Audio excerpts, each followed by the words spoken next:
Chapter 34. It's actually you. Yi Fan was shocked when he saw him. He never thought that Qi Yao, who had been knocked into the room by his father, Yi Kong, and then sealed in ice by his own cold energy, would still be alive. Yi Fan cursed in his heart. At this time, 2 of the 3 were seriously injured, and he had almost no spirit energy left. Although Yi Fan tried his best to absorb the surrounding spirit energy, it was like pouring a cup of water on a burning cart of firewood in this situation. This Qi Yao was indeed full of tricks. She deliberately hid her strength and let the black-cloaked man and Fujiwara no Chico take the lead. When both sides were injured, she would be the third party to benefit. What should I do? Currently, the only person in the courtyard who had the strength to defeat this Qi Yao was Fujiwara no Chico. However, from her actions just now, she didn't seem to have any intention of changing sides. It seemed that he could only face the enemy by himself. If only those copper men could help him. Yi Fan thought. Unfortunately, these people had magnetic stones on them, so the copper men wouldn't attack them. Yi Fan smiled bitterly. The only thing he could do now was to delay for as long as possible so that he could recover his spirit energy as soon as possible. Apart from this, there was no other way. Yi Yun and Yi Kong were also shocked by Qi Yao's appearance in front of them. Not only did the 3 of them not defeat the opponent, but the opponent also took advantage of this to hide her strength and avoid the 3 of them. This Qi Yao was indeed not simple. Yi Yun and Yi Kong looked at each other and didn't say anything. You are indeed worthy of being one of the 4 protectors of the Swimming Hall. You really live up to your reputation. I thought that my cold energy had frozen you into an ice cube. Yi Fan said with a smile. At this time, he could only bluff and try to buy time for himself to absorb the spirit energy. At this time, he had already recovered 20% of his spirit energy, but it was still not enough. If he were to fight with Qi Yao, he would have to wait until he had recovered at least 60% of his spiritual energy. Don't try to fool me.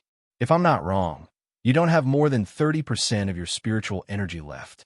The battle between you and Hattori Chixio must have exhausted a lot of your spiritual energy.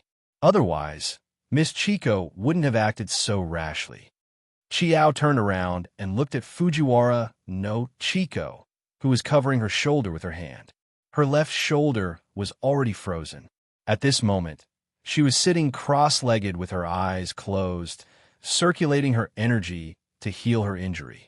Miss Chico, you've been fooled by this young man. Chiao slowly walked in front of Fujiwara no Chico. The palm that hit you just now was just his forced cold air. If you didn't underestimate him and directly used your Fujiwara family's unique skill, I'm sure you would have succeeded by now. Fujiwara no Chico opened her eyes and looked at Qi Yao, but didn't say anything. However, Qi Yao continued, I'm very curious. Why didn't you use the most powerful Chiho in your sword case, but the weakest one, the chrysanthemum knife? Could it be? Qi Yao smiled evilly. You've taken a fancy to this boy, but you can't bear to kill him?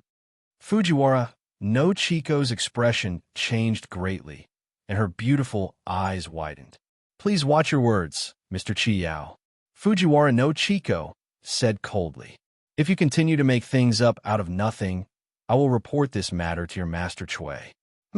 Don't use him to pressure me. Qi Yao sneered. When a general is outside, he can't obey military orders. I now suspect that there's a traitor among us, and that traitor is most likely you. As Qi Yao spoke, he suddenly grabbed Fujiwara no Chico's right hand and put 4 fingers on her pulse. You, what are you doing? Fujiwara no Chico shouted harshly. Qi Yao put down Fujiwara no Chico's hand, and his face was full of doubts. You're really poisoned. It seems that I was overthinking. Fujiwara no Chico withdrew her right hand.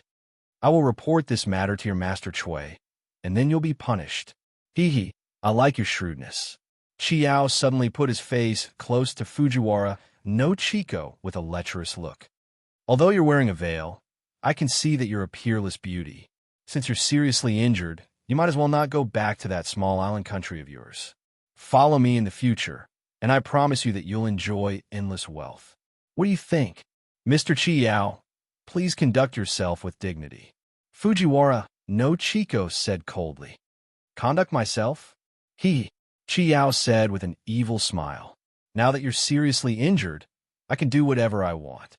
Chiao looked at Fujiwara no Chiko's curvy body with a lecherous look. Today, I'll see your true face. As he spoke, he reached out to take off Fujiwara no Chiko's veil. Bastard. Fujiwara no Chiko reached out to hit Chiao.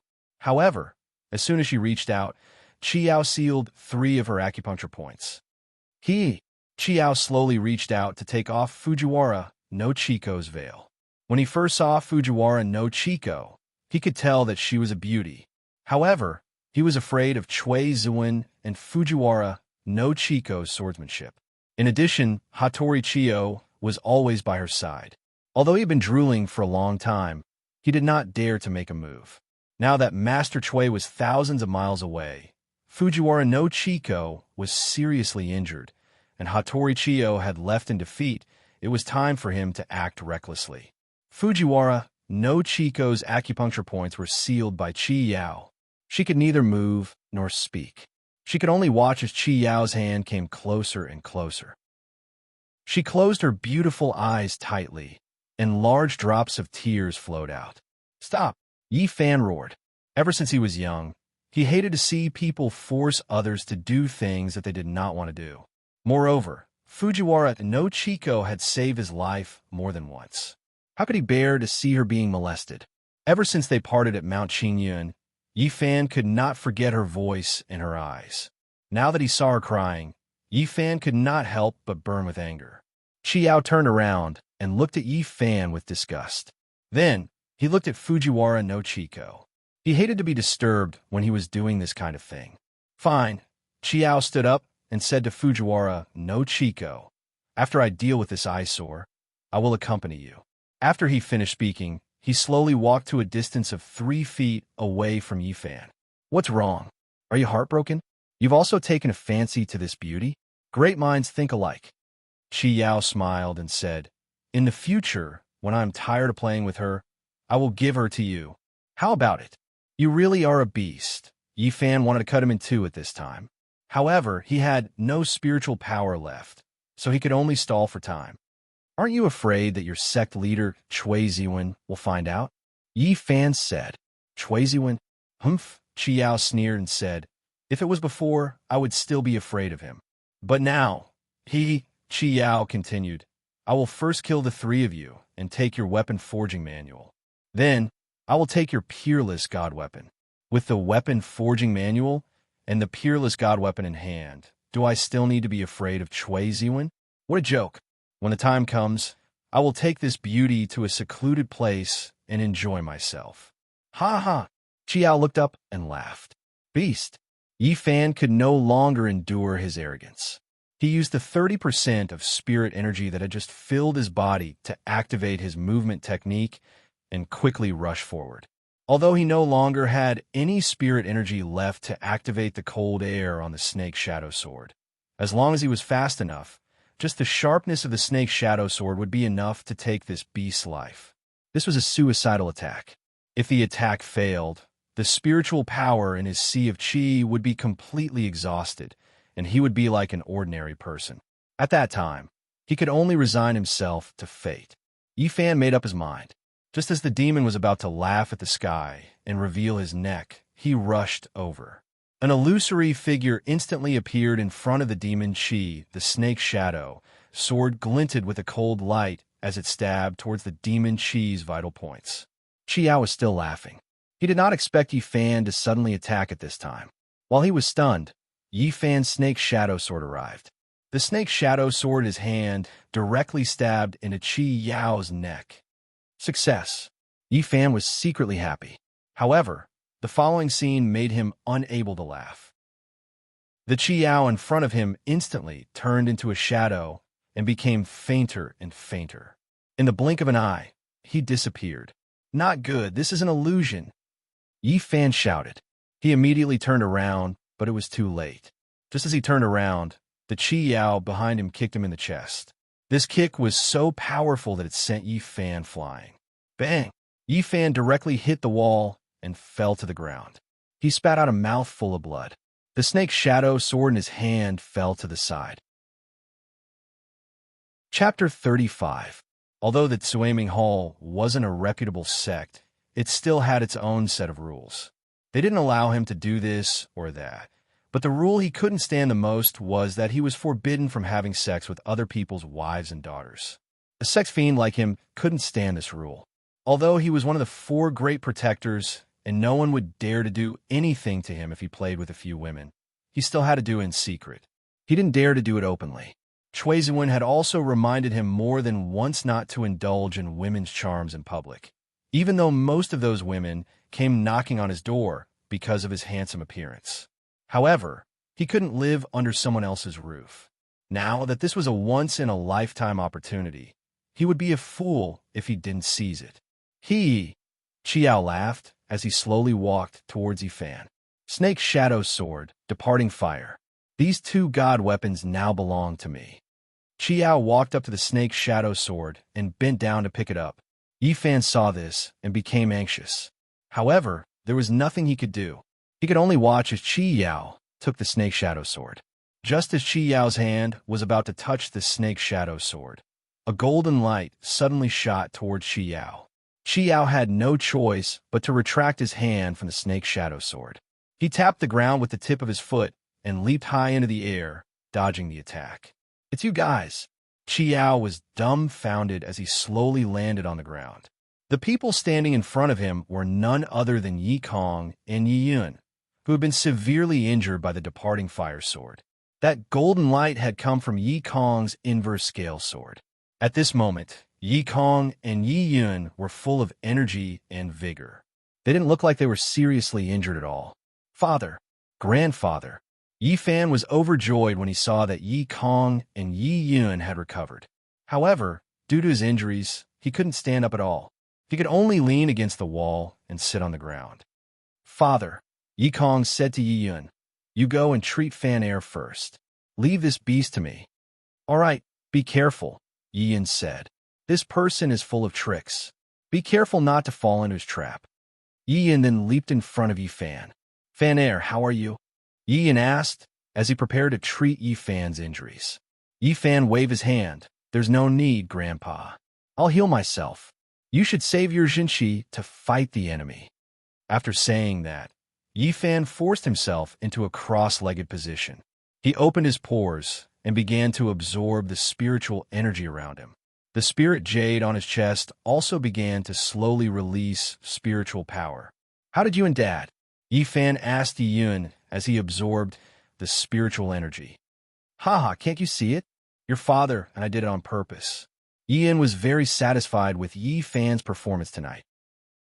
He smiled and said to Yifan, "After Qi Yao was frozen by you, he didn't make any movements. This person is full of evil arts, and his cultivation level is not low. How could he be restrained like that? Your father and I knew that he would appear again in the end. We wanted to take advantage of the fight between the snipe and the clam. Moreover, only you can deal with a distant fire sword. Your father and I prepared a trick within a trick. It just so happened that you were fusing your spiritual power, so your father and I put on a show. We even fooled you." "Ha ha!" Yi Yun smiled as he patted Yifan. "Good lad. You are loyal and filial. When you cried just now, this old man almost couldn't help but stand up." Yi Yun smiled as he looked at his eldest son and eldest grandson. He was indescribably happy. He had seen Yifan's heart-wrenching cry just now. Yi Yun was loyal, courteous, and forgiving. When he saw someone being humiliated, he pulled out his sword to help. On top of that, he had an exceptional cultivation level.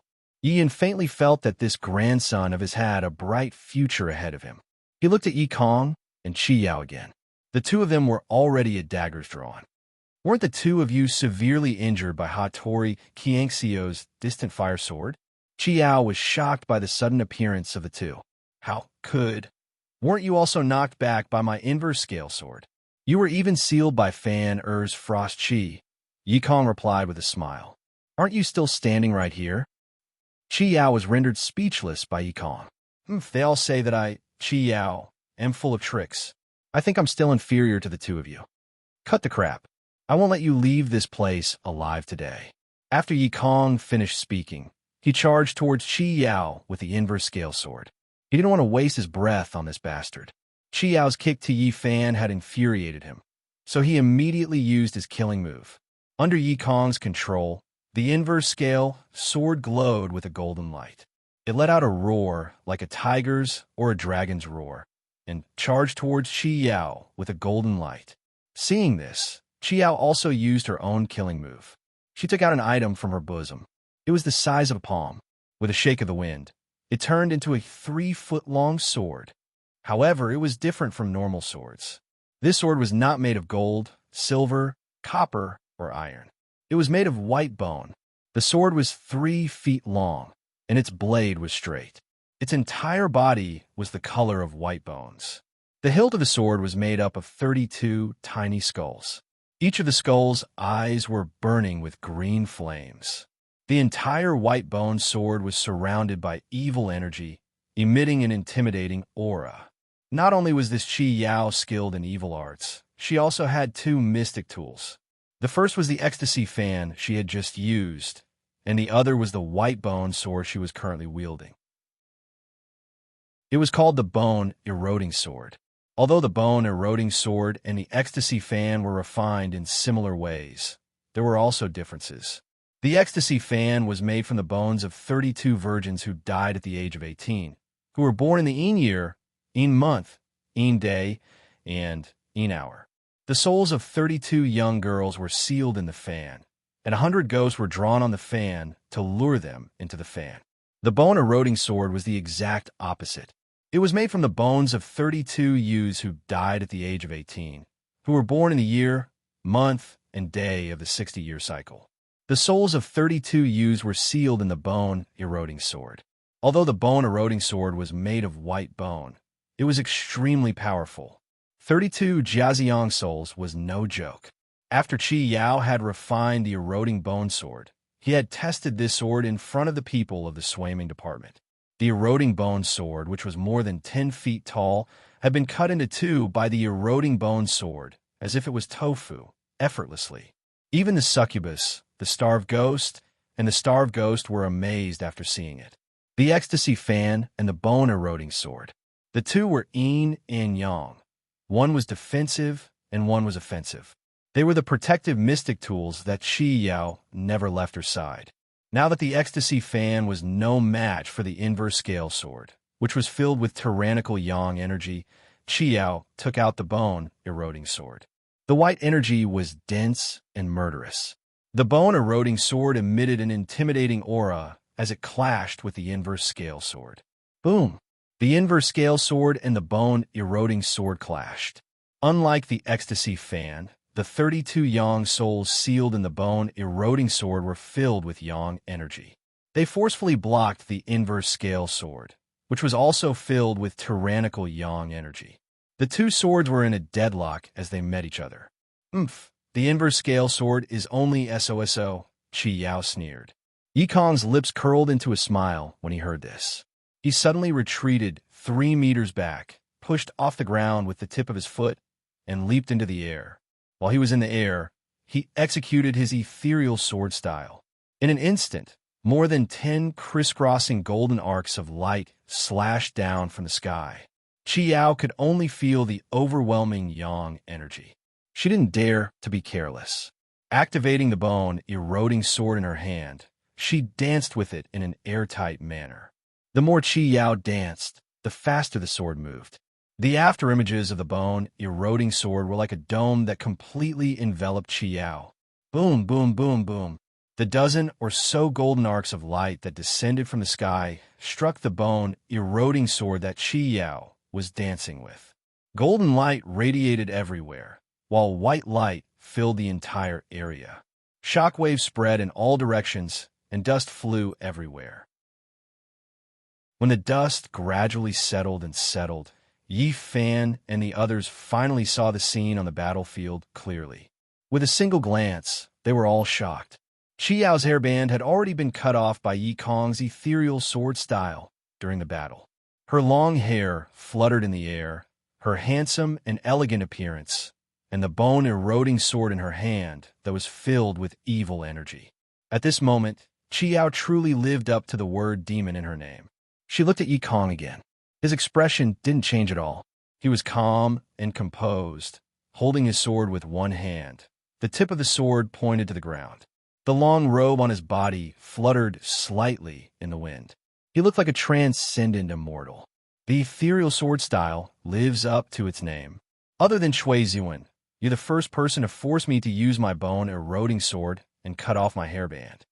Qiao stopped smiling and said coldly, "And the last one. Is that so?" Yi Kong said with a smile, "You're right. I'm definitely the last one, because you're about to die by my hands." Ha ha! Qiao raised her head and laughed loudly. "Not only are your sword techniques superb, your verbal skills are also on par with your sword techniques." After saying that, Qiao drew her sword and performed the Emperor Yu's steps. She formed a seal with one hand and kept chanting. Seeing this, Yi Kong knew that Qi Yao was about to use sorcery again. He immediately activated the inverse scale sword and used his movement technique, charging towards Qi Yao again. He couldn't give Qi Yao time to activate his sorcery. Although the inverse scale sword was full of yang energy, he wasn't an expert in dealing with demons. The inverse scale sword, shining with golden light, instantly arrived in front of Qi Yao. Yi Kong exerted more force on his feet and stabbed towards Qi Yao, who was still chanting. Although Qi Yao saw that the inverse scale sword was about to stab her, she didn't stop chanting and continued to chant. The inverse scale sword, shining with golden light, instantly pierced into Qi Yao's body. Just as the inverse scale sword pierced into Qi Yao's body, Yi Kong inwardly cursed. Although the inverse scale sword in his hand had pierced into Qi Yao's body, he didn't feel as if he'd stabbed her. This move was exactly the same as the one that Yi Fan had used in the previous battle. The Qi Yao in front of him was just an illusion, while the real Qi Yao was behind him. Yi Kong immediately sensed that something was amiss the moment he stabbed Qi Yao. He immediately turned around, his body moving with his sword, and his sword moving with him. Yi Kong executed the essence of the ethereal sword style. As he turned around, he executed the roaming dragon tail. This sword technique was extremely exquisite. Not only was it able to resolve the situation before him, it was also able to launch a counterattack. The inverse scale sword drew a beautiful golden arc in the air. With a clang, the inverse scale sword's trajectory was blocked by Qi Yao's bone-eroding sword. As expected, "She's behind me," Yi Kong thought to himself. Fortunately, he reacted quickly. Otherwise, he would have been ambushed by Qi Yao from behind. By then, Qi Yao's bone-eroding sword would have pierced through his heart. Qi Yao was truly shocked. Her fulgurating shadows had never failed before. The moment Yi Kong stabbed her illusion, she was already behind Yi Kong. She originally wanted to pierce Yi Kong's heart with her sword, but she didn't expect Yi Kong to be so meticulous. She actually saw through the flaw in her move and instantly resolved the crisis. This Yi Kong is indeed not simple. Qi Yao thought to herself. It seemed that it wouldn't be easy to deal with him easily. After the two exchanged blows, they quickly separated and retreated 10 meters. Chapter 36. I have to admit, you're the strongest opponent I've ever met in my life. Yi Kong spoke the truth. If I hadn't seen Fan Air suffer a loss from that move of yours, I'm sure he would have died by your sword by now. Likewise, the move you used to break my fulgurating shadows was indeed ingenious. If I hadn't been cautious, I would have been injured by your inverse scale sword as well. This round can be considered a draw. However, Qi Yao said with a smile, you won't be so lucky for the next move. As far as I know, aside from Shui Ziwen, no one else has been able to break this move. After Qi Yao finished speaking, she took out her ecstasy fan with a cold smile. With a snap, she opened the fan. In an instant, a sinister wind blew and black gas rose. Qi Yao raised the ecstasy fan high up in the air. The ecstasy fan, which was shrouded in black gas, actually floated in the air. At the same time, Qi Yao tapped the ground with the tip of her foot and leaped into the air, standing firmly on top of the ecstasy fan. At this moment, Qi Yao's long hair fluttered in the wind. Black gas rose from the ecstasy fan beneath her feet and the bone-eroding sword in her hand shone with a dazzling white light. At this moment, Chi Yao was like an evil god. She looked down at Yi Kong with a pair of glowing eyes. "Open your eyes and watch carefully. This will be the last move you'll see in this world," Chi Yao said with a sinister expression. Seeing this, Yi Kong didn't dare to be careless. He activated the inverse scale sword, which glowed with a golden radiance once again, completely enveloping Yi Kong's body. He didn't know what kind of sorcery Chi Yao was going to use this time. All he could do was gather his strength and look for a flaw in Chi Yao's move. With a sinister smile, Chi Yao raised the bone-eroding sword high up in the air. The bone-eroding sword, which was glowing with a pale white light, flew into the air and hovered there. The tip of the sword was pointed directly at Yi Kong on the ground. What kind of powerful move did I use back then? In the end, it's still that rotten bone and that broken fan of yours. Yi Kong chuckled. Come. I'd like to see what this bone sword and that lousy fan of yours is capable of. In terms of yang energy, the inverse scale sword wasn't inferior to the bone-eroding sword, let alone its material. As for the fan of ecstasy, there was no need to even mention it. The inverse scale sword, which was brimming with yang energy, was the fan of ecstasy. Yi Kong didn't take Chi Yao's move seriously. Instead, he found it funny, making such a big fuss. In fact, it was just the same old medicine. In midair, Chi Yao laughed strangely. The ignorant are fearless. In a moment, you'll know what it's like to live a life worse than death. After saying this, Chi Yao closed his eyes and focused his mind. His left hand formed a seal, and his right hand pointed at a sword. He raised a high. Fatal talisman, soul-eroding bone. In midair, Chi Yao opened his eyes. Soul-sealing and soul-devouring, bone sword array. After he finished speaking, he swung his right hand down. The bone-eroding sword in midair instantly glowed with a white light. Like a shooting star, it shot towards Yi Kong on the ground with a long tail. Just in time. Yi Kong laughed coldly as he activated the inverse scale sword. Under Yi Kong's control, the inverse scale sword glowed with a golden light that grew by 3 feet. The roars of tigers and dragons could be heard endlessly.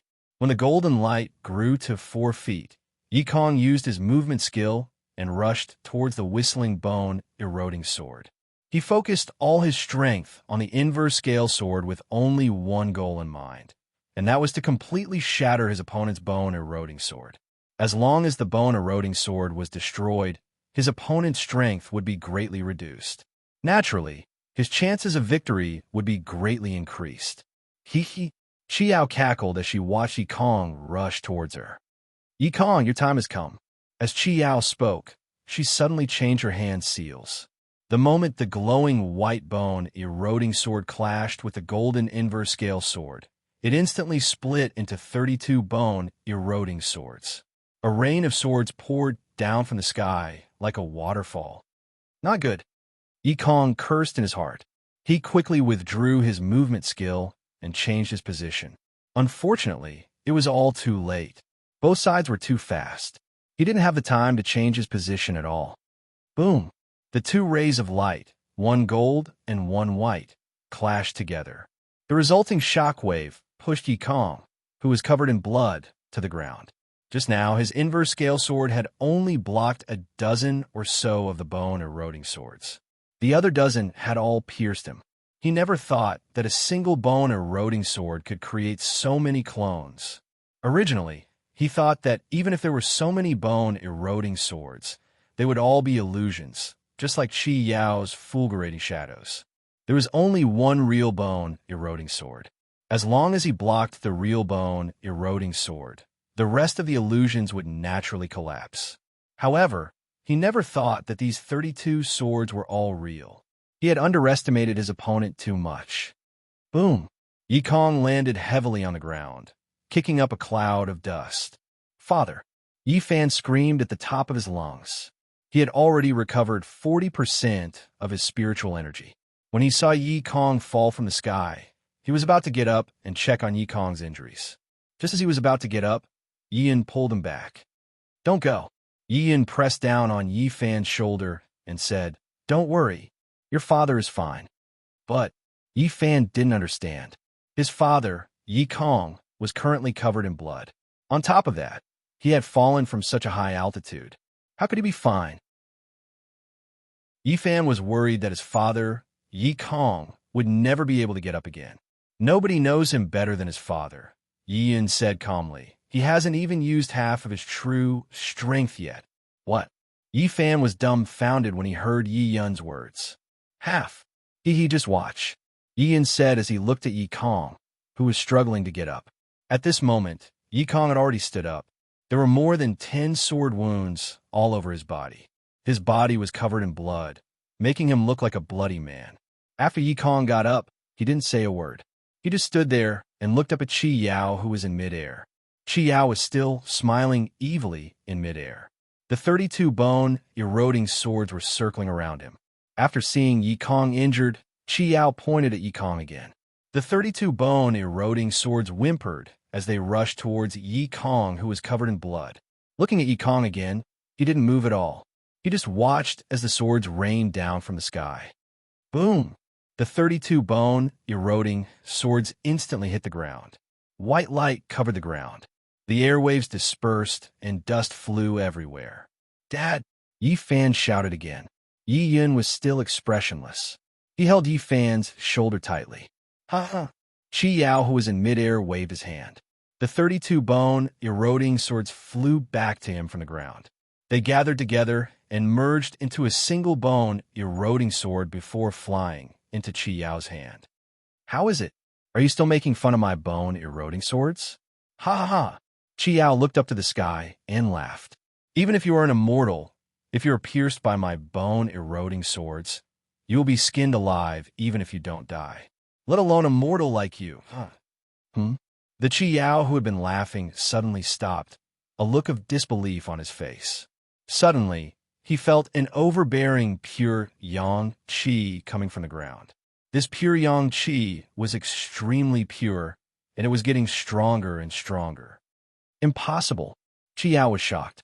He muttered to himself, impossible, absolutely impossible. He was attacked by my bone sword formation twice.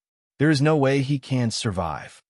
Looking at the ground again, the dust that was stirred up gradually dispersed. A familiar figure appeared in front of Yi Fan again. Dad! Yi Fan shouted in surprise. It seemed that Yi Yun did not lie to him.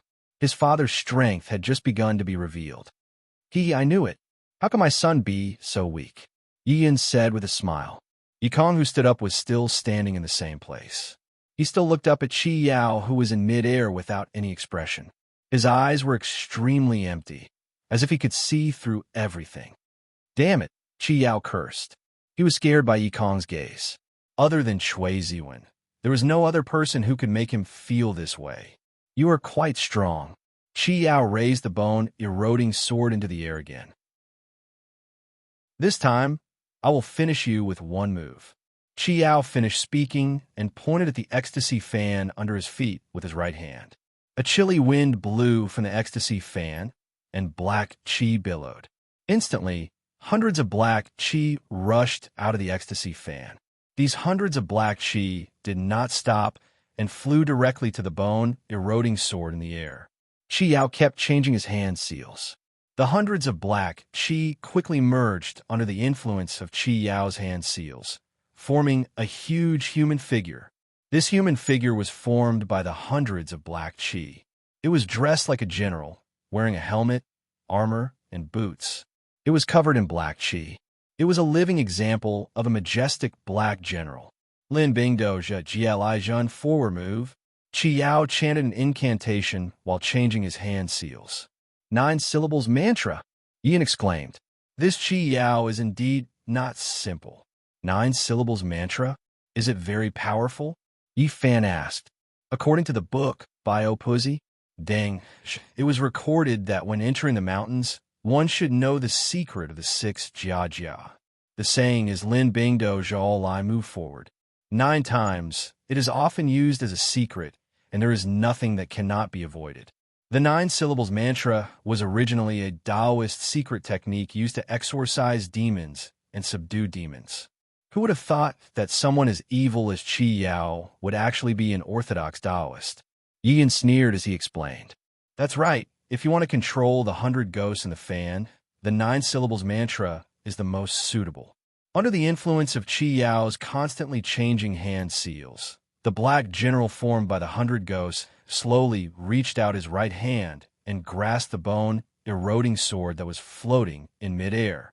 For a moment, the bone-eroding sword emitted a bright white light and emitted a whimper, as if it was weeping. Ecstasy bone-eroding slash, Qi Yao shouted. After finishing the last set of hand seals, he waved his hand and pointed at Yi Kong on the ground. Kill. Following the Qi Yao's kill, the black general in the air immediately let out a deafening roar towards the sky. It was extremely terrifying.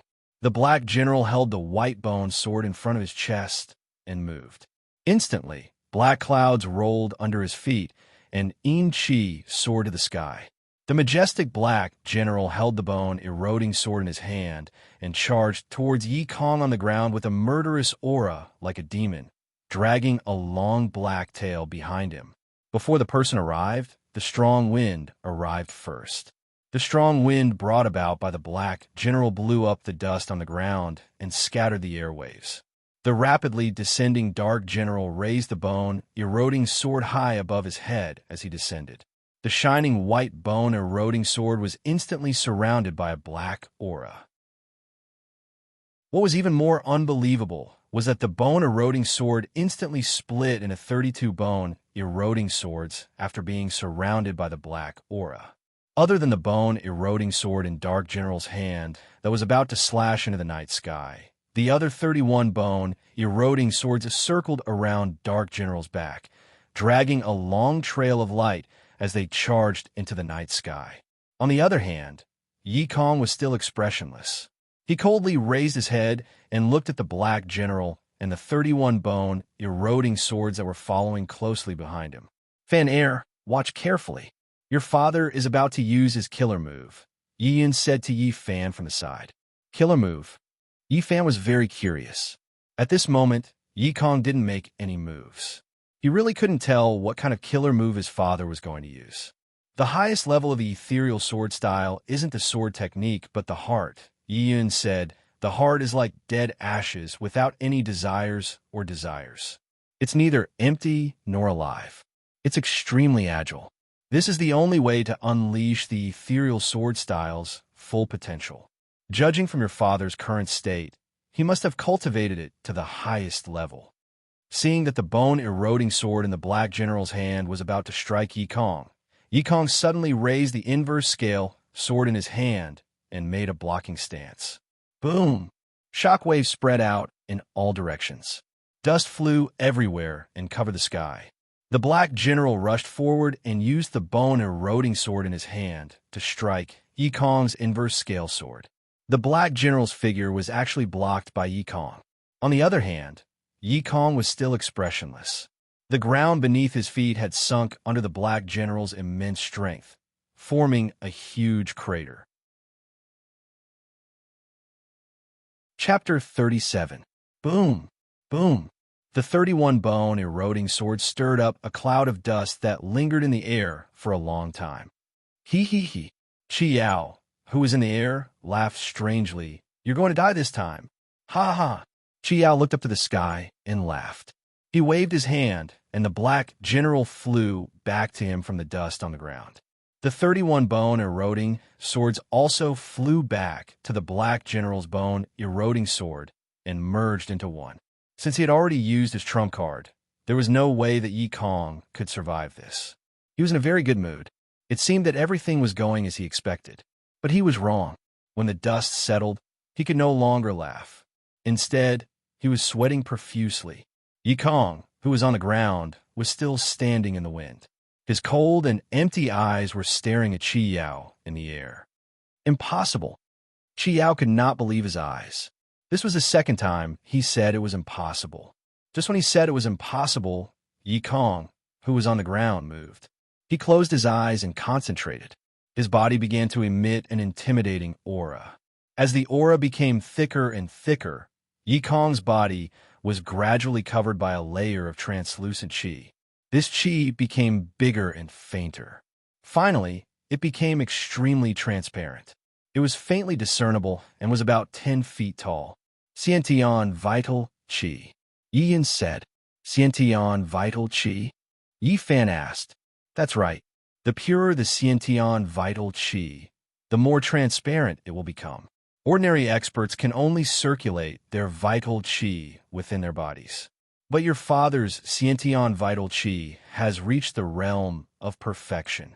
It has reached the realm of forgetting everything. Look, your father's chi is almost completely transparent. This proves that your father's Xiantian vital chi has reached the point of perfection. This Xiantian vital chi is the strongest defense. It is invulnerable to weapons, water, and fire. And the ethereal sword art is the strongest attack. This kid always surprises me, Yi Yin said with a smile. I want to see how powerful your father's ethereal sword art is. After this calamity, I'll find a chance to compare notes with this stinking brat. Yi Fan shook his head. How could his grandfather still have the mood to spar with his father, Yi Kong, at a time like this? The older you get, the more you look like a child. As for Yi Kong, he waved his right hand and pointed the tip of the inverse scale sword to the ground. He began to slowly activate the inverse scale sword. The inverse scale sword let out a clear ringing sound and gradually began to glow with a golden light. The golden light gradually enveloped Yi Kong's entire body, turning him into a golden ball of light. Now, Yi Kong's Xiantian Yuan Qi and reverse scale Yang Qi protected his body. He was surrounded by golden light, as if he was a golden immortal. When Qi Yao saw this from midair, he didn't dare to be negligent. He formed a seal with one hand and activated the Black General once again. The Black General's figure flashed and stood in front of Qi Yao. The bone-eroding swords in his hand once again transformed into 32 swords. Unlike last time, all 32 swords, except for the one in the Black General's hand, were circling around Qi Yao, circling back and forth. Qi Yao wasn't stupid. He kept an eye on the situation. He used these 31 bone-eroding swords to protect himself in case of any unexpected situations. He faintly felt that something was amiss. Once again, he activated the ecstasy fan beneath his feet, causing it to rise to a height of 30 feet. He maintained a certain distance from the Black General. This way, even if the Black General was no match for Yi Kong, he would still have time to react. At this moment, Yi Kong had already activated the inverse scale sword with a buzzing sound. The golden light suddenly expanded to a height of 10 feet. Yi Kong abruptly opened his eyes. His long robes fluttered without any wind, and his hair and beard flew upwards. He exerted force with his feet. With a boom, he shot toward Qi Yao in midair like an arrow leaving a bow. Like a meteor catching up with the moon, he shot towards Qi Yao in midair. Yi Kong's extremely fast movement technique stirred up a strong gust of wind that actually created a shockwave on the ground, causing smoke and dust to billow into the air. He's coming. Yi Yun's eyes widened. In midair, Qi Yao saw that Yi Kong had already made his move. He didn't dare to be negligent. He changed his hand seals and activated the Black General to meet the attack head-on. This time, Qi Yao gave it his all and unleashed all of his cultivation. Under Qi Yao's control, the Black General's body suddenly doubled in size. The bone-eroding swords in his hands also became incomparably huge. The Black General howled towards the sky, looking majestic and domineering. Kill! Qi Yao gave the order to meet the attack head-on. After receiving the order, the Black General's figure moved and immediately disappeared without a trace. It was as if he had disappeared. What a fast movement technique! Ian blurted out. He could tell that the Black General didn't disappear. It was just that his speed was too fast. It was so fast that his eyes couldn't follow it. As expected, after disappearing, the Black General instantly reappeared in midair about 10 meters away from Yi Kong. He raised the gigantic bone-eroding swords in his hands high. The Black General howled as he swung the glowing bone-eroding swords at Yi Kong, who was flying towards him. At the same time, the Black General's body suddenly emitted countless wisps of black smoke and pounced towards Yikong. Yikong was still expressionless. It was as if he hadn't seen the Black General at all. He was still charging forward with the inverse scale, sword in hand. Boom! The Black General's bone, eroding swords slashed at the golden ball of light surrounding Yikong. The Black General's black smoke also enveloped Yikong's golden ball of light. Phew! In midair, Qi Yao let out a long sigh of relief. He had finally managed to subdue this bastard. However, what happened next was once again beyond his expectations. Countless rays of golden light suddenly shot out from the black smoke that enveloped Yikong's golden ball of light. When the black smoke came into contact with the golden light, it was like a drop of water coming into contact with burning charcoal. It instantly disintegrated and dissipated. The Black General's bone, eroding swords began to tremble. His entire body was sent flying by Yikong's golden ball of light. The Black General wasn't willing to give up. With a cry, he exerted his strength once again. Unexpectedly, Yikong, who didn't stop at all, slashed his sword through the golden ball of light. A golden arc of light instantly sliced the Black General in half. Yikong, who was still glowing with golden light, broke through the Black General's shattered body. He placed the inverse scale sword on his back again and continued charging towards Qi Yao, who was still in mid-air. "Well done, kid. You're quite domineering," Yin said with a smile as he watched Yikong charge towards Qi Yao. "You're quite arrogant, too." Qi Yao, who was still in mid-air, was stunned by Yikong's aura. Not only did her ultimate move, the soul-eroding swords, fail to kill Yikong, but her Black Heavenly King was also sliced in half by his sword. Qi Yao couldn't understand how Yikong, who was covered in blood just a moment ago, could suddenly become so powerful. Seeing that Yikong was still charging towards her, Qi Yao waved her hand, and the Black Heavenly King's bone, eroding swords quickly flew back to her hand. Qi Yao changed her hand seals, and the 32 bone, eroding swords emitted a dazzling white light. The white light quickly intertwined and formed a huge net of light. Qi Yao waved her hand, and the net of light formed by the 32 bone, eroding swords rushed towards Yikong, who was approaching her in the blink of an eye. The net of light quickly enveloped Yikong's golden ball of light. After that, the tips of the 32 bone, eroding swords all pointed towards Yikong, who was inside the golden ball of light. Yikong still didn't slow down and continued to charge upwards against the net of light. "Kill!" Qi Yao shouted the word "kill" for the third time. The 32 bone, eroding swords suddenly emitted a white light and stabbed towards Yikong. Only the sound of metal clashing could be heard as the 32 bone, eroding swords collided with Yikong's golden ball of light. Yikong's golden ball of light was pierced by the bone, eroding swords, and sparks flew in all directions. But even so, the bone, eroding sword still couldn't pierce through the golden ball of light. Qi Yao, who was in midair, saw this situation and changed her hand seals again. Under the urging of Qi Yao's hand seals, the 32 bone, eroding swords began to spin at high speed, like 32 iron drills grinding against Yikong's golden ball of light. For a moment, the golden light scattered and sparks flew everywhere. But even so, Yikong's golden ball of light was still the same and didn't show any signs of weakening. He didn't slow down and continued to charge upwards. In the blink of an eye, he was less than 3 feet away from Qi Yao. Qi Yao, who was in midair, didn't expect her Black General to be so weak. She also didn't expect Yikong to arrive in front of her in the blink of an eye. Seeing Yikong already in front of her, Qi Yao didn't have time to think. She waved her hand, and the 32 bone, eroding swords quickly flew back and gathered in front of Qi Yao.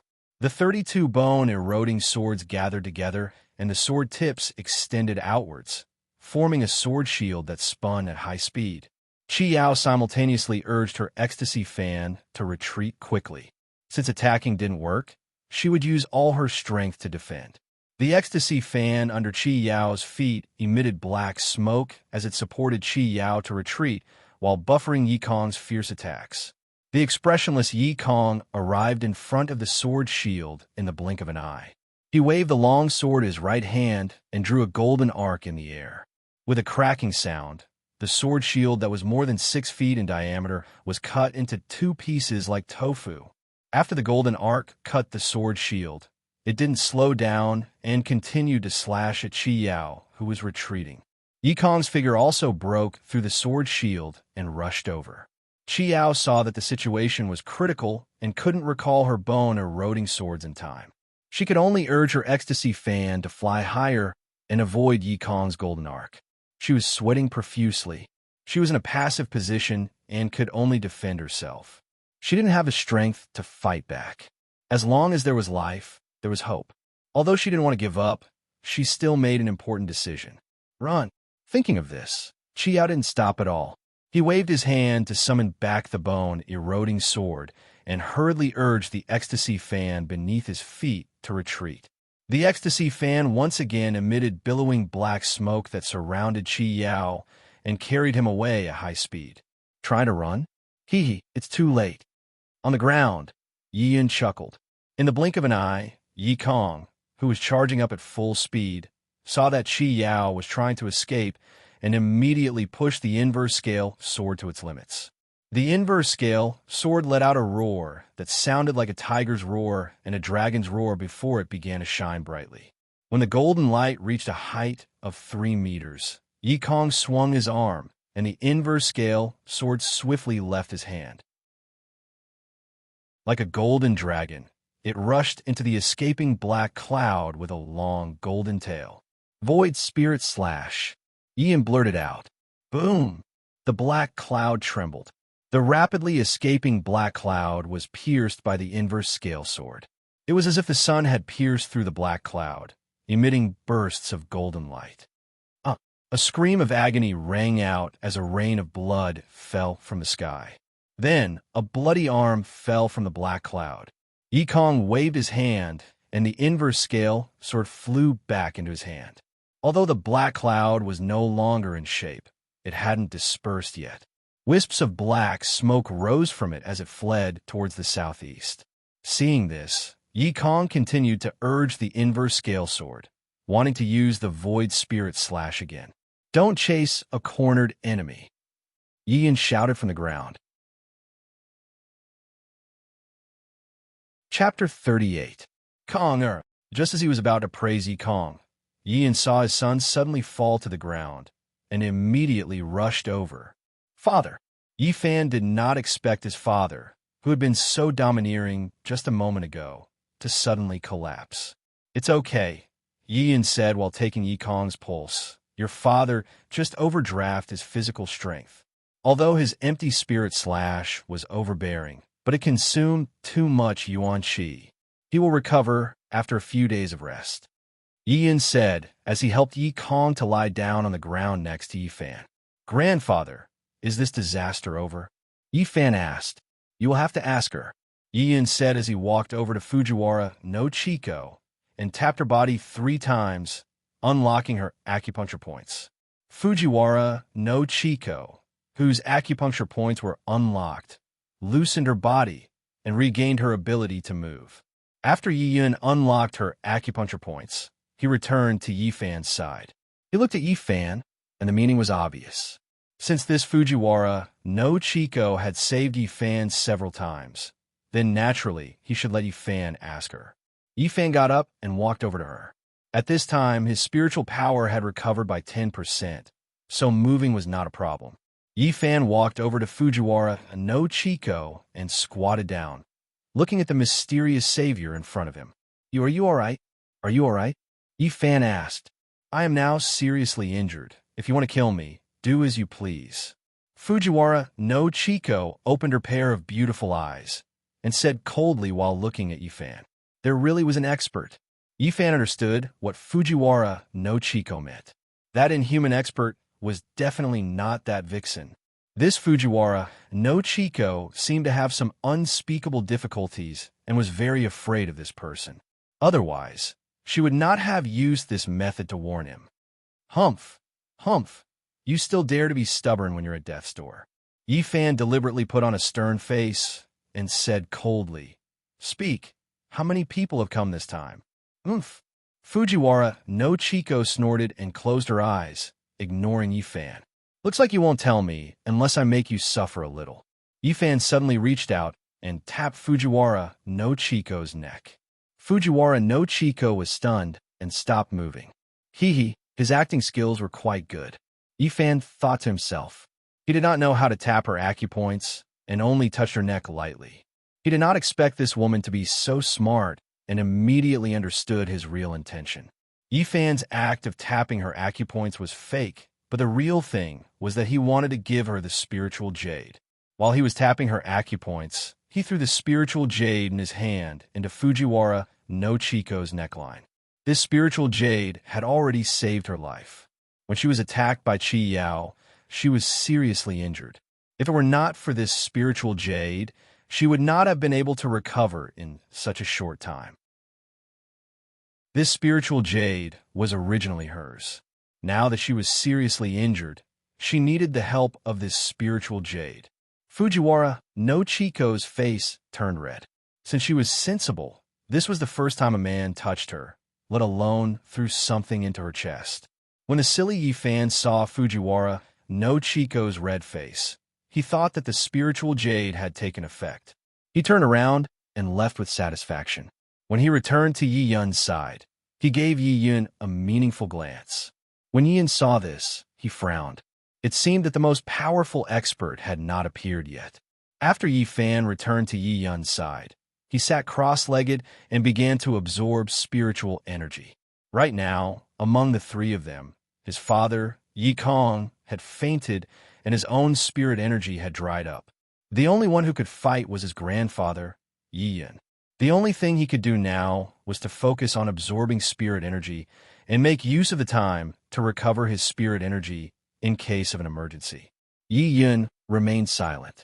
Since this expert was the last to appear, his strength was definitely not on the same level as the previous three experts. Now, it seemed that the entire Yi clan's safety depended on him. Yi Yun looked at the unconscious Yi Kong and the meditating Yifan. The battle was imminent. If he could take a look, he would take a look. No one knew if he could defeat the person who was about to appear. If he could, then everyone would be happy. If he couldn't, then it was up to the heavens. It was a pity that the expert on Ingcho Peak couldn't help. Just as Yi Yun's thoughts were running wild, a strong wind began to blow in the courtyard. It's here, Yi Yun thought. There was no wind anywhere else except this courtyard. If it wasn't a demon, then it was a strange wind. Yi Yun stood up and walked to the center of the courtyard. At this moment, the wind was getting stronger and stronger. Yi Yun's robes fluttered in the wind. Since you're here, why hide? Show yourself, Yi Yun said coldly. As soon as Yi Yun finished speaking, the wind in the courtyard began to gather slowly, forming a whirlwind that was more than 100 feet tall. The huge whirlwind was extremely domineering. Wherever it passed, it left deep trenches in the ground. The whirlwind ran back and forth, circling around Yi Yun 3 times before it slowly stopped. A person appeared in the middle of the whirlwind. After the whirlwind gradually dissipated, Yi Yun saw the appearance of the expert in front of him. This person was wearing a loose red robe with 9 golden chrysanthemums embroidered on it. He wore wooden clogs and had 3 Japanese swords of different lengths around his waist. His face was pale, his lips were red, and his blood-red eyes made people shudder. Especially his eyes, which were red and white, looked like a devil from hell. I'm Kuju Junichiro. The man in red bowed deeply to Yi Yun. This is the first time we've met. Please advise me. Yi Yun frowned. Based on the etiquette, this person should be a Japanese. No, he should be a Japanese monster. Well said, well said. I'm Yi Yun, the current head of the Yi family. Yi Yun cupped his hands and returned the greeting. I've heard a lot about you. The man in red said politely. May I know why you've come to the Yi family this time? Yi Yun didn't have time to joke around with him and went straight to the point. I've come to the Yi family under the orders of Lord Xietian for one thing. I'd like to take a look at your residence's weapon forging manual. The man in red replied to Yi Yun. Yi Yun sneered. It's so easy for you to make such a shameless request. It seems like you're the same as the other two. You're someone who won't give up until you hit the wall. Oh, that's not right, Yi Yun said with a smile. I forgot that you're not human. After hearing Yi Yun's words, The man in red stopped smiling and said coldly, "I'll be polite first. I advise you to take the initiative to hand over the weapon forging manual. If you continue to be stubborn, then I'll have to be rude. Go back and tell your god Xietian to learn his manners. Don't think about other people's things. There's an old saying in China, you won't cry until you see the coffin. It's used to describe people like you. I advise you to repent and return to Japan as soon as possible. Don't be a ghost in a foreign land." Ian said coldly, "You dare to insult our Lord Xietian. Unforgivable." The man in red, called Kuju Junichiro, said coldly as he pulled out the long sword at his waist. Suddenly, a cold light flashed and the sword shadow was dense. What a joke! Ian didn't back down and also pulled out the snow thread sword. "Do you think I'm afraid of you?" A white light burst out from the scabbard. It was brilliant and dazzling. "Good sword," Yifan on the side blurted out. He had only heard of the snow thread sword since he was young, but had never seen it before. He had only seen the snow thread sword in the scabbard, but had never seen the snow thread sword come out of the scabbard. The snow thread sword in Yi Yun's hand was 3 feet long. It shone brightly and was as white as snow. The entire courtyard seemed to have lit up because of the snow thread sword. What made Yi Fan even more surprised was that there was a layer of transparent material around the sword. It was like smoke, but not smoke, like fog, but not fog. Yi Fan suddenly remembered that the snow thread sword had sword chi. This was definitely sword chi. It was truly worthy of being called a divine weapon among divine weapons, a sharp weapon among sharp weapons. The weapon forging manual was indeed worthy of its reputation. It was actually able to forge such a divine weapon. It really is a good sword. Kuju Junichiro couldn't help praising after seeing Yi Yun's sword. Sir Xietian was right. The weapon forging manual is indeed worthy of its reputation. This time, no matter what, we must take it away. Kuju Junichiro revealed a greedy expression. "If you're not afraid of death, you can try," Yi Yun coldly said. "Humph." Kuju Junichiro sneered. "I'm not like those 3 idiots from before. In my eyes, they were just 3 pieces of trash." He slowly put his long sword back into the scabbard and said to Yi Yun, "I don't need to use my sword to deal with you. In the words of your Chinese, there's no need to use a sword to kill a chicken. You really can't compare to those people from before. For better or worse, they were still human. What about you?" Yi Yun's face was filled with disdain. "You're just an animal." Yi Yun also put his snow thread sword back into the scabbard. "You're right. There's no need to use a sword to kill a chicken. Although I don't know what kind of animal you are. But since you don't use a sword, I can't bully you," Yi Yun slowly said after putting his sword back into the scabbard. Kuju Junichiro didn't seem to be angry after hearing this. Instead, he revealed a faint smile and waved his hand at Yi Yun. Come, come, come. Show me your strongest move. I want to see just how strong the famous Yi family's head is." Yi Yun coldly snorted after hearing this. He suddenly raised his right arm and chopped down at Kuju Junichiro. What kind of move is this? Yi Fan was puzzled. He only knew that Yi Yun's sword chi was powerful, but now that the snow thread sword had been sheathed, he didn't know what kind of move Yi Yun could use without a sword. Kuju Junichiro couldn't help but sneer when he saw Yi Yun raise his arm high. This Yi Yun was just a mortal. How much strength could a mere arm have? It was simply a joke. He crossed his arms and looked at Yi Yun's move with a mocking expression. But when Yi Yun's arm chopped down, his smile immediately disappeared. He used his movement technique and quickly moved to the left, dodging the move. Just as he dodged, he heard a kacha sound. Fine dust rose from the house behind him. Kuju Junichiro frowned when he saw this. This house was actually split in half by Yi Yun's single palm. Sword chi. It's actually sword chi. Yi Fan couldn't believe his eyes. It was the first time he saw sword chi being emitted from one's arm without a sword. Something that only the legendary sword immortals could do was actually happening right in front of his eyes. Yi Yun's cultivation had far exceeded his imagination. Just the sword chi emitted from his arm could split a house made of granite in half. If he used the snow thread sword, Yi Fan didn't dare to think further. Clap, clap, clap. Kuju Junichiro actually clapped for Yi Yun's move. The master is indeed the master. could you, Junichiro said. I didn't expect you to have already cultivated your own sword chi. How rare. Yin smiled slightly and didn't say anything. Just now, he had carefully observed the red-clothed man's movement technique. He was shocked to find that the red-clothed man could quickly move to the left without any movement. This movement technique was too strange because it was impossible to see the movement process. It was as if the red-clothed man suddenly disappeared and reappeared in another place. Even Yi Fan, who had spiritual energy in his body, couldn't do this. What worried Yin even more was that the red-clothed man's dodging was just right. The distance he dodged was just enough to avoid his sword chi, and he didn't move an inch more. With his strange movement technique and extraordinary observation skills, Kuju Junichiro was a little troublesome to deal with. Again, Kuju Junichiro seemed very happy. This time I won't dodge.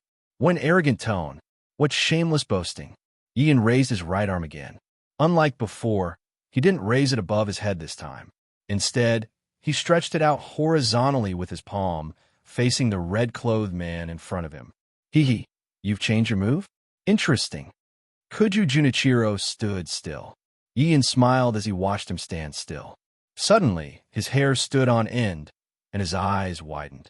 A formless sword chi shot out from his palm and headed straight for the red-clothed man.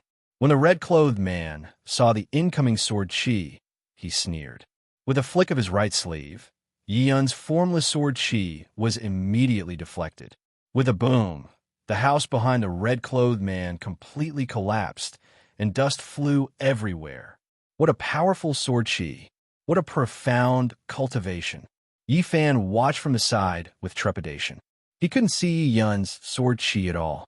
This sword chi was different from his father's Xiantian Yuan chi. No matter how transparent Xiantian Yuan chi was, it could be vaguely seen as different from the surrounding air. However, this sword chi was different.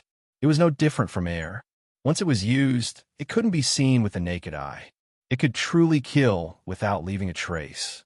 As for that Kuju Junichiro, he wasn't simple at all. With a light flick of his wrist, he was able to deflect Yi Yun's overbearing sword chi. How profound must his cultivation be to be able to do that? No wonder Fujiwara no Chiko tried so hard to hide her true intentions. It turned out that she was afraid of this Kuju Junichiro. Thinking of this, Yi Fan looked at Fujiwara no Chiko, who was sitting cross-legged in meditation. Seeing her ruddy complexion, she must have recovered a little with the help of the spirit jade. At this time, Fujiwara no Chiko had already opened her eyes. She frowned as she stared at the battle between Yi Yun and Kuju Junichiro. Yi Yun also frowned when he saw his sword chi being deflected by the red-clothed man. This person's cultivation was beyond his imagination. He couldn't let this continue. If this continued, not only would his opponent figure out his sword chi, but his own sword chi would also gradually dry up. He might as well go all out and force his opponent to reveal his weakness. Then, he could give the red-clothed man a fatal blow with all his strength. After making up his mind, Yi Yun took a deep breath and began to condense his sword chi on his arms. Kuju Junichiro looked at Yi Yun with his blood-red eyes. This trick won't work anymore. Just use your snow sword. After saying that, he yawned lazily.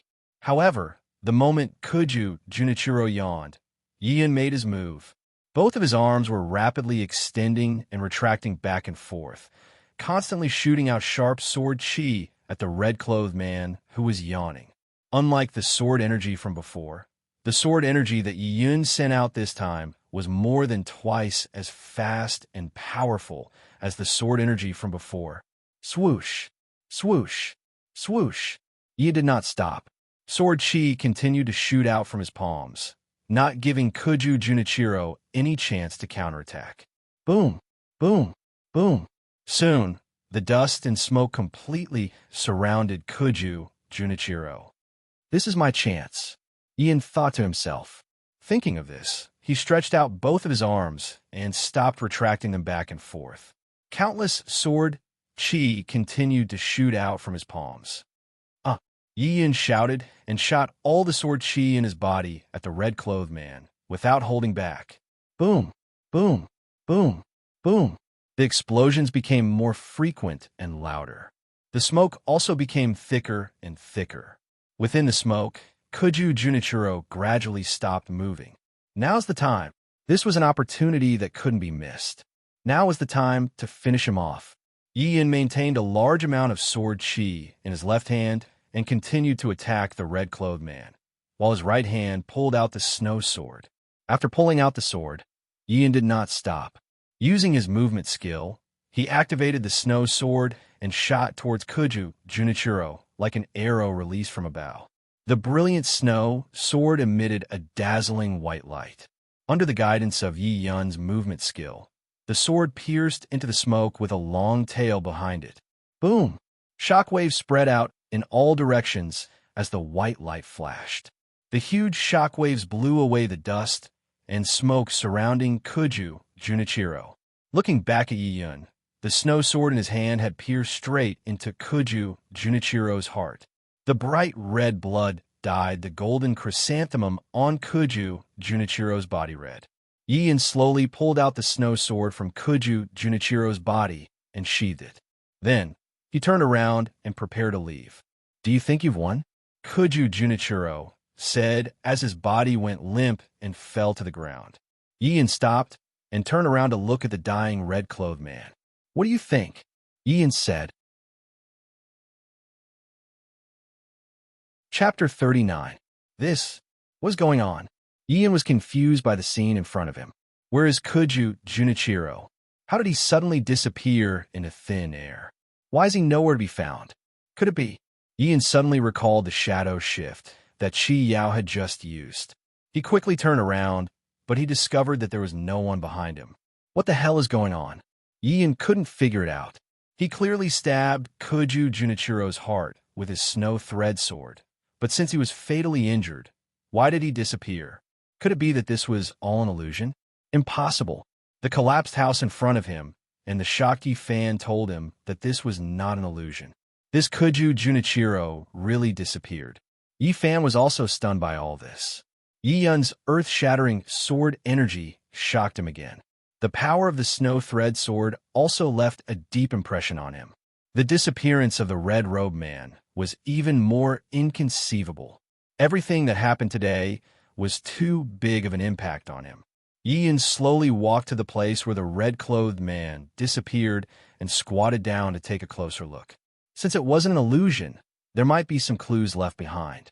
Just as he expected, he did find some clues. On the messy footprints, there was actually a golden hair that was 1 foot long. What is this? Yi Yin pinched the long hair with 2 fingers and stood up. He carefully examined it under the sun. This foot-long golden hair was very smooth, shiny, and soft. It was clearly the hair of an animal. But what kind of animal could have foot-long hair? Even a tiger or lion could not have such long hair. What kind of monster is this Kuju Junichiro? Could it be? Yi Yun's face suddenly changed. I just fought with this golden hair for a long time. The more Yi Yun thought about it, the more he felt a chill down his spine. He didn't dare to think about it anymore. If it was really like that, perhaps even Tin Yi Yin would not be able to defeat this Kuju Junichiro. Looks like you figured it out. A voice that Yi Yin was very familiar with suddenly came from behind him. He abruptly turned around and discovered Kuju Junichiro slowly appearing in the void, just like how he had slowly disappeared. What was different from before was that Kuju Junichiro was now shrouded in a layer of gentle golden light, which was very eye-catching. His eyes were no longer blood red, but golden, and he looked like he hadn't woken up yet. Ah, Kuju Junichiro yawned. Today's sun is really good. It's a pity that we don't sleep. After saying that, he stretched lazily. Yi Yin did not reply. He slowly pulled out the snow thread sword again. Even if there was a huge gap between his strength and the red-robed man's, he would fight him to the death. He could not let the weapon-forging manual fall into his hands. In the previous battle, he had used up 80% of his sword chi. Now he could only rely on the snow thread sword in his hand. Perhaps it won't be long before I die at the hands of this red-robed man, Yi Yin thought. He turned around and looked at the frowning and anxious Yi Fan and Yi Kong lying on the side. He was not afraid of death. What he was afraid of was that after he died, this red-robed man would ruthlessly kill them. Thinking of this, Yi suddenly made a huge decision. Even if he died, he would drag this Kuju Junichiro down with him. He could not let him harm Yi Kong and Yi Fan. At worst, he would self-destruct and die together with him. As Ian thought about this, he circulated the remaining 20% of sword chi in his body to his energy C and used his internal energy to slowly compress the sword chi. Ian had already thought it through. Once he had compressed the sword chi to a certain degree, he would use his movement technique and use the snow thread sword to attack at close range. When he was the closest to Kuju Junichiro, he would scatter his energy and self-destruct, perishing together with him. This was the only way to save the Yi clan. It was also the only way to prevent Yi Fan and Yi Kong from being killed. Yi Fan saw Yi Yun turn around and look at him with eyes full of love. He then saw him look at the unconscious Yi Kong with a doting gaze. He instantly understood Yi Yun's intentions. Grandfather. Yi Fan's eyes were red. He shouted loudly, "You must not!" Before he could finish his words, Yi Yun used the tip of his foot to kick up a small stone. The small stone accurately hit Yi Fan's acupoint on his shoulder, causing him to be unable to speak. Yi Fan's body could not move, his mouth could not speak. He could only let his tears fall silently. Seeing this scene, the red-robed man slightly frowned. "You don't have to be like this." Kuju Junichiro seemed to have seen through Yi Yun's determination to die and said, "I admire your character and your cultivation, so I met you with my real body. Is it worth it to risk your life for a book?" "Ha!" Yi Yun laughed. "A person cannot be arrogant, but they cannot be without pride. Not to mention that I am the head of the Yi clan. Every descendant of the Yi clan has the responsibility to protect the Yi clan secret. They would rather die than let it fall into the hands of others. Whether I die or not is not important. What is important is that as long as I can protect the Yi clan, so what if I die?" Hearing this, the red-robed man was filled with emotions. "You are indeed a good man. We Dongying respect heroes the most.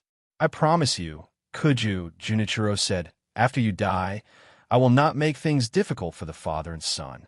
In the future, whenever I meet members of the Yi clan, I will be courteous to them. This is to show my respect for you, a hero." After saying this, the red-robed man said solemnly to Yi Yun, "Make your move." Hearing this, Yi Yun quickly compressed the sword chi in his energy reserve. He held the snow thread sword in his hand and prepared to disperse his cultivation. Just as Yi Yun was about to use his movement technique to rush over, he heard a boom. A huge red arc of light descended from the sky and struck the empty space between the red-robed man and Yi Yun. The ground shook and dust flew everywhere. The huge red arc of light had actually created a huge bottomless crack in the ground. The entire eagle's distress peak was shaking. Yi Yun was instantly blown away by this huge wave of air and fell beside Yi Fan. Even the red-robed man used his movement technique and quickly retreated. Yi Fan and Fujiwara no Chico were even worse off. They were directly blown to the ground by the wave of air.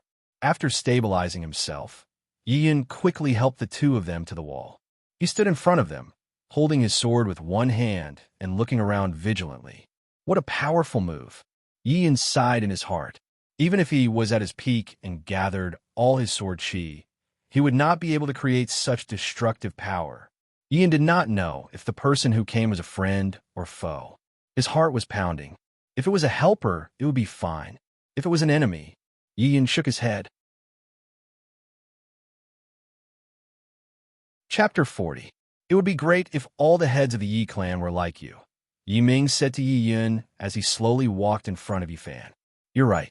The blood of the Yi clan still flows in my veins. For this reason, I will help the Yi clan once more." Yi Ming squatted down and patted Yi Fan's shoulder. "Yi Fan Bufan Yi. Interesting. The person who once commanded the winds and clouds is now a junior of the Yi clan. This world is truly too interesting." Yi Fan suddenly felt his blood flow unobstructed. Yi Ming's pat had unsealed his acupoints. Looking at Yi Ming, Yi Fan was so moved that he was speechless. Yi Ming stood up and looked at Yi Yun. As the head of the Yi clan, it must have been hard for you to do this. Yi Yun fell to his knees with a plop. Ancestor, please accept Yi Yun's bow. Stand up and speak, Yi Ming said. Yes. Yi Yun stood up and stood with his hand by his side. I came just in time. Otherwise, you would have lost your life. Yi Ming said to Yi Yun, although your cultivation isn't low right now, you're still immortal. How could you be a match for this monster? Even if 10 Yi Yuns self-destructed and scattered their powers, they wouldn't be able to hurt him at all, let alone you.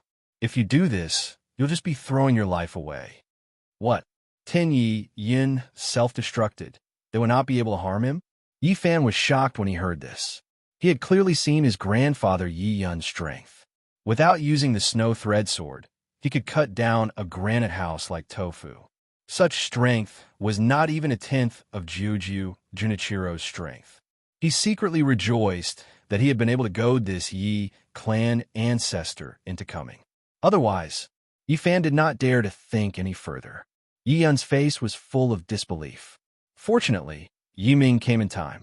Otherwise, it would be like hitting a rock with an egg. Thinking of this, Yi Yun cupped his hands and bowed. Thank you for saving me. Yi Ming was stunned and took a long time to react. I'm not the head of the Yi family. Don't spout nonsense. Back then, the head of the clan, Yi Xing, issued the head of the clan, Yi Yun said. Ancestor, the day you appeared was the day you became the head of the clan. That's his business. It has nothing to do with me, Yi Ming said coldly. Master is right. I will listen to Master's arrangements. Yi Yun said respectfully.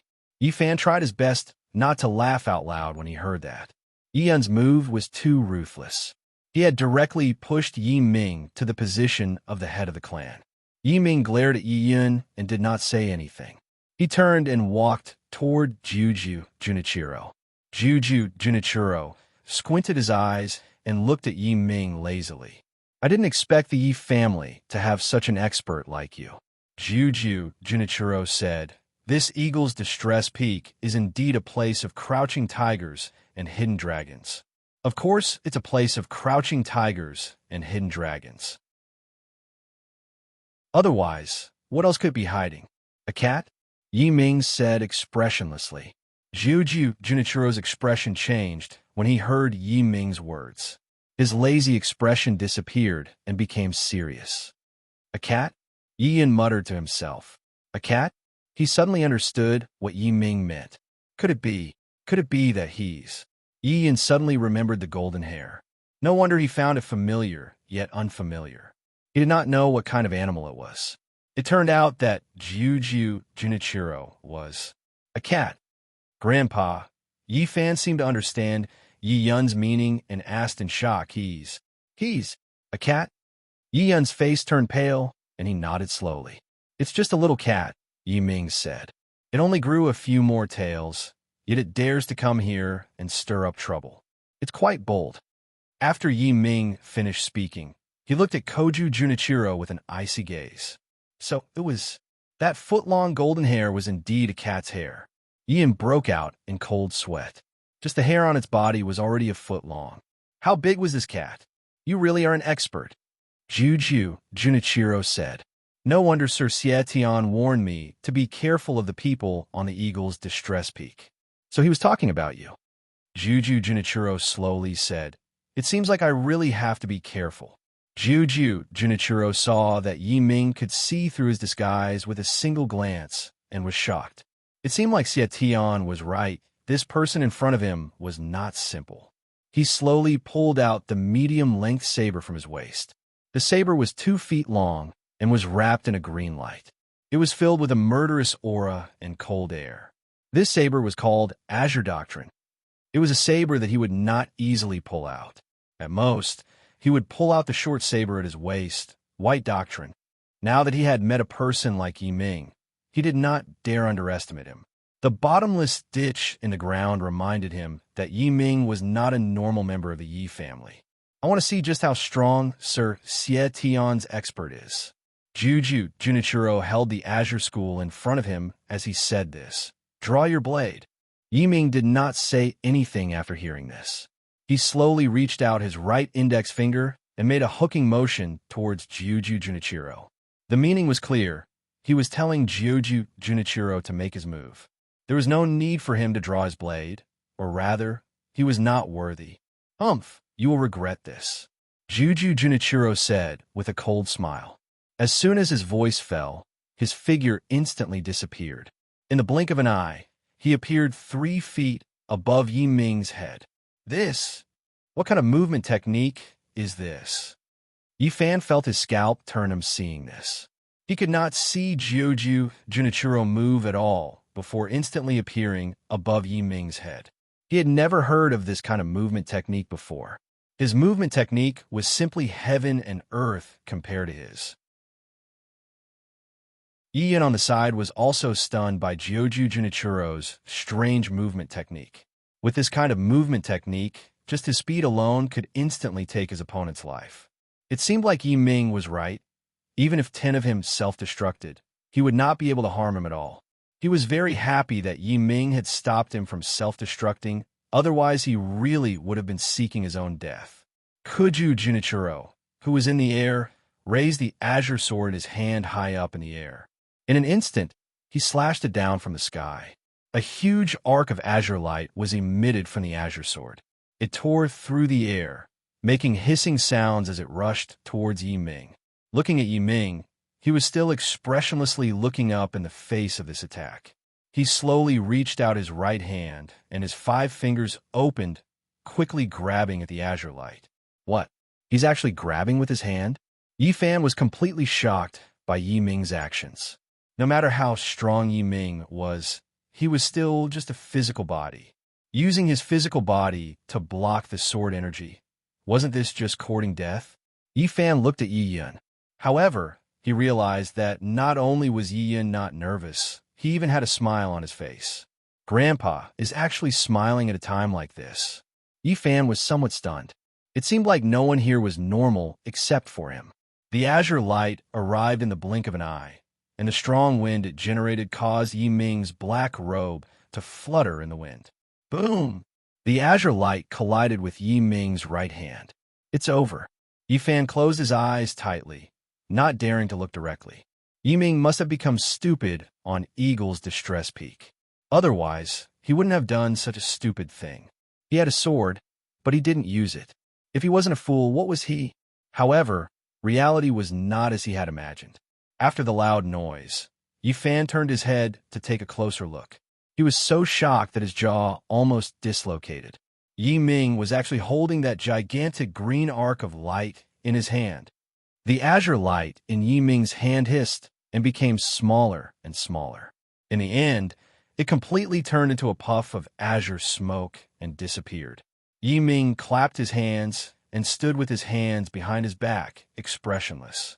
This isn't a dream, right? Yi Fan, who had regained his senses, couldn't believe his eyes. He knew that Yi Ming was powerful, but he didn't expect him to be this powerful. No wonder Grandpa Yi Yan was smiling. This Yi Ming was really like what he said, a godlike figure. Gyuju Junichiro also quickly disappeared after making his move and reappeared at his original position. It was like he hadn't moved at all.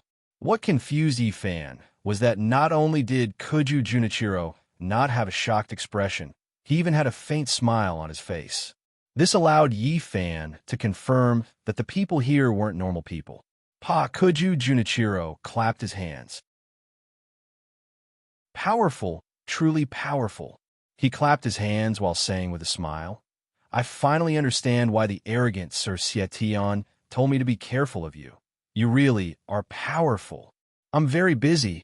I'm not in the mood to play with a little cat like you. Yi Ming coldly said, Use your strongest move. Don't waste my time. It's rare to meet an opponent like you. How could I not play with you? Hey. Gyuju Junichiro disappeared again after saying this. He's here again. Yi Fan thought in his heart. Gyuju Junichiro didn't appear above Yi Ming this time, but rather appeared to Yi Ming's right. However, he didn't make a move and disappeared again, instantly appearing to Yi Ming's left. Then he appeared in front, behind, front, back, left, right, and back. The frequency became faster and faster. For a period of time, there were many flashing figures of Kuju Junichiro around Yi Ming, surrounding him. Hey, hey, hey. All of the Kuju Junichiro laughed at the same time. Let's see if he can catch my sword chi this time. Kuju Junichiro said this while raising the azure sword above his head and slashed down with a schwa sound. Several dozen Kuju Junichiro attacked at the same time, and several dozen arcs of azure light charged at Yi Ming in the center of the circle. Idiot! Yi Fan mocked Kuju Junichiro in his heart. This move was simply too easy to break. No matter how tightly the ground was surrounded, it would not be able to trap Yi Ming. The reason was very simple. Wouldn't it be fine if he could just jump into the air? Just as he had expected, Yi Ming, who was standing in the middle, immediately rose from the ground and flew into the air, avoiding the attacks of the dozens of green arcs of light. However, the several dozen arcs of azure light seemed to have a mind of their own. After rushing to the center of the circle, they quickly gathered together and condensed into a huge arc of light. Surprisingly, it also soared into the sky and pounced at Yi Ming at lightning speed. He can control the sword chi. Ian was shocked. It wasn't easy to use sword chi or sword chi. It was even more difficult to control the direction of the sword chi. However, Kuju Junichiro was able to change the direction of several dozen sword chi at the same time. How high was his cultivation base to be able to do that? At this moment, an even more unexpected thing happened. Kuju Junichiro, with a sinister smile on his face, suddenly appeared behind Yi Ming out of thin air. The azure saber in his hand emitted boundless killing intent as it flashed with azure light and slashed at the unsuspecting Yi Ming's back. At this moment, the several dozen arcs of azure light swept over from the ground. Yi Ming was attacked from both sides. As the azure saber slashed at Yi Ming, Kuju Junichiro's smile became even more sinister. Let's see how you're going to dodge this time. Kuju Junichiro thought to himself. However, he only laughed for a moment before he couldn't laugh anymore. This was because he could clearly hear Yi Ming laughing as well. And it was a mischievous laughter. As the sound of his laughter rang out, Yi Ming's figure actually started to fade away and disappear. What's going on? Kuju Junichiro found it inconceivable. The green saber in his hand missed its target and collided with the dozens of green light arcs that were coming at him head-on. Boom! Azure light shot out in all directions. Kuju Junichiro impatiently scattered the several dozen arcs of azure light and immediately stopped in midair. He held his saber in one hand and stared with a pair of bright eyes, constantly searching for Yi Ming. However, no matter where he looked, he couldn't find Yi Ming's shadow. Kuju Junichiro's forehead began to sweat. It was the first time in his life that Yi Ming had dodged his attack so easily with the movement skill that he had relied on to become famous. What was even more unbearable was that he couldn't find any trace of Yi Ming even with nearly 1,000 years of cultivation. Chapter 41. When Kuju Junichiro heard Yi Ming's words, his body trembled in shock. He had never expected that Yi Ming, whom he had been searching so hard for, would be right in front of him. However, an expert was an expert. Kuju Junichiro did not turn around to attack. Instead, he used his movement technique and disappeared, reappearing on the ground in an instant. At the same time, Yi Ming also appeared in the air and slowly landed on the ground. His face was still expressionless.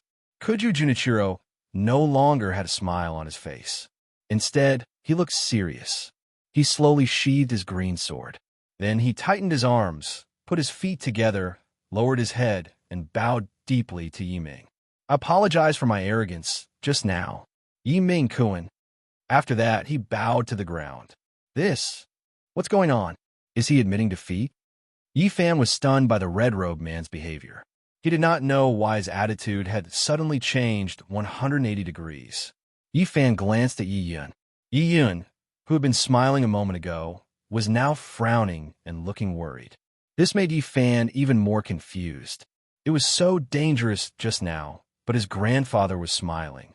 Now that the red-robed man was apologizing, his grandfather started to get nervous again. "He's getting serious," Yi Yun said. "Serious?"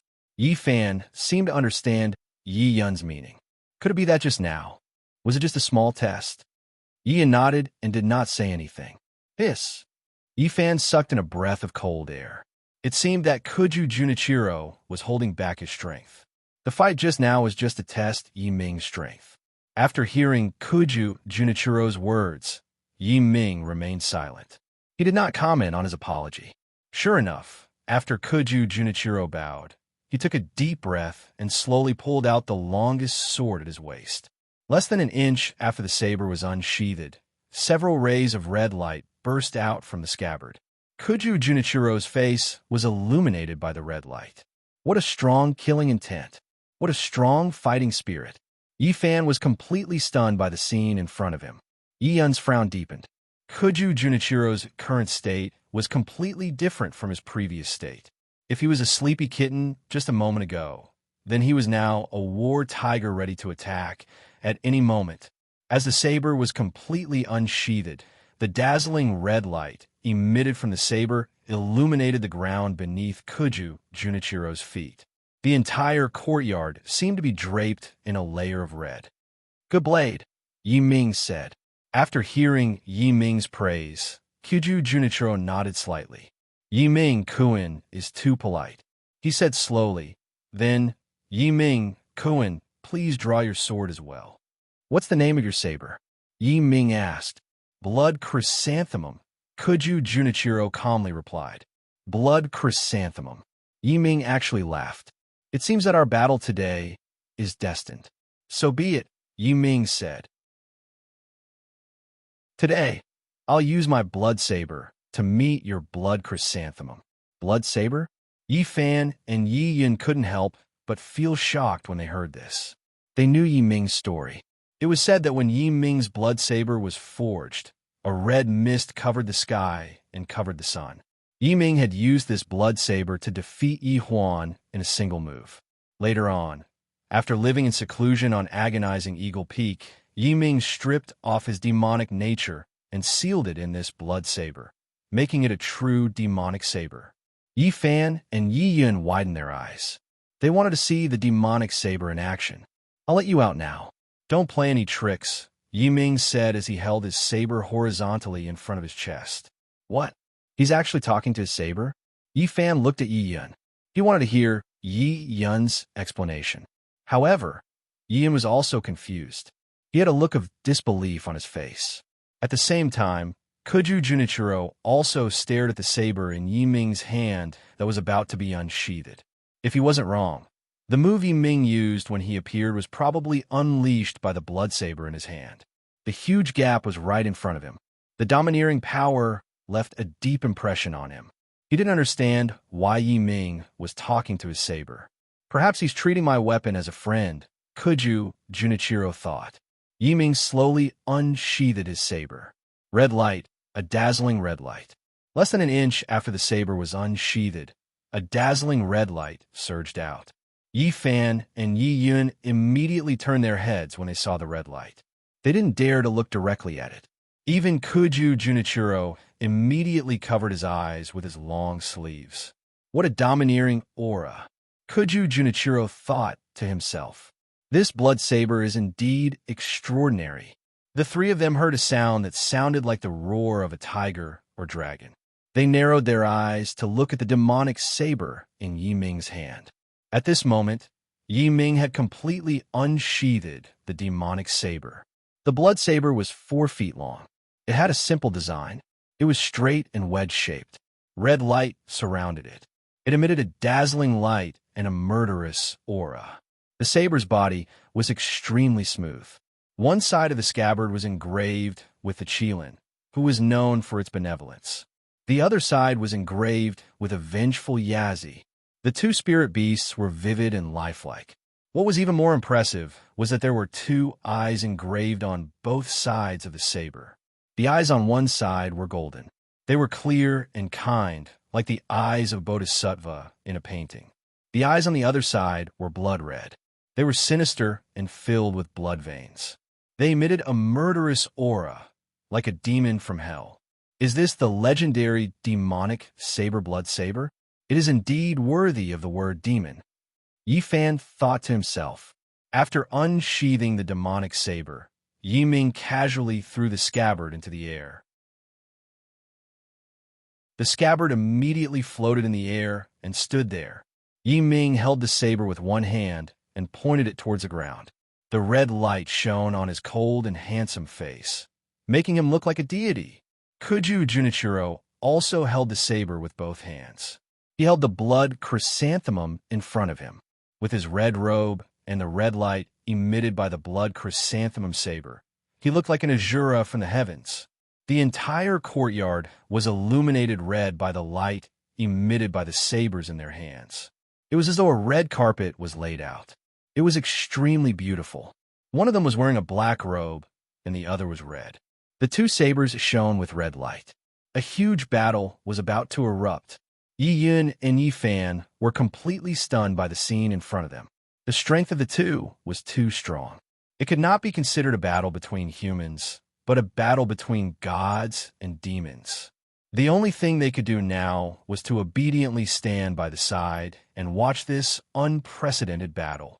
Yi Yun and Yi Fan, protect them well, Yi Ming suddenly said.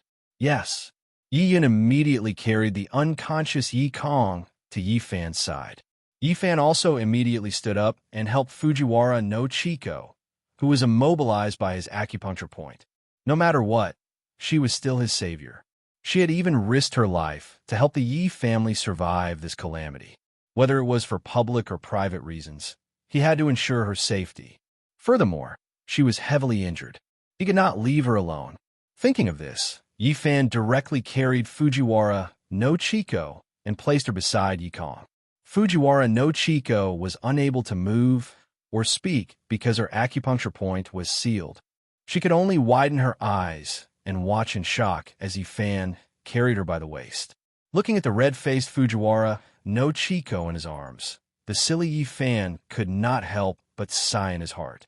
This spiritual jade was really amazing. Even now, it was still continuously healing her. Looking at her complexion, she should be much better. After Yi Fan put her down, he immediately stood in front of Yi Kong and Fujiwara no Chiko with Yi Yun. At this time, his spiritual energy had already recovered by 30%. Now, Yi Ming's intention was very clear. Once the two sides fought, the sword chi would inevitably injure Yi Kong and Fujiwara no Chiko. Therefore, he wanted him and his grandfather to protect them. After Yi Yun and Yi Fan stood still, Yi Yun once again condensed the remaining sword chi on his arms. Yi Fan also pulled out the snake shadow sword, just in case. Yi Ming Kun, I look forward to your guidance, Kuju Junichiro said as his figure disappeared. At the same time, Yi Ming also disappeared.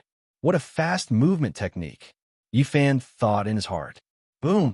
The two of them instantly appeared in the middle of the ground. The blood chrysanthemum warblade and the demonic blood blade clashed together. In an instant, the red light exploded and a huge shockwave spread out from the point of contact between the two weapons. A red halo rapidly spread out. Everywhere it passed, even the dust on the ground did not fly up. Instead, it was firmly pressed to the ground by the huge shockwave. What kind of strength was this? Fan Air quickly, seeing that the red light was about to reach him. Yi Yun said as he extended both of his arms. Over 10 streams of sword chi rushed toward the rapidly expanding red light. After Yi Fan heard Yi Yun's words, he did not dare to be negligent. He immediately circulated the spiritual energy in his body to activate the snake shadow sword. The snake shadow sword once again released a dazzling white light. Yi Fan raised the snake shadow sword high up and chopped down. A cold white arc of light flew towards the red circle of light like a meteor catching up with the moon. Boom! Yi Yun's sword chi and Yi Fan's cold chi cut a hole a few feet wide in the rapidly expanding red halo. It was just enough to fit the four of them. After the red halo quickly went around them, it directly rushed towards the wall behind them. Boom! The wall behind them suddenly collapsed. leaving behind a few feet of debris. This debris was left behind by the hole they had cut open. At this moment, Yi Fan's face was pale. Fortunately, Yi Ming reminded him. Otherwise, at least 2 out of the 4 of them would have lost their lives. Father Yi Kong and Fujiwara no Chico. Yi Ming and Kuju Junichiro swiftly separated from each other after they exchanged blows and disappeared once again. In the blink of an eye, the 2 of them appeared in mid-air again. Boom! The 2 peerless weapons emitting red light collided again. This time, the red halo was twice as big as the previous one. It rapidly expanded in mid-air, and the huge shockwave produced a rumbling sound that made Yi Fan's ears ring. As the red halo retreated, the 2 people in mid-air disappeared again. On the ground, when Yi Fan and Yi Yun saw this scene, they did not dare to be negligent. This time, Yi Yun did not condense sword chi on his arms, but on his snow thread sword. The move just now had greatly exceeded his expectations. He originally thought that the sword chi on his arms would be able to protect the 2 of them, but the result was not as easy as he imagined. If not for Yi Fan's help, the sword chi on his arms might not have been able to cut such a large hole in the red halo. The pale-faced Yi Fan did not dare to be careless. He once again used his spirit energy to activate the snake shadow sword. No one knew where the 2 of them would appear again. After the 2 people in mid-air disappeared, the courtyard instantly became silent. It was so quiet that they could hear their own heartbeats.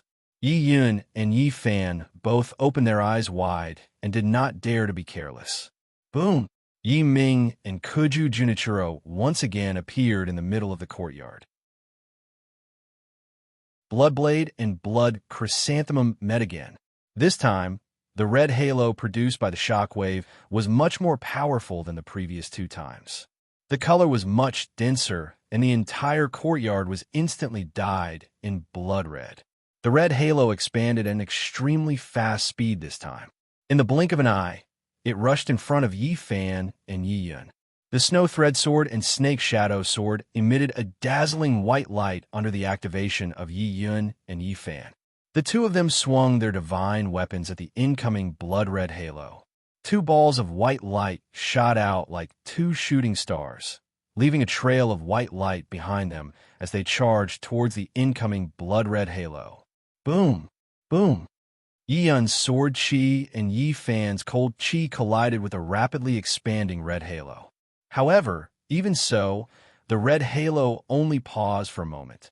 The 2 balls of white light were instantly engulfed by the red light. The halo continued to expand and was less than 3 feet away from Yi Fan and Kuju Junichiro. Chiho's wind-breaking slash. Fujiwara no Chico's voice came. At this critical moment, she could no longer pretend. This time, when she saw that Yi Fan and Yi Yun were unable to successfully cut the red halo, she directly pulled out the demon blade Muramasa from the scabbard. A sharp white light was emitted from the demon blade Muramasa and instantly rushed towards the red halo that was less than 3 feet away from them. Boom! A loud roar was heard as the white light collided with the blood-colored halo. This time, the blade aura from the Muramasa's demon blade cut a hole in the blood-colored halo. However, although it was cut, it did not sever the halo. The hole that was cut closed once again, and it rushed in front of them without slowing down. Not good. Yi Fan saw that the situation was urgent and did not have time to think. He immediately activated his spirit energy and used his movement technique to stand in front of Yi Yun. No matter what, he was already a half-immortal. Moreover, his spirit energy had recovered by 30%. Even if he was seriously injured by the red halo, he should still be alive. However, his grandfather Yi Yun was different. He was still immortal after all. He had almost exhausted his sword chi just now. If he was injured by the shockwave of the halo, it would not be as simple as being seriously injured. Yi Fan closed his eyes and used all his remaining spirit energy to activate the snake shadow sword in his hand, waiting for the red halo to hit him. Chapter 42. Boom! At the same time, the blood-red halo crashed into the 4 of them. The red light was so blinding that they had to close their eyes and quickly turn around. However, what they did not expect was that they were not sent flying by the blood-red halo. Instead, they were still standing there unscathed. What was going on? Yifan quickly opened his eyes to take a look. With one look, he was overjoyed. His father, Yi Kong, was already standing behind him. At this moment, he was using his Xiantian Yuan Qi to form a protective light sphere that completely covered the four of them. "Father!" Yifan shouted happily. Although Yi Kong's face was pale, he still squeezed out a smile and looked at Yifan with a smile. At this moment, the blood-red halo had already begun to dissipate. The entire courtyard's walls and houses had all been destroyed, turning into ruins. Except for one place, the Yi family's ancestral hall, the place where the heavenly dragon was worshipped. Looking at Fujiwara no Chiko, she had already sheathed her long blade and put it back into the scabbard. Her face was pale, and there was blood at the corner of her mouth. It seemed that her internal injuries were very serious. Even the spirit Jade Blood Phoenix could not heal her in a short time. At this moment, Yi Ming and Jioju Junichiro had temporarily stopped fighting and stood in the center of the courtyard. Although they had gone through such an intense battle, the two of them were still unscathed. Even their clothes were not covered in a speck of dust. In this messy courtyard, they looked somewhat out of place. Yi Ming still had the same expression, but he was expressionless. Juju Junichiro, on the other hand, frowned and looked unhappy. "Why didn't you fight back?" Juju Junichiro asked. "I'll let you have 3 moves," Yi Ming said calmly. The two's conversation shocked everyone present. In such an intense battle, Yi Ming was actually only defending and did not attack. Yifan was shocked speechless by these 2 words. If that was really the case, then Yi Ming's strength should be on par with Brother Kim. His grandfather Yi Yun's sword Qi, his father Yi Kong's Xiantian Yuan Qi and ethereal sword art, and his own spirit Qi. To put it bluntly, any one of these 3 could be called a supreme martial art. But compared to the 2 people in front of him, it was like a child playing around. The 3 of them and Fujiwara no Chiko barely managed to block the shockwaves from the fight between the 2 of them. If he were to fight with the 2 people in front of him, perhaps he would only need 1 move to completely obliterate them. "Why? Why did you give me 3 moves?" Kuju Junichiro asked. "Because of what you said," Yi Ming replied. "What is it?" Kuju Junichiro asked. "The next time we meet someone from the Yi clan, we will definitely be courteous to them." "You said so," Yi Ming said calmly. Kuju Junichiro remained silent. 3 moves have passed. "If you don't leave now, I will make my move," Yi Ming coldly said. "Oh." Kuju Junichiro immediately became spirited after hearing this. "I advise you to quickly leave here. Otherwise," Yi Ming expressionlessly said, "I will break one of your tails." "Ha ha ha." Kuju Junichiro laughed loudly after hearing this. "If I don't see you make your move in return, it will be even worse than breaking one of my tails." "Stubborn fellow," Yi Ming calmly said. "Tails?" Yifan muttered to himself. He understood why Yi Ming didn't kill him, but he didn't understand why Yi Ming wanted to break his tail. "Legend has it that cats have 9 lives," Yi Kong said. "According to Master, cats have spirituality and have 9 lives. They are connected, spiritual, calm, right perception, light, essence, chi, and spirit. Correspondingly, when a cat cultivates to perfection, it will have 9 tails. It is said that if a cat cultivates to become an immortal, even the immortals in the heavenly court will have to give it some respect. However, it is extremely difficult for a cat to become an immortal. It is said that when an old cat reaches a certain age, it will leave its owner's house and return to the mountains. After returning to the mountains, if the old cat has spirituality, it will begin to cultivate. After 9 years, it will grow a second tail. After 18 years, it will grow a third tail. After 36 years, it will grow a 4th tail, and so on. If it wants to grow 9 tails, it will take at least a few thousand years. Especially the 9th tail, it is very, very difficult. It needs to be truly perfect in order to grow it. Otherwise, it will not grow even after tens of thousands of years of cultivation. Yi Kong continued, "Therefore, it is very rare to see a cat die at home, and it is even more rare to see a cat's corpse in the mountains. This is because most of them have cultivated to become demons and take on the appearance of humans. They live in the human world, either good or evil." "You know quite a lot," Kuju Junichiro said with a smile. Everyone in the Yi family is not simple. After listening to Yi Kong, Yi Fan understood the importance of tails to a cat demon. Severing a tail was no different from taking a life. "Are you leaving or not?" Yi Ming asked. "I said before, not seeing you attack is even worse than severing my tail," Kuju Junichiro said with a smile. "So, you're not leaving?" Yi Ming asked in return. Kuju Junichiro did not say anything. Instead, he smiled and clenched the glowing red blood chrysanthemum in his hand. A wind began to blow in the courtyard. "In that case, I'll fulfill your wish." After Yi Ming said that, his body began to slowly rise. Yi Ming's speed became faster and faster. Soon, he flew into the air and floated there. The blood saber in his hand began to glow red. "You can vent a little this time, but don't go overboard. Otherwise, I won't spare you." Yi Ming spoke to the blood saber in his hand again. He looked at Kuju Junichiro on ground. He held the saber with both hands and raised the glowing blood chrysanthemum high above his head. A gust of wind began to blow in the courtyard, blowing sand and stones. "Quickly go to the ancestral hall," Yi Yun immediately said when he saw this. These two were going to show their true strength. If they did not hide now, they would be caught in the crossfire. But Yi Fan was about to say something, but he did not say it out loud. He turned his head to look at Fujiwara no Chiko, then back at Yi Yun. His meaning was very simple. If they went to the ancestral hall, what would she do? After all, the ancestral hall was an important place. Even the Yi family could not enter it without the permission of the head of the family, let alone Fujiwara no Chiko.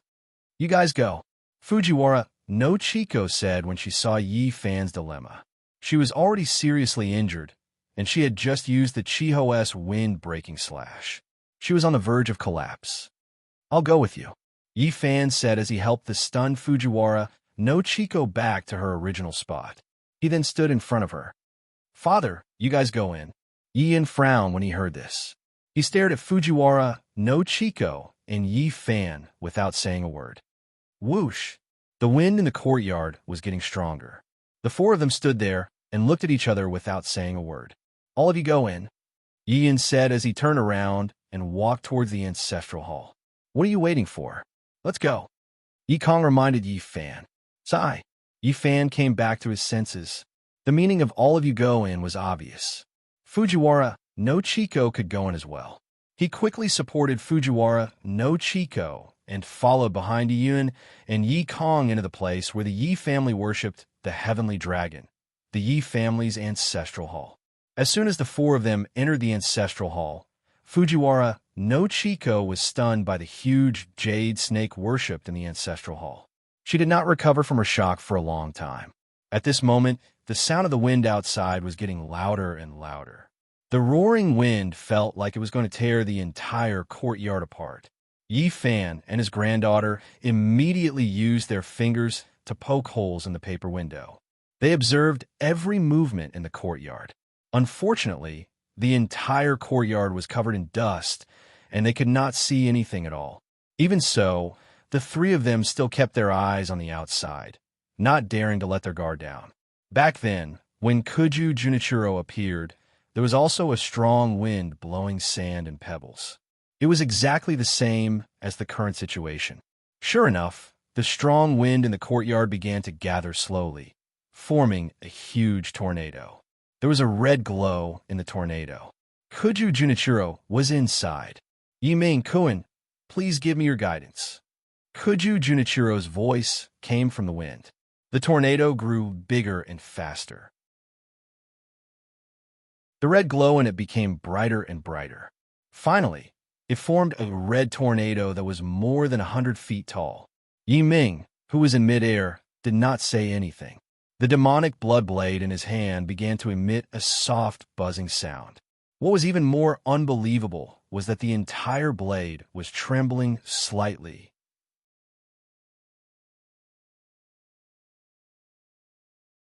Chapter 43. As soon as Yi Ming finished speaking, the demonic blade in his hand immediately quieted down. It stopped chirping and trembling. This demonic blade could actually understand Yi Ming's words. Yi Fan was dumbfounded by this scene. He looked at his father, Yi Kong, and grandfather, Yi Yun. Yi Kong was also shocked. Only Yi Yun was frowning and silent. "Grandfather, what's going on?"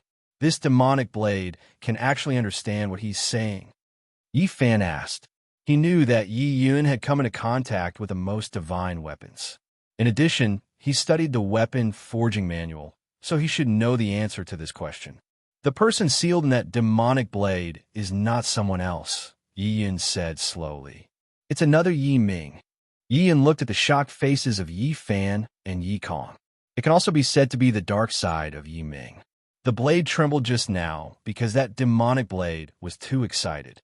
Because this demonic blade sealed Yi Ming's demonic nature, it could naturally understand what Yi Ming was saying. Yi Yun finished speaking and let out a long sigh. If it weren't for the narrow-mindedness of Yi Huan at the time, Yi Ming wouldn't have the cultivation he had today, and he wouldn't have saved the Yi clan from danger. It was just as Laozi said, misfortune is a blessing in disguise, and a blessing in disguise. The mistake he made at one time became the key to saving the Yi clan from disaster. In the air, Yi Ming was expressionless.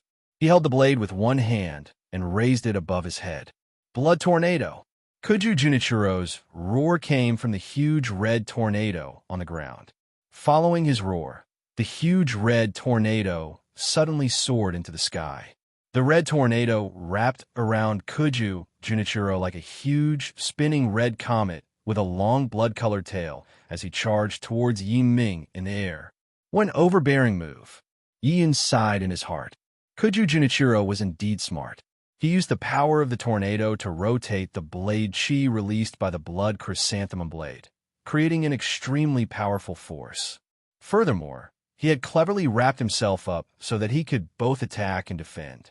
It could be said to be both offensive and defensive. The power of the saber chi and the tornado was invincible. When they looked at Yi Ming again, the corners of his mouth curled up. With a cold snort, he raised the demonic blade and blood blade high above his head with one hand and instantly slashed down. Rip! Only the sound of air splitting could be heard. The air was actually stirred up by the speed at which Yi Ming swung his saber. As the dazzling red light of the demonic blade let out a soft cry, a one-zhong wide blood-red arc of light shot out from the blood blade. Like a waterfall, it slashed down at Kuju Junichiro at an inconceivable speed. Asterisk boom. Asterisk Kuju Junichiro's blood tornado and Yi Ming's demonic blade's blood blade clashed in midair. Two great experts attacked at the same time. When the two's attacks met, the difference in strength was obvious. Yi Ming's saber light actually split Kuju Junichiro's blood tornado into two. After the saber light shot out from the blood tornado, it did not lose any momentum and charged towards the ground once again. Asterisk boom. Asterisk Yi Ming's blood saber light directly pierced into the ground. The ground shook and dust flew up. Another huge crack appeared on the ground as if it was tofu.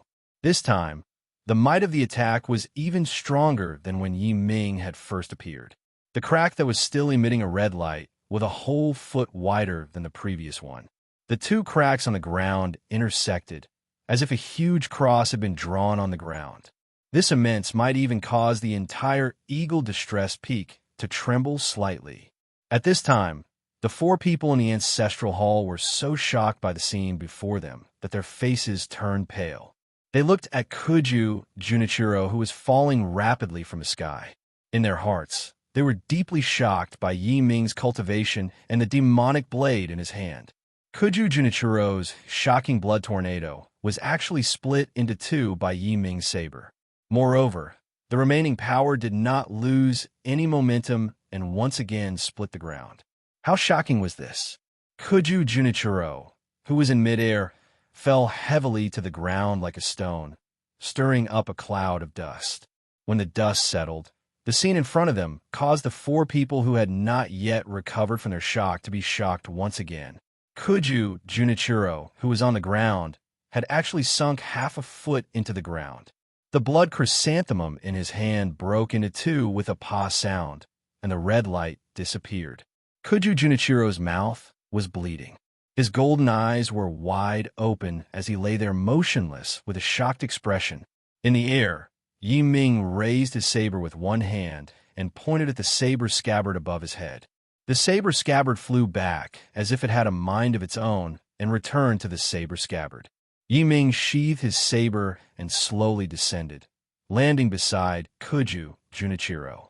After landing, Yi Ming extended his right hand in front of Kuju Junichiro, who was still lying on the ground and did not move an inch. Yi Ming's action caused the four people in the ancestral hall to be so shocked that their jaws dropped. Yi Ming, who had already won, actually took the initiative to pull up the defeated Kuju Junichiro. Kuju Junichiro, who was on the ground, was also shocked by Yi Ming's action. His face was filled with shock as he looked at this person in front of him, who he found inconceivable. This person was someone he could not see through, who had caused him to suffer a crushing defeat ever since he left the mountain. He did not speak for a long time. Yi Ming's hand also remained in the same position, not moving an inch. After a long time, Kuju Junichiro smiled. He extended his right hand and grabbed Yi Ming's hand and stood up from the ground. After pulling Kuju Junichiro up, Yi Ming extended his hand toward the half of the bloody chrysanthemum saber on the ground. The half of the saber immediately flew into his hand, and then he took the other half of the bloody chrysanthemum saber from Kuju Junichiro's hand and directly put the two halves together. What is he doing? Yi Fan thought. The saber was broken, and even if he put it together, it would not be able to be restored. Was he trying to humiliate Kuju Junichiro? But if he was trying to humiliate him, why did he pull him up? Yi Fan did not understand Yi Ming's intention. Yi Yun and Yi Kong had the same expression, their faces filled with doubt. Kuju Junichiro, who had a face full of doubt, saw Yi Ming put the two halves together, and his face became even more doubtful. After the smiling Yi Ming put the two halves of the bloody chrysanthemum saber together, he took a deep breath and focused his mind. His hand began to emit a faint red light. The red light gradually swallowed the bloody chrysanthemum saber in his hand, and the red light at the intersection of the two halves was even more blinding. Yi Yun, who had a sudden realization, stuttered, "He's actually repairing his saber. How is this possible?" Yi Kong, who was standing at the side, was also greatly shocked after hearing Yi Yun's words. "Shio, repair? Just like that. Repair." Yi Fan could not believe his ears. However, what happened next made him believe that Yi Yun was telling the truth. As the red light in Yi Ming's hand became brighter and brighter, the intersection of the two halves of the saber began to slowly melt. The two halves of the saber gradually fused together and slowly connected back to its original state as if it had never been broken. Kuju Junichiro's expression changed from doubt to shock. The cultivation of the person in front of him had already far surpassed his imagination. Wong, the bloody chrysanthemum saber let out a clear cry as it released a red light like before. Yi Ming returned to his body and gave the completely repaired bloody chrysanthemum saber to Kuju Junichiro. Kuju Junichiro took the bloody chrysanthemum saber with both hands and carefully looked it over. With a single look, his heart couldn't help trembling.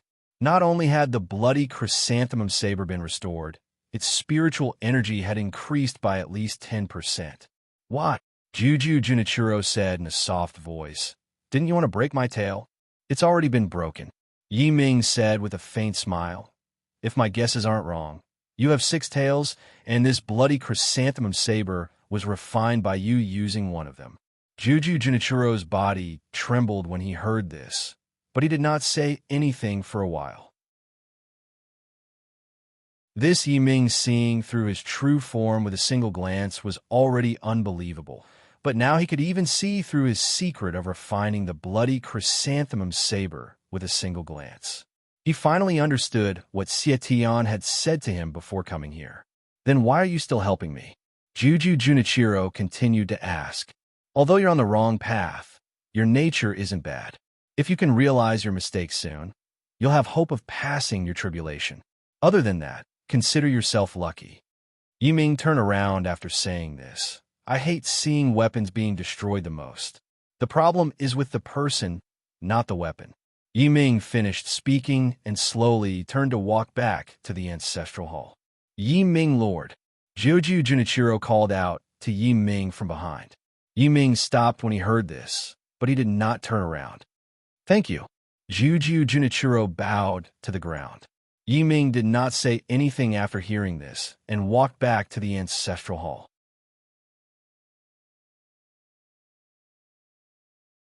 Chapter 44. When Yi Yun and his two grandsons saw Yi Ming enter the ancestral hall, they immediately stood respectfully to one side.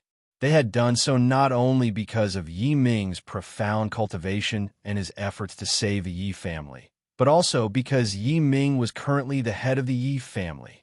Yi Ming slowly walked into the ancestral hall. When he saw the respectful attitude of the three people, he immediately frowned and seemed displeased. I'll say it again.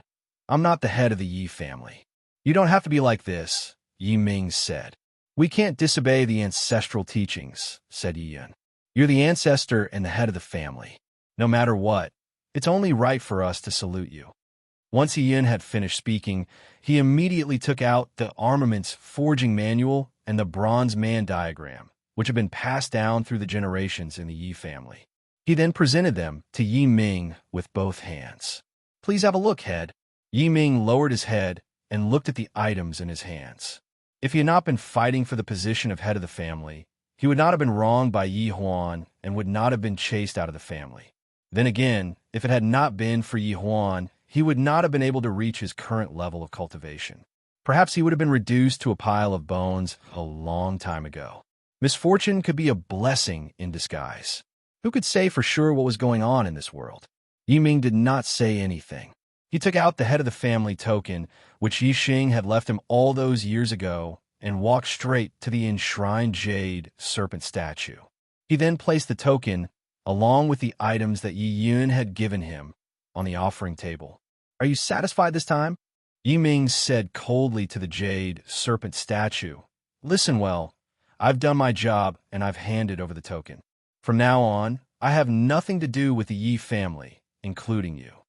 He then turned to Yi Yun and said, continue to be the head of the family. From now on, I have nothing to do with the Yi family. He then walked towards the door.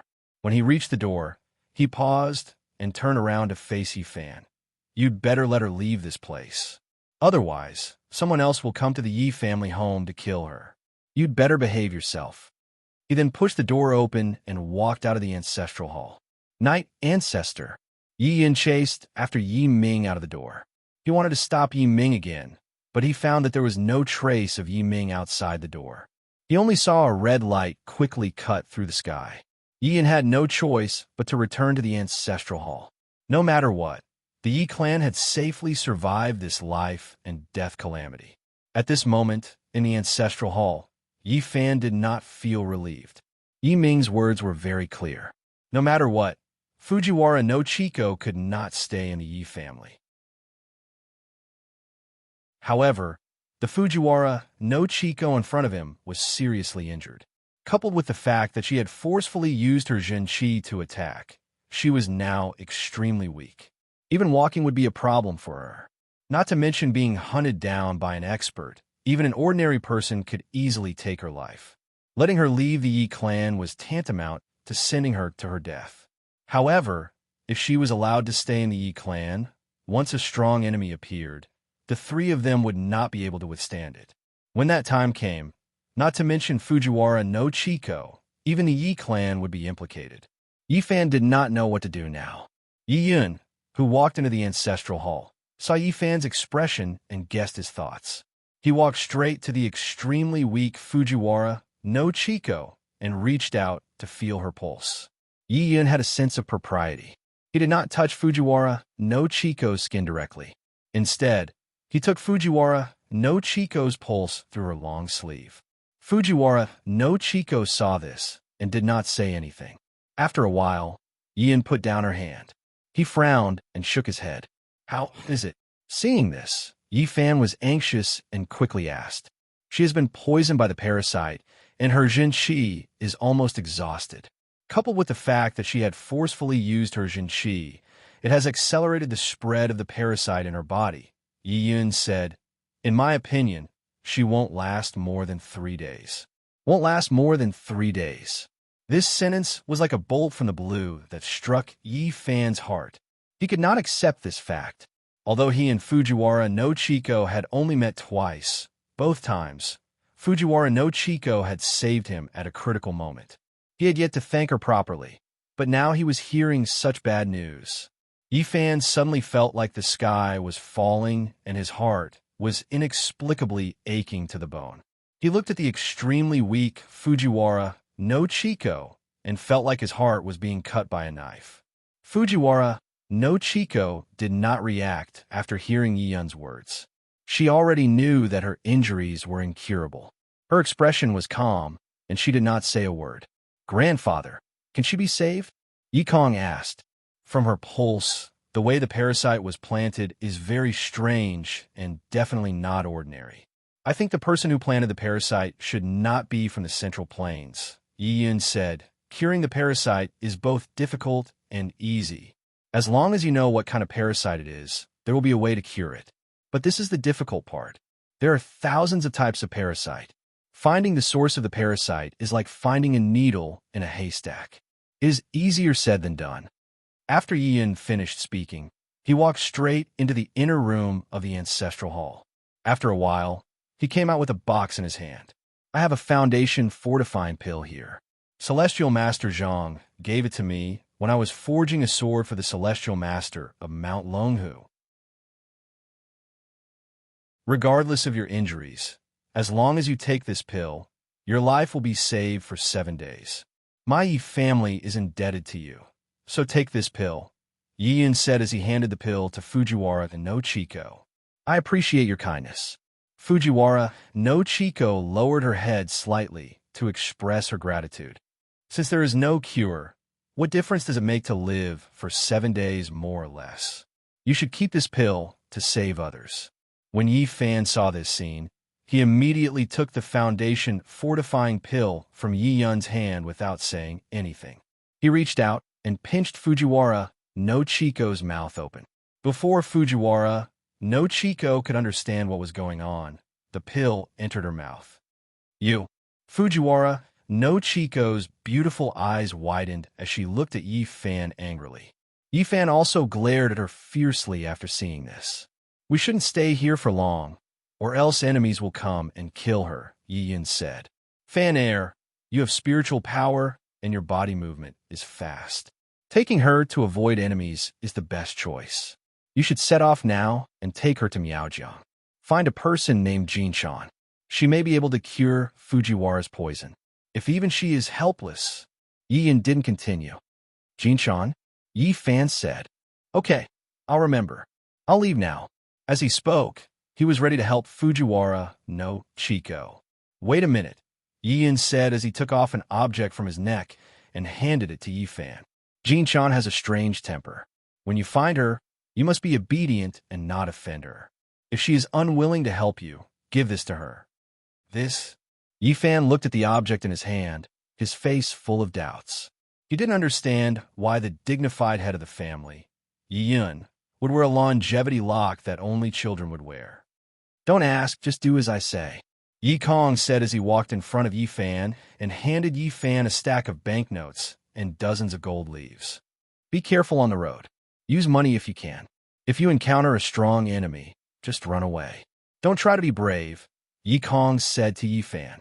Okay, father, grandfather, Yi Fan replied as he helped Fujiwara no Chiko up. Then I'll leave. Take care. If there is any news, I will send a pigeon to inform you. After Yi Fan finished speaking, he helped Fujiwara no Chiko out of the ancestral hall. Father, what do you think of Fujiwara no Chiko? Looking at the two people who had already walked out of the door, Yi Kong asked, "What do I think?" Yi sighed and said, "She's a good girl. She's also a good match for Fan Air." Unfortunately, Yi didn't finish his words. After hearing this, Yi Kong frowned. Yi meaning was obvious. Fujiwara no Chico's life was not only in danger, but he was also a Japanese. "Why did you help me?" On the way out, Fujiwara no Chico asked Yi Fan in a weak voice. "Don't talk so much. Save your strength." Yi Fan didn't answer her directly. "Answer me." Fujiwara no Chico was stubborn. "Maybe it's to repay a debt of gratitude," Yi Fan said. As soon as the words left his mouth, Yi Fan secretly scolded himself for being a fool. Just repay a debt of gratitude. Why did he say that it was possible? Possible. Fujiwara no Chico heard the clues. "Yes, it's possible," Yi Fan said according to the situation. "I don't know why you saved me again and again. What's your purpose?" So I said it's possible. Yi Fan was very smart. He changed the topic to Fujiwara no Chico. Sure enough, Fujiwara no Chico didn't ask after hearing this sentence.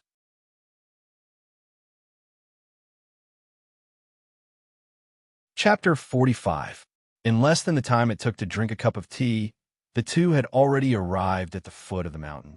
It was already close to noon, and there were not many people at the foot of the mountain. Yi Fan was meticulous and directly stopped a passing carriage. It was currently broad daylight, and flying in the air might cause a commotion among the crowd. In comparison, it was safer to take a carriage. After paying the other party 3 times the price, Yi Fan helped Fujiwara no Chico into the carriage. Coachman was greedy, and the whip in his hand made a cracking sound. "Coachman, slow down. My wife is seriously ill and can't withstand such torment." Yi Fan shouted from the carriage. This trip had to be extremely careful, and everything had to be like an ordinary person. If the carriage was too fast, it would definitely arouse the suspicion of the pursuers. "Okay," Coachman replied. "In a while, when we pass by a clothing store, you can help me buy 2 sets of clothes, 2 sets for each man and 1 set for each woman. Also, buy a roll of good cloth, and I want it to be red. Just buy the good ones, and I will give them to others. The cost will be calculated separately." Yi Fan continued. The two of them had to disguise themselves, and Fujiwara no Chico's Japanese clothing was too eye-catching. "Okay, money could make the world go round." The coachman agreed immediately after hearing that. "Who is your wife?" Fujiwara no Chico asked Yi Fan with a pale face. "You," Yi Fan said. "It's close to the spring festival, and a young couple rushing home is the best identity." "Then why do you want to buy cloth?" Fujiwara no Chico asked with a red face. "First, it can be used as a cover, and second," Yi Fan pointed to Fujiwara no Chico's sword case on his back and said, "This thing of yours is too much of an eyesore. If you wrap it in cloth, people will think it's a gift and won't be suspicious." Before he left, he also put the flame sword into the sword case. What a sly fellow. At this time, the foundation fortifying pill had taken effect. Fujiwara no Chico's skin began to redden, and sweat began to seep out of her forehead. Her physical strength also began to gradually recover. "It's not cunning, it's smart," Yi Fan said as he lifted the curtains slightly to observe the outside. "Why don't you ask me why I saved you again and again?" Fujiwara no Chico asked. "If you want to tell me, you'll naturally tell me. If you don't want to tell me, it's useless for me to ask," Yi Fan said after putting down the curtain. "But you have to tell me how you were poisoned." "What kind of goo poison is it?" "I only know that I drank poison, but I don't know what kind of poison it is," Fujiwara no Chico replied. "You know that you drank the poison?" Yi Fan asked in surprise. "Then why did you?" "It's very simple. If you can't complete the mission, you have to die," Shizo Fujiwara said calmly. "What mission?" Yi Fan asked. "The weapon forging manual," Fujiwara no Chico replied. Yi Fan frowned when he heard that. "Then why didn't you do anything? Why did you help the Yi family instead?" Yi Fan asked the question in his heart. "Because..." Fujiwara no Chico paused for a moment.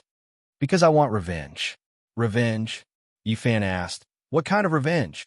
The revenge of killing my father.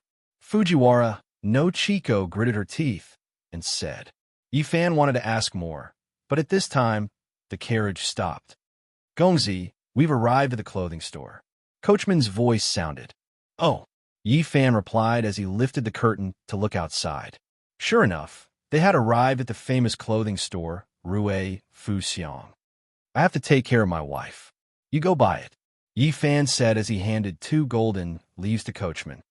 Remember, it has to be the best quality goods. Okay. Coachman took the golden leaves from Yifan and turned to walk into Rue Fuxiang. Go on, what revenge of killing your father? Yifan asked as he lowered the curtain, who knew that when he turned around, he would see Fujiwara no Chiko clutching her chest. Her brows were wrinkled and her skin was pale. She seemed to be enduring great pain. What happened to you? Yifan hurriedly supported Fujiwara no Chiko.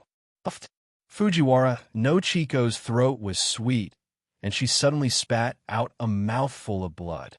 The green canopy was instantly stained with scarlet blood, and Fujiwara no Chiko's veil was instantly blown off. It was only now that Yifan saw her true appearance. She was truly a peerless beauty. Her black hair was like a waterfall, her pair of beautiful eyes rippled, her eyebrows were like jade, her skin was like sheep fat, her eyes were bright, her lips were red, and her teeth were white. She could be called a peerless beauty in the world. Yifan was immediately stunned by Fujiwara no Chiko's exquisite face. Fujiwara no Chiko waved her hand and leaned back, gasping for breath.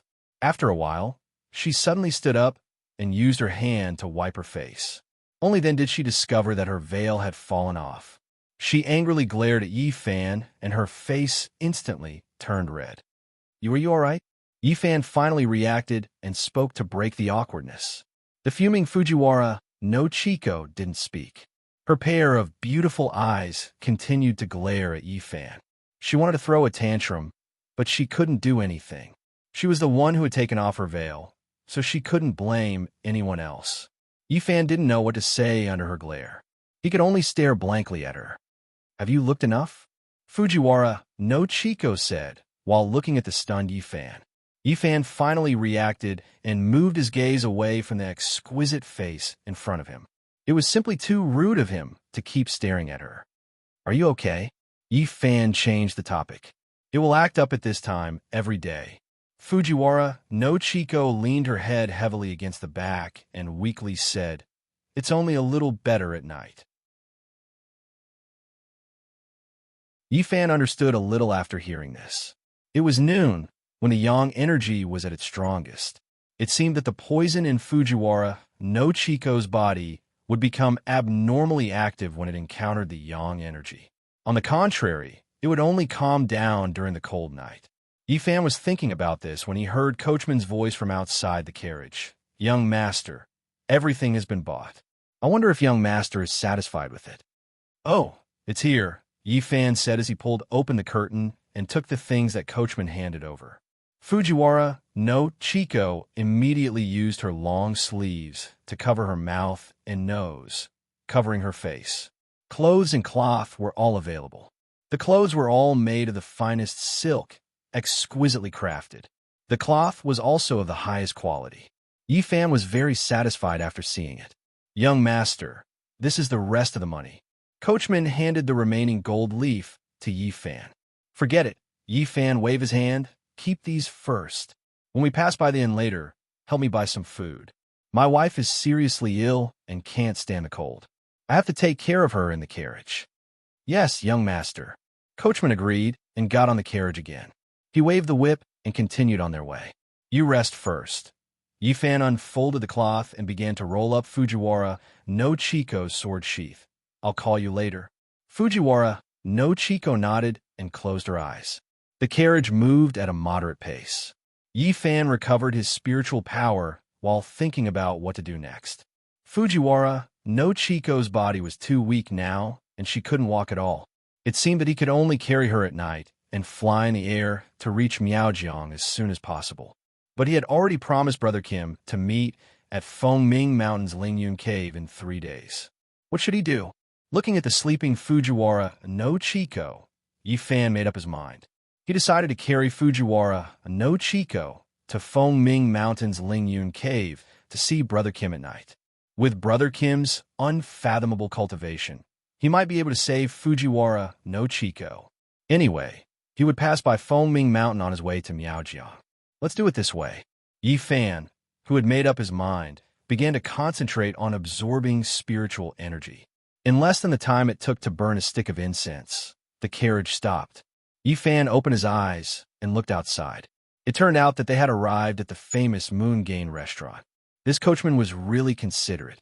He directly brought them to the best place.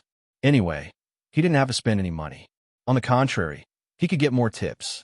"Young master, what do you want to eat?" Coachman got off the carriage and asked. "I want to buy some food that is easy to preserve. Buy some more. You don't have to buy it at night." Yi Fan instructed. "Okay." Coachman responded and left. Taking advantage of this time, Yi Fan woke up the sleeping Fujiwara no Chico. Fujiwara no Chico quickly opened her eyes. She woke up as if she was facing a formidable enemy. After seeing that it was Yi Fan, she breathed a sigh of relief. "What are you doing?" Fujiwara no Chico asked. "Change your clothes." Yi Fan put a white robe in Fujiwara no Chico's hands. "Your clothes are too eye-catching. It's easy to be discovered." Coachman went to buy food. "I'll go down and check." After saying that, he took a set of clothes and got off the carriage. After getting off the carriage, Yi Fan carefully looked around. He took off his dirty green robe and changed into the green-gold robe that Coachman bought. This Rue Fuxian's clothes were indeed not ordinary. Not only were they very gorgeous, they were also soft and tight. Wearing them was both light and comfortable. After changing his clothes, he knocked on the carriage door. "Are you ready?" "Yes." Fujiwara no Chico's voice came from inside. Yi Fan opened the door and got on the carriage. Looking at Fujiwara no Chico, she was wearing a white robe. Coupled with her delicate face and refined temperament, she looked like a fairy from a painting. Yi Fan looked at Fujiwara no Chico. His eyebrows wrinkled even more. "What is it, ugly?" Fujiwara no Chico did not understand why Yi Fan had such an expression. "No, it's very beautiful," Yi Fan replied. "Just like a fairy from a painting." "Then why are you frowning?" Fujiwara no Chico asked.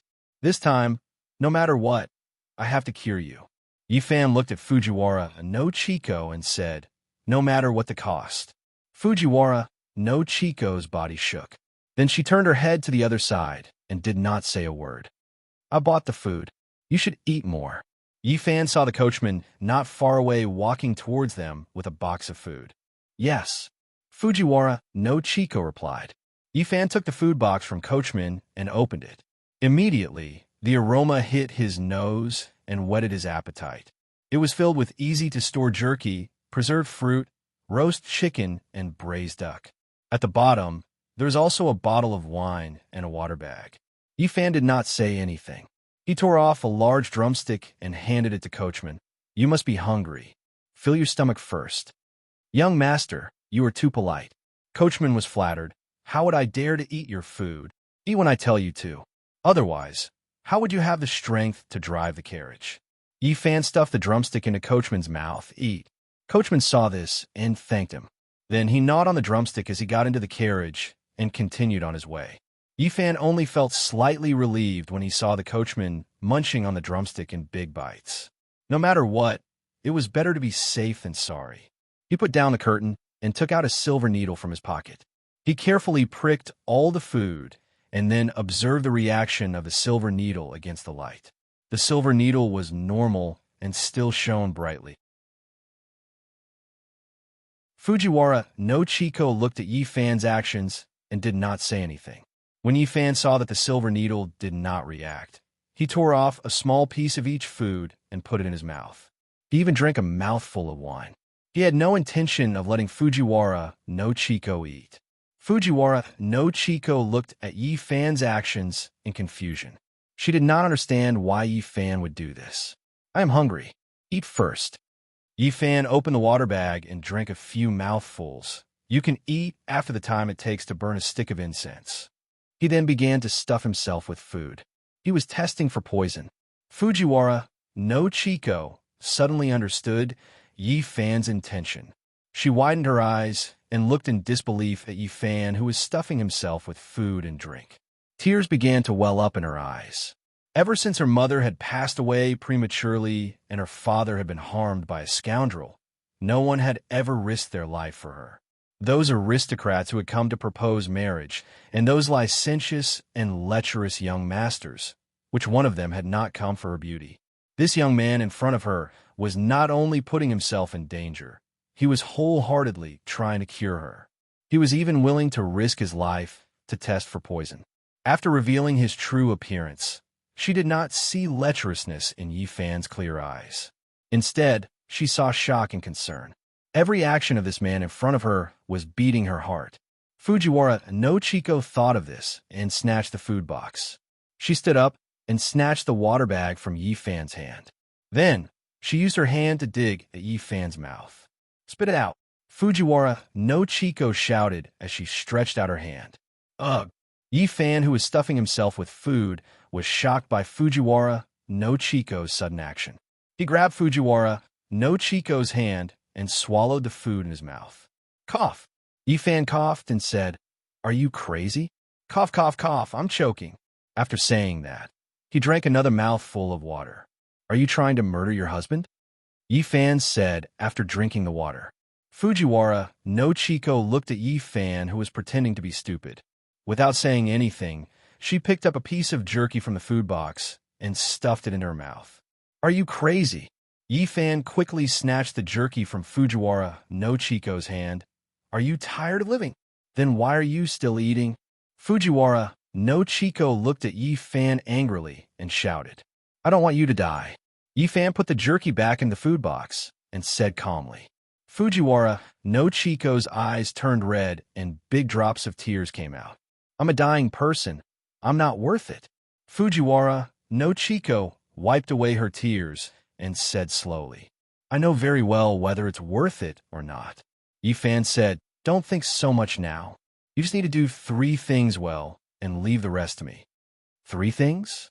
Fujiwara no Chiko asked with red eyes. "Eat, sleep, go to the toilet," Yi Fan said with a smile. "Seriously, how do you feel?" Fujiwara no Chiko asked Yi Fan. "How do I feel?" Yi Fan asked back. "What else can I feel?" Fujiwara no Chiko asked anxiously. "Is there a problem with the food? Do you feel any discomfort?" "I don't feel anything now. I shouldn't." Before Yi Fan could finish his words, his face suddenly changed. He put his hand on his chest, his body tilted, saliva came out of his mouth, and his breathing became rapid. "What's wrong with you?" Fujiwara no Chiko immediately stood up to support Yi Fan, who was about to fall. There was indeed a problem with the food. This food. Yi Fan, who fell in Fujiwara no Chiko's arms, was pale and speechless. "You fool." Fujiwara no Chiko could no longer bear the pain in her heart, and tears fell down.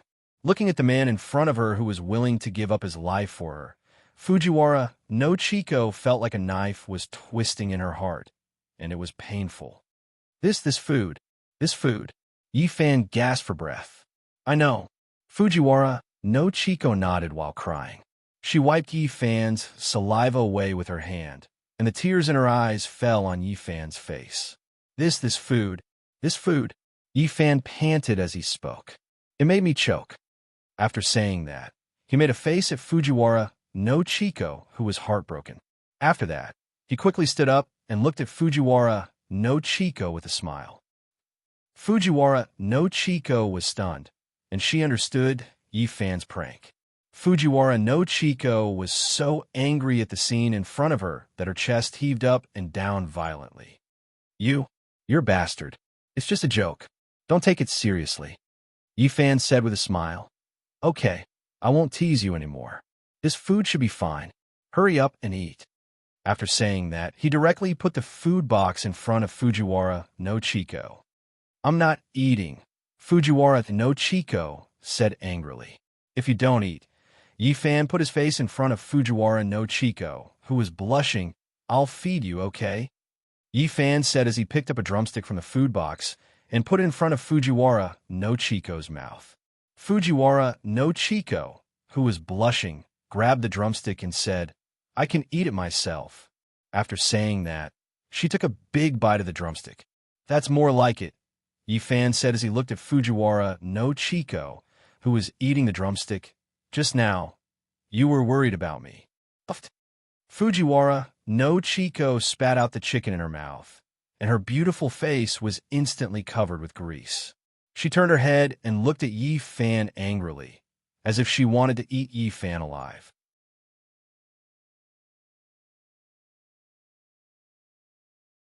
Chapter 46. 3 hours later, the sun had set. Yi Fan lifted the curtain and looked at the snow outside the carriage. He ordered Coachman to stop the carriage. "Hey!" Coachman stopped the carriage. "Young master, what's the matter?" "Let's stop here," Yi Fan said. "Here?" Coachman was puzzled. "This is the wilderness, and it's late. Someone will come to pick us up in a while." Yi Fan took out a golden leaf and handed it to Coachman. "Thank you for taking care of us, husband and wife. Please accept this as a token of my appreciation." "Young master, what are you saying?" Coachman was overjoyed and took the golden leaf. "Thank you very much, young master." "Wife, we should get off the carriage," Yi Fan said to Fujiwara no Chiko. "Yes," Fujiwara no Chiko replied with a red face. Yi Fan carried Fujiwara no Chiko and carried her out of the carriage. "Young master, why don't you and your wife rest in the carriage for a while? I will leave when the carriage picks you up," Coachman said. The amount of money he earned this time was much more than what he had earned in the past year. Furthermore, he had a very good impression of Yi Fan. Not only was Yi Fan generous, what was even rarer was that Yi Fan was very polite to a servant like him. "No need," Yi Fan said. "I will take my wife for a walk around here. You go first." "Yes." Coachman bowed to Yi Fan, turned around, and got on the carriage. He turned around and waved the whip. In a moment, he disappeared in the snow. "Are you feeling better?" Yi Fan asked Fujiwara no Chiko. "Much better," Fujiwara no Chiko said. During the journey, Yi Fan took good care of her, and from time to time, he would annoy her. She felt much better now. She knew that Yi Fan was deliberately making her happy to ease her pain. When she was about to fall asleep, she had secretly looked at Yi Fan. His face was anxious and his brows were tightly knitted. He was not as calm as when he was teasing her. She saw everything and remembered it in her heart. "It seems that the poison in your body doesn't like the cold," Yi Fan said as he picked up Fujiwara no Chiko again. "Hold on tight." "What are you doing?"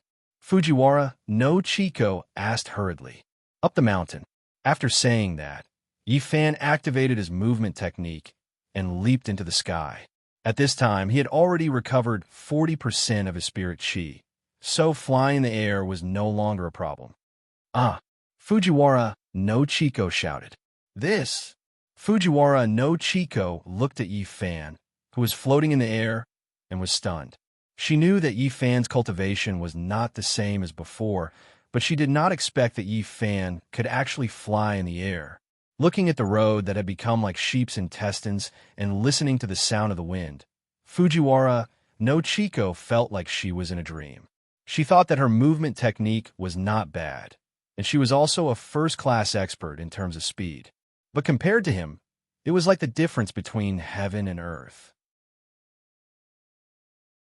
"Hold on tight," Yi Fan said as he began to activate his movement technique and floated to the mountain peak. Fujiwara no Chiko was so scared that she hugged Yi Fan's neck tightly.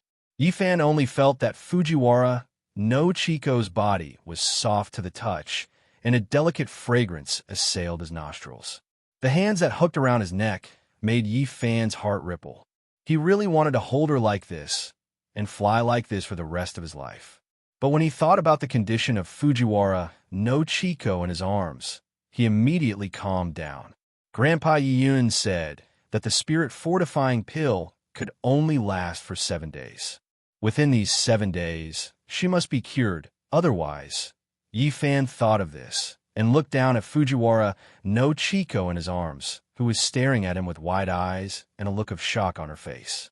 His eyebrows furrowed again, and he sped up his movement technique. "Where are we going?" Fujiwara no Chiko looked at Yi Fan's uncertain face and did not know what he was thinking. "Qing Yun Mountain." Yi Fan answered her. "Qing Yun Mountain?" Fujiwara no Chiko had a puzzled look on her face. Yi Fan said, "It's the mountain where you saved me. Tonight we will spend the night there." Fujiwara no Chiko did not say anything after hearing this. In less than the time it takes for an incense stick to burn, Yi Fan had flown halfway up Mount Azure Cloud. He stopped and slowly landed in front of the cave where Fujiwara no Chiko had saved him. Revisiting this place made him sigh. Thinking about it, it had only been a few days since he was saved, and now that he was here again, the situation was completely different, and he was the one who saved her. Fujiwara no Chiko also had a lot of feelings, and the scene at that time was still vivid in her mind. "Let's go in." Yi Fan helped Fujiwara no Chiko into the cave again. After entering the cave, the scene inside was the same as before, with a few bluestones and a thick mat of firewood. It was the place where he woke up. Beside the remaining fire, there was a 1-foot-deep pit that was very eye-catching. It seemed that Fujiwara no Chiko was right at that time. Hattori Chiyo, who had been frozen by his cold air, was indeed buried under the fire to defrost him.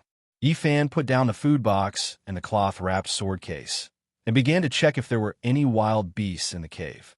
The snow had sealed the mountain, and many wild beasts would look for natural caves to hide from the wind and snow. Fortunately, there were no living creatures in the cave. Fujiwara no Chiko took out a fire starter from her bosom, grabbed a handful of hay, and prepared to light the fire. "You rest, I'll do it." Yi Fan helped Fujiwara no Chiko to sit on the straw mat, and took the fire starter and hay from her hands. He turned around and picked up a handful of firewood, and began to light the fire. The blazing bonfire made the originally cold and damp cave warm and bright. Yi Fan divided the fire into 2 piles, and placed the other pile at the entrance of the cave. This way, not only could it prevent the cold wind from blowing into the cave, it could also prevent the wild beast from entering the mountain. He was careful, and used a tree branch to wipe away the footprints of the 2 people on the snow. Then, he returned to the cave, and used the stones in the cave to surround the fire at the entrance of the cave. This way, no one would be able to see the fire from outside. Yi Fan tidied up everything before returning to the cave, and sat opposite Fujiwara no Chiko. "Are you hungry?" As Yi Fan spoke, he took out a water bag and a roasted chicken from the food box, and passed the water to Fujiwara no Chiko. The roasted chicken was skewered with a tree branch, and slowly roasted above the fire. "I'm not hungry." Fujiwara no Chiko took the water bag and drank a small sip. "You're more tired than me. You eat." Hee. Yi Fan laughed. "Thank you for your concern." Fujiwara no Chiko angrily rolled her eyes at Yi Fan. "That piece of spiritual jade of yours is indeed full of spiritual energy. It's a treasure," Yi Fan said as he twirled the roasted chicken in his hand. "But why is your body's spiritual energy still depleted? Although spiritual jade is full of spiritual energy, it still needs to recover, just like humans." Fujiwara no Chiko explained.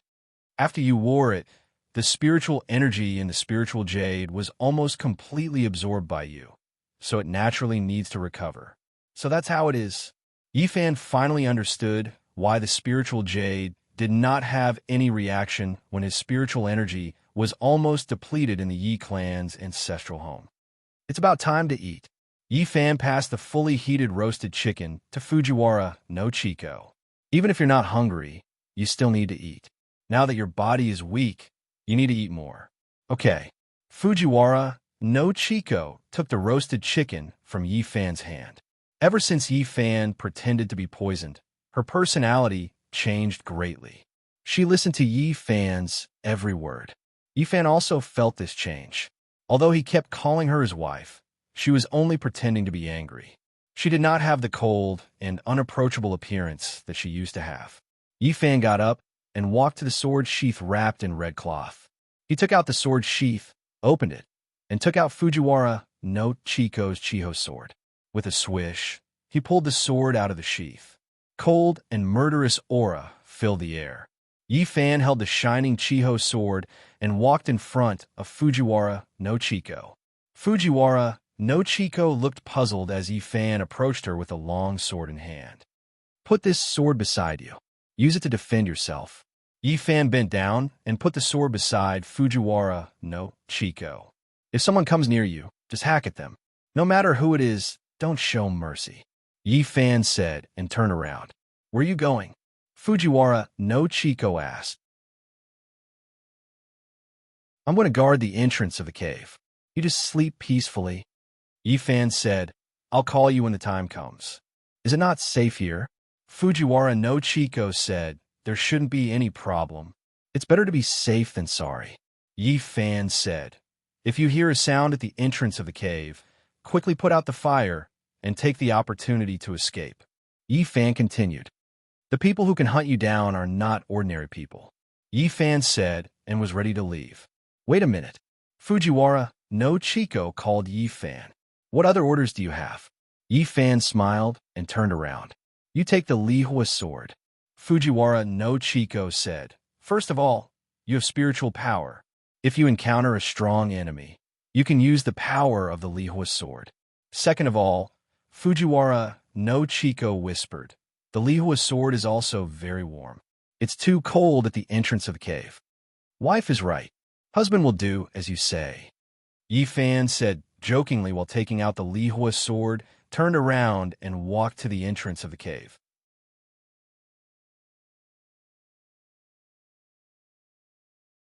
Chapter 47. It turned out that the Fujiwara family was a famous weapon family in Japan. Their ancestor, Fujiwara Muramura, was a famous swordsman in the Edo period. He was good at forging all kinds of weapons, especially swordsmanship. The katana he forged was not only gorgeous, but also extremely sharp. It was deeply loved by the nobles and the samurai class at that time. Because his name, Muramasa, was engraved on the blade, everyone called the blade he forged Muramasa blade. Because it took a long time to forge a good blade, there were not many of them, and it was difficult to find one.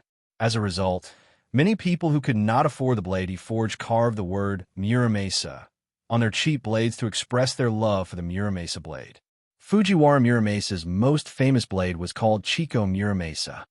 It was extremely sharp, and it had easily cut a huge stone millstone. It became famous for a while. Although they were both weapon families, the Fujiwara family was different from the Yi family. Fujiwara Muramasa's weapon forging technique was not only passed down to his family, but also to his last disciple. In the generation of Fujiwara no Chiko's father, Fujiwara Kaga, the forging technique had already produced 3 branches. As for Muramasa blade, there was no one in Japan who did not know him. Especially the famous blade, mystic technique Muramasa, forged by Fujiwara Kaga, was the most famous.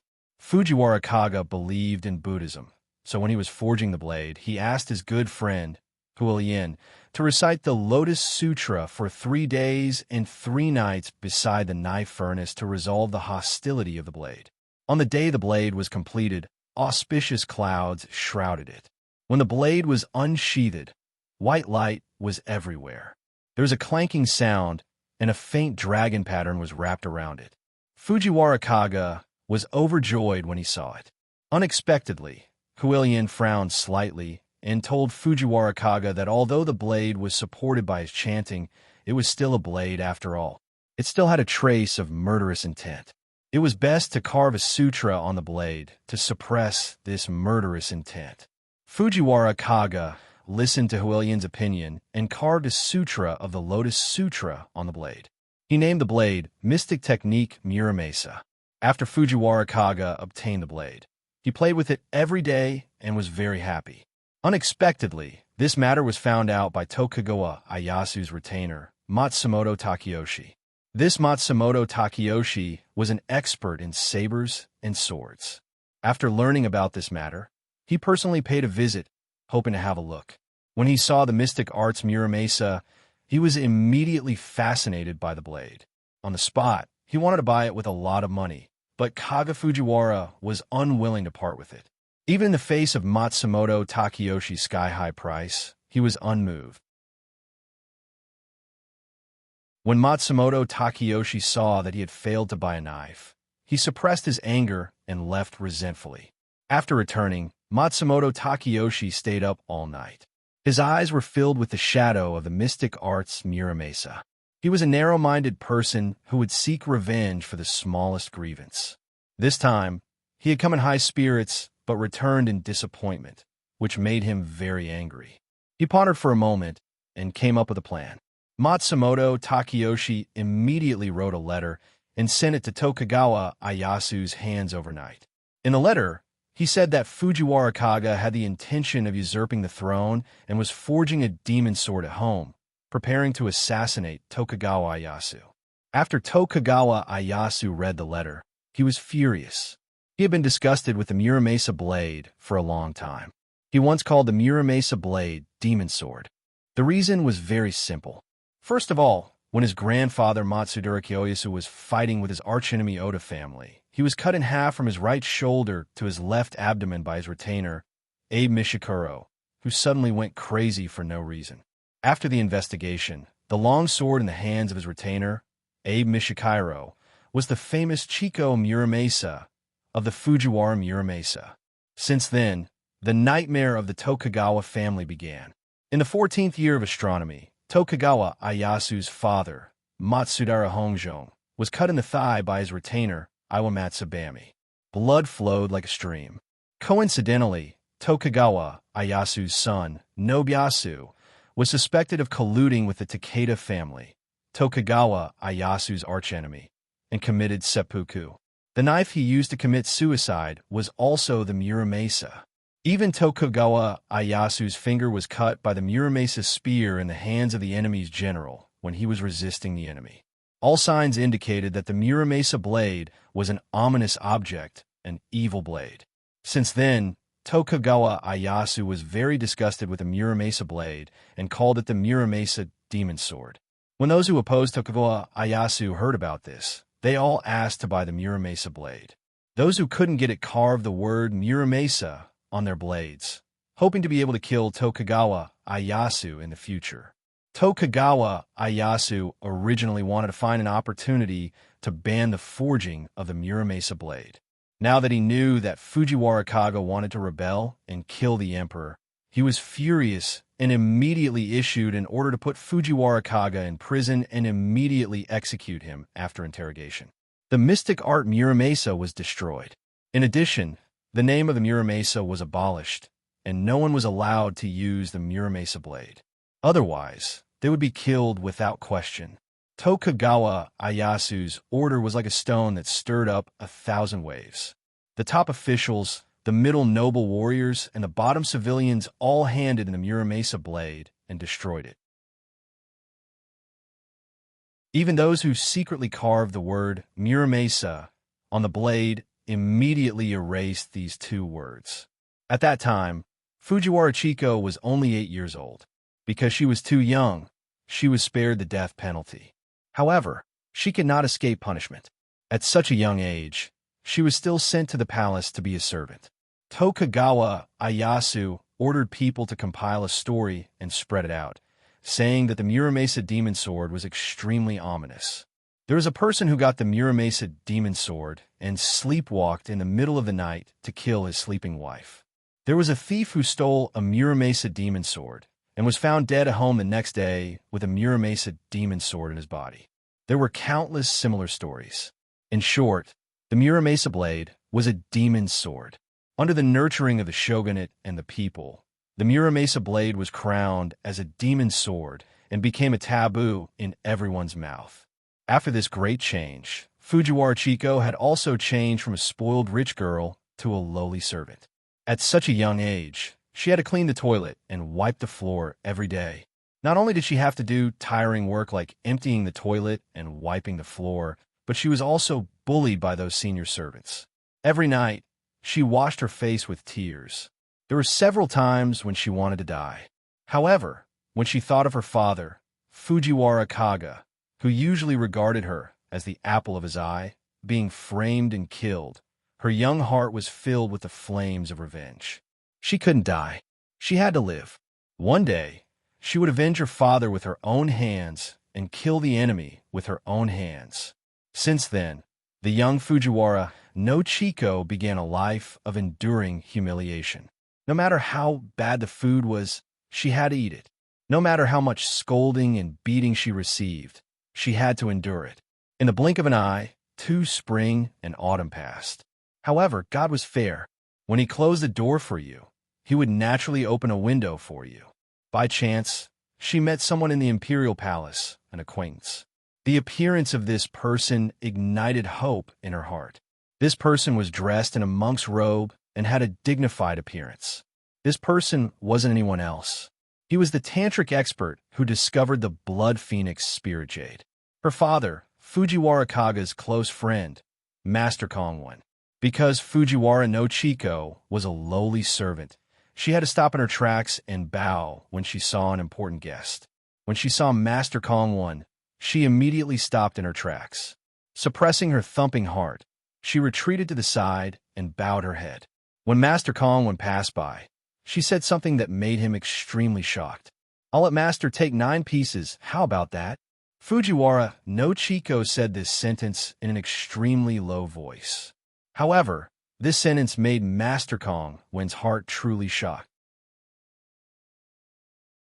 Apart from diligently practicing Buddhism, Master Kongwan's biggest hobby was playing Go. In the past, he had a pleasant conversation with Fujiwara Kaga, who was also a Buddhist. What made him even happier was that this Fujiwara Kaga was also a Go expert. Every time the two played Go, Fujiwara Kaga would jokingly say, "I'll let Master take 9 pieces, how about that?" After hearing this sentence that couldn't be more familiar, Master Kongwan immediately stopped in his tracks. He carefully sized up this 10-year-old little girl in front of him. "You are." Master Kongwan looked at Fujiwara no Chiko, who bowed her head in greeting and asked suspiciously, "Master." Fujiwara no Chiko saw that there was no one around and whispered, "It's me, Fujiwara no Chiko. It's actually you." Master Kongwan's face was full of shock. "You're really here?" He immediately pulled Fujiwara no Chiko to an empty pillar at the side of the palace and lowered his body. "Buddha bless you. You're still alive." Master Kongwan exclaimed in surprise. "Master, please save me. Think of a way to get me out." Fujiwara no Chiko held back her tears and whispered. She didn't dare to cry out loud. Otherwise, it would arouse suspicion. "Don't worry, I'll think of a way." Master Kongwan looked around vigilantly and said, "Now is not the time to talk. Just do what you need to do, as usual, and wait for my news." Looking at the only daughter of his former good friend, Master Kongwan couldn't help but sigh in his heart. When the Fujiwara family was in trouble, he was out traveling. After hearing the news, he hurriedly rushed back. Unfortunately, when he arrived at Fujiwara Kaga's home, it was already empty. After asking around, he found out that Fujiwara Kaga had been killed. Although his only daughter Fujiwara no Chiko was spared, she was taken to the palace and became a servant. Master Kongwan wanted to save her, but the palace was strictly guarded. How could he enter as he wished? Helpless, Master Kongwan could only silently pray for Fujiwara no Chiko in front of the Buddha statue every day, hoping that the only child of the Fujiwara family could live on safely. On this day, Master Kongwan was chanting scriptures in front of the Buddha. Suddenly, he felt his inner thoughts churning. He was no longer as calm as before. Just when he was puzzled, Fujiwara Kaga's figure suddenly appeared in front of him. After bowing to him, he suddenly disappeared. He, who had practiced Buddhism for many years, understood that Fujiwara Kaga's spirit must have a request for him. Otherwise, it would be impossible for him to appear in this solemn hall. After chanting, he returned to the monk's room and carefully thought about what had just happened. Just when he was deep in thought, there was a knock on the door. The knock on the door was very urgent. It seemed that there was something urgent. "Master, General Tevoa sent someone to invite you over," said the servant outside the door. Sure enough, there was something. Master Kongwan immediately got up, opened the door, and walked out of the hall. "What's the matter?" Master Kong asked the servant. "General Tokugawa was disturbed by a nightmare last night. Master, please go over to interpret the dream and pray for blessings," said the servant. "Oh, I see," said Master Kong. "Got it. Tell them that I'll go now." After Master Kong finished speaking, he waved his hand and dismissed the servant. The servant bowed and retreated. After the servant left, Master Kong turned around and entered the hall again. He put on his kasaya and took his staff. After tidying up, he walked out of the temple. As soon as he walked out of the temple, he found a very small whirlwind following behind him. "Brother Fujiwara, I understand what you mean." Master Kong stopped and turned to the small whirlwind and said, "Don't worry, I will do my best to save Chico." As soon as his voice fell, the whirlwind seemed to understand and disappeared. "Okay." After hearing this, Fujiwara no Chico nodded and immediately pretended to be as usual. She picked up the water basin in her hand and went to wipe the floor. Master Kong also immediately got up and continued to walk into the palace as if nothing had happened. After seeing the pale and bloodless Tokugawa Ieyasu waved his hand and dismissed the guards around him. He personally invited Master Kong into the inner room and told Master Kong about what happened last night. Only then did great Master Kong know that Tokugawa Ieyasu had a nightmare last night. In the dream, those people who had been killed by Tokugawa Ieyasu surrounded Tokugawa Ieyasu and attacked him with punches and kicks. What left a deep impression on him was that Kaga Fujiwara was among them. He looked at him coldly with a smile that was not a smile, making people shudder. So that's how it is. Master Kong frowned after hearing this. The general sin of killing is too heavy. Many innocent people have died under the general's sword. The ghosts in the dream last night must have come to take the general's life. Master Kong continued, "If it wasn't for the general's lifespan, he would have been taken away by these ghosts. At first, I thought it was just an ordinary dream. Who would have thought?" Tokugawa Ieyasu said as he unbuttoned his clothes. "Master, please take a look." The scene in front of him made Master Kong gasp. Tokugawa Ieyasu's body was covered with bruises. What was even more shocking was that there were many black handprints. At first glance, it was obvious that he had been pinched and beaten. "When I woke up this morning, I found these bruises. It's very obvious." Tokugawa Ieyasu put on his clothes. "It was done by the ghosts last night. Did they say anything to you in the dream?" Master Kong asked. Tokugawa Ieyasu shook his head. "It seems that the general needs to perform a ritual to release those ghosts," Master Kong said. "Everything will be arranged by the master." Tokugawa Ieyasu said, "If you have any requests, please do not hesitate to ask. Releasing the ghosts is only a temporary solution." Master Kong said, "The most important thing is that the general must not kill again. You must be merciful and do more good deeds. In this way, you will be able to avoid disasters and everything will be auspicious." "Please enlighten me, Master," Tokugawa Ieyasu said respectfully. "The general has killed countless people in his life, resulting in too much killing." Master Kong said, "Now that there is no war, the general can reduce and exempt taxes, care for the suffering of the people, and grant amnesty to the world. In this way, the general's merit is boundless. The people love and respect you. The world will be peaceful, and the gods will protect you. All calamities will naturally vanish like smoke in thin air." Master Kong is right. Tokugawa Ieyasu was enlightened. "Tomorrow, I will issue an order to reduce and exempt taxes and grant amnesty to the world. The general is wise." Master Kong said, "Tomorrow, I will hold a water and land assembly to release those ghosts." "Thank you, Master." Tokugawa Ieyasu was relieved. After leaving Tokugawa Ieyasu's inner room, Master Kong felt gratified. This time, not only did he save Fujiwara no Chico, but he also did a good deed for the people. It was really Buddha's blessing. After meeting Master Kong, Fujiwara no Chico had been waiting at the entrance of the imperial palace, anxiously waiting for Master Kong wins good news. Whether or not she could leave this place depended on this. Master Kong Wen's reappearance made her heart jump to her throat.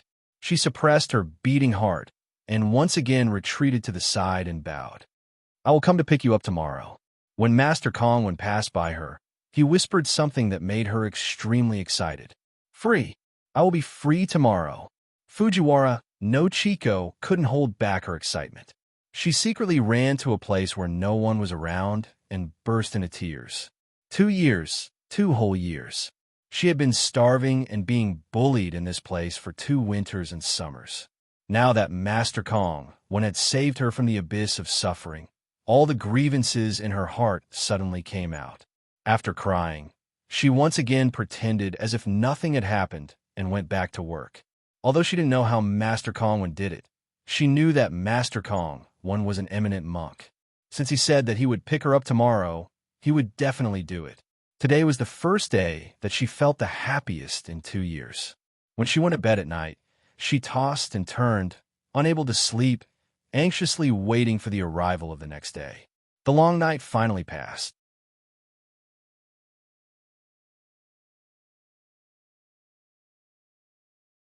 Chapter 48. After Fujiwara no Chico simply tidied up, she was escorted out of the palace gate.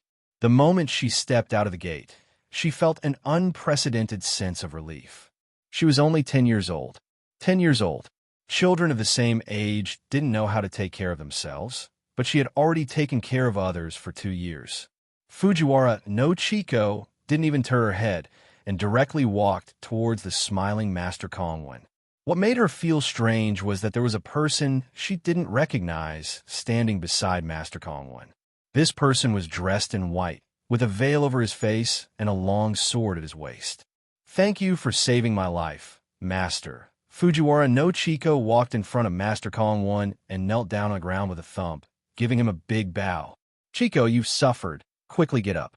Master Kong Wen said as he helped Fujiwara no Chico up. Looking at this young but sensible child, Master Kong Wen looked up to the sky and sighed. Fujiwara bro, Chico has been rescued. You can rest in peace. She's Fujiwara no Chico? The person beside Master Kong Wen said. It was a man's voice. That's right. She's Fujiwara Kaga's only daughter, Fujiwara no Chico. Master Kong Wen answered while saying to Fujiwara no Chico, Chico, quickly come and greet your master, Ito-san. Master? Fujiwara no Chico's face was full of confusion. That's right. You'll follow Ito-san from now on. Master Kong Wen turned to the man in white. I'll leave Chico to you. The man in white nodded. Chico. Master Kong Wen lowered his body and pressed his hand on Fujiwara no Chico's shoulder. Although you're free now, people's hearts are unpredictable and unpredictable. Although your days in the Imperial Palace are tough, they are very safe. After all, not just anyone can enter the Imperial Palace. Now that you have regained your freedom, those who framed your father may come looking for you in the future. I am a monk. I can chant Buddhist scriptures and exorcise demons, but when it comes to protecting your safety, this Ito-san is more suitable for you than me. He will be your master from now on. You have to listen to him and learn from him. One day, you will be able to bring glory to the Fujiwara clan again. Master Kong Wen said as he pulled Fujiwara no Chico into his arms. Do you understand? Yes. Fujiwara no Chico said with tears in her eyes. I understand. At this time, she had no one to rely on. Master Kong Wen was the closest person to her at this time. He didn't expect that he would have to part ways with Grandmaster Kong Wen just as he regained his freedom. Thinking of this, she looked at the man in white. The man in white was also looking at her expressionlessly. All right. Master Kong Wen got up and held Fujiwara no Chico's hand as he walked in front of the man in white. Call me Master. Master. Fujiwara no Chico knelt on the ground. Although she was young, she had seen all kinds of situations in the Imperial Palace and was familiar with all kinds of etiquette. In the past 2 years, the young Fujiwara no Chico had become more thoughtful and mature. Yes. The man in white nodded and said, Get up. Fujiwara no Chico got up and stood to the side. Don't worry, the man in white said to Master Kong Wen. I will do my best. Master Kongwen nodded. Chico, it's getting late. Go with your master. If there is a chance in the future, I will come and see you. Master Kongwen said to Fujiwara no Chico. Fujiwara no Chico nodded sensibly with tears in her eyes. After the man in white nodded to Master Kongwen, he took Fujiwara no Chico's hand and turned to leave. Looking at Fujiwara no Chico, who kept looking back at him, Master Kongwen hardened his heart and turned to leave with large strides. Fujiwara no Chico followed her master, Ito Fumio, to a noodle house called Yoshino Ramen. The master and disciple found a private room and sat down. Are you hungry? Ito Fumio asked Fujiwara no Chico. Yes. Fujiwara no Chico replied. A large bowl of bone broth ramen. Ito Fumio said to the owner. The ramen here was very famous. The ingredients were exquisite and the broth was rich. He often came here to buy ramen and was familiar with the owner of the noodle house, even though he always packed it away. A large bowl of steaming hot ramen was quickly served. There were barbecued pork, eggs, bamboo shoots, pickles, stewed meat, corn, chopped green onions, seaweed, and seaweed. The rich side dishes and the rich aroma made Fujiwara no Chico, who ate plain tea every day, salivate. Ever since she entered the palace and became a servant, she had never eaten authentic ramen. Although she was salivating, she still pushed the bowl of ramen in front of her master Ito Fumio. Aren't you hungry? Why aren't you eating? Ito Fumio said. Master, eat first. Fujiwara no Chico swallowed her saliva while staring at the ramen. Ito Fumio was stunned for a moment and then said, I have already eaten. You eat first. After saying that, he gently pushed the bowl with his index finger and middle finger. Before his fingers touched the bowl slid in front of Fujiwara no Chico. Fujiwara no Chico was immediately shocked, speechless by Ito Fumio's magic. Eat the ramen. Ito Fumio said calmly. Okay. Fujiwara no Chico regained her senses and began to wolf down the ramen. No matter how good the magic trick was, it could not satisfy her hunger. Right now, filling her stomach was the only thing she wanted. Soon, a large bowl of ramen was devoured by Fujiwara no Chico like a tornado. Fujiwara no Chico put down the chopsticks and stared at Ito Fumio, then looked at the bowl without saying anything. Boss, give me another bowl. Ito Fumio called out to the boss again. Just like that, Fujiwara no Chico ate 3 bowls of bone broth ramen before she sat down on the cushion with a satisfied burp. This ramen was too delicious. If it wasn't for her bloated stomach, she would have eaten another bowl. Are you full? Ito Fumio asked. Yes. Fujiwara no Chico replied. Let's go. Ito Fumio took out some money from his pocket and put it on the table, then walked out of the noodle house with Fujiwara no Chico. Master, Fujiwara no Chico raised her head and said to Ito Fumio while walking, Where are we going? Mount Fuji. Ito Fumio replied. Do you live in Mount Fuji? Fujiwara no Chico continued to ask. Yes. Ito Fumio replied. Alone? Children always have so many questions. Now it's 2 people. Ito Fumio said. Oh. Fujiwara no Chico replied. The 2 talked as they walked toward Mount Fuji. 2 hours later, the master and apprentice arrived at the foot of Mount Fuji. Mount Fuji, the highest mountain in Japan, is located at the border of Shizuoka Prefecture and Yamanashi Prefecture. It is a huge volcano. The mountain peaks are high into the clouds, and the peak is covered with snow. From afar, it looks like a fan hanging upside down in the air, so it is also called Jade Fan. Looking at Mount Fuji in front of her, Fujiwara no Chico's eyes turned red. When her father Fujiwara Kago was still alive, he often took her here to play. She clearly remembered that every time she couldn't walk, her father would let her ride on his neck. Those were the happiest days of her life.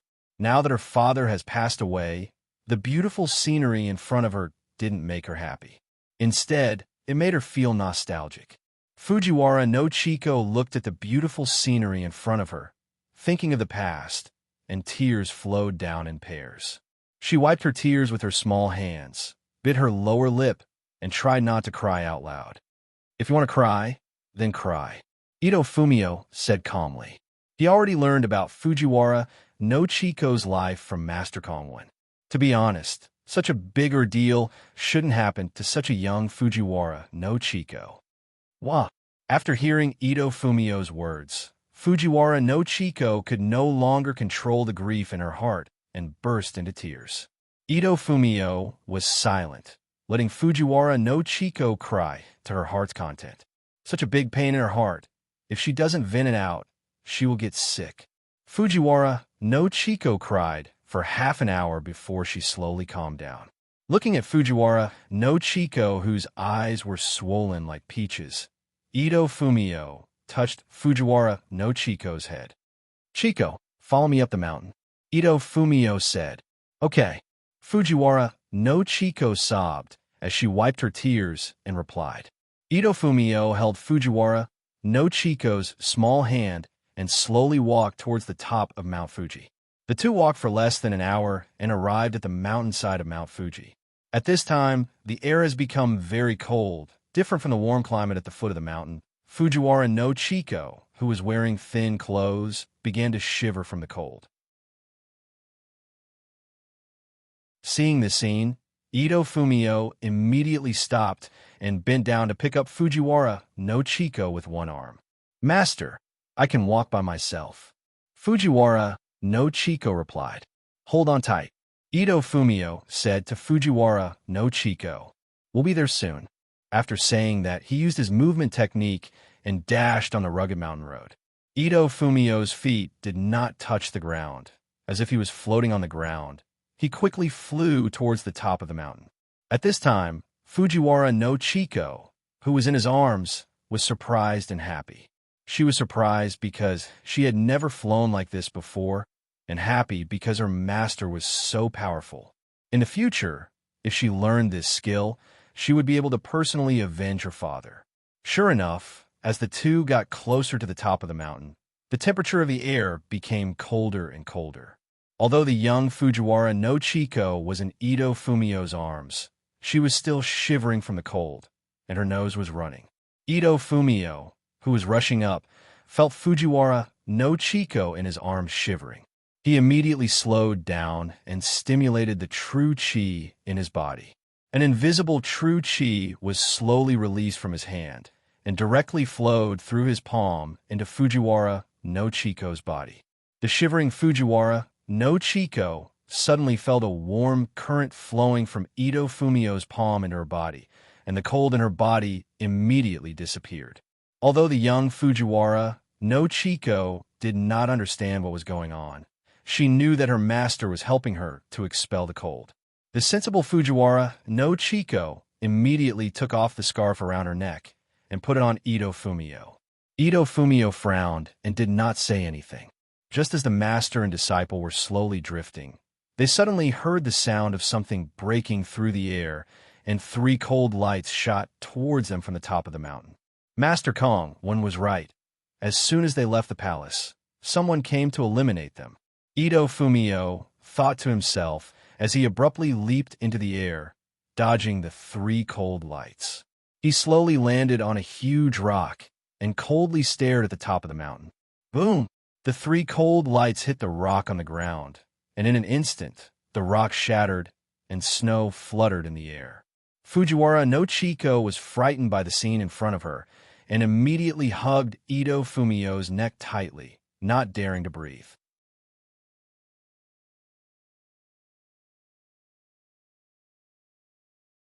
Chapter 49. Ito, hand over the child in your hands to us, said the ninja in the middle. He was different from the other 2 ninjas. His belt buckle was golden, while the other 2 ninjas' belt buckles were white. It's just a child, yet you're using Ijiu Jonin, Ito Fumio said coldly. Isn't this a bit too much? Hee. The ninja held back his laughter and said, Naturally, we have to be careful when dealing with an expert like you. This time, I took the initiative to volunteer because I want to see how powerful the legendary 1000 Executioner is. That's all in the past, Ito Fumio said. What grudge does this child have with you that you want to kill him? This has nothing to do with me. I only know how to carry out the mission. The ninja said, cut the crap. Are you going to hand it over or not? What if I do? Ito Fumio raised his eyebrows and asked, what if I don't? If you hand over the child obediently, you can leave your sword behind and you can go, the ninja in white continued. If you don't, what do you think? Ito Fumio asked. I'll kill you, the ninja in white said coldly. Haha, Ito Fumio laughed. I advise you to give up on this idea. Not to mention the three of you. Even if your sect master came, I wouldn't put him in my eyes. Then I'll offend you, the ninja in white said as he pulled out his long sword. The sword was shining and cold. Shui Wu, the ninja in white said, and instantly slashed his long sword down. A sword shadow quickly slid across the snow and slashed toward Ito Fumio. The snow on the ground was split open by the sword energy and rolled up to both sides like waves. You're asking for death. Ito Fumio held Fujiwara no Chiko in his left hand and raised his right arm high. He changed his palm into a sword and slashed down. A sharp white arc of light shot out from his palm, heading straight for the oncoming blade shadow. With a schwa sound, the white arc of light split the white ninja's blade in half and passed through his body in an instant. Sizzle. A thin line of blood appeared on the head of the stunned ninja, and the blood spread from his forehead to his neck. Puff! A cloud of blood mist rose from the ninja's head. Rip! The body of the white-clothed ninja split into two halves from the middle and fell to the ground. The face that had been split in half still had an expression of disbelief.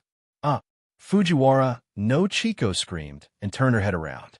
She leaned her head on Ito Fumio's shoulder. How could a young girl like her withstand such stimulation? The scene in front of them made the remaining two ninjas break out in cold sweat. They didn't even dare to breathe. I'm in a good mood today, so I'll let the two of you live to tell your sect master, Ito Fumio slowly said. I've already accepted Fujiwara no Chiko as my disciple. So if you make things difficult for her, you're making things difficult for me.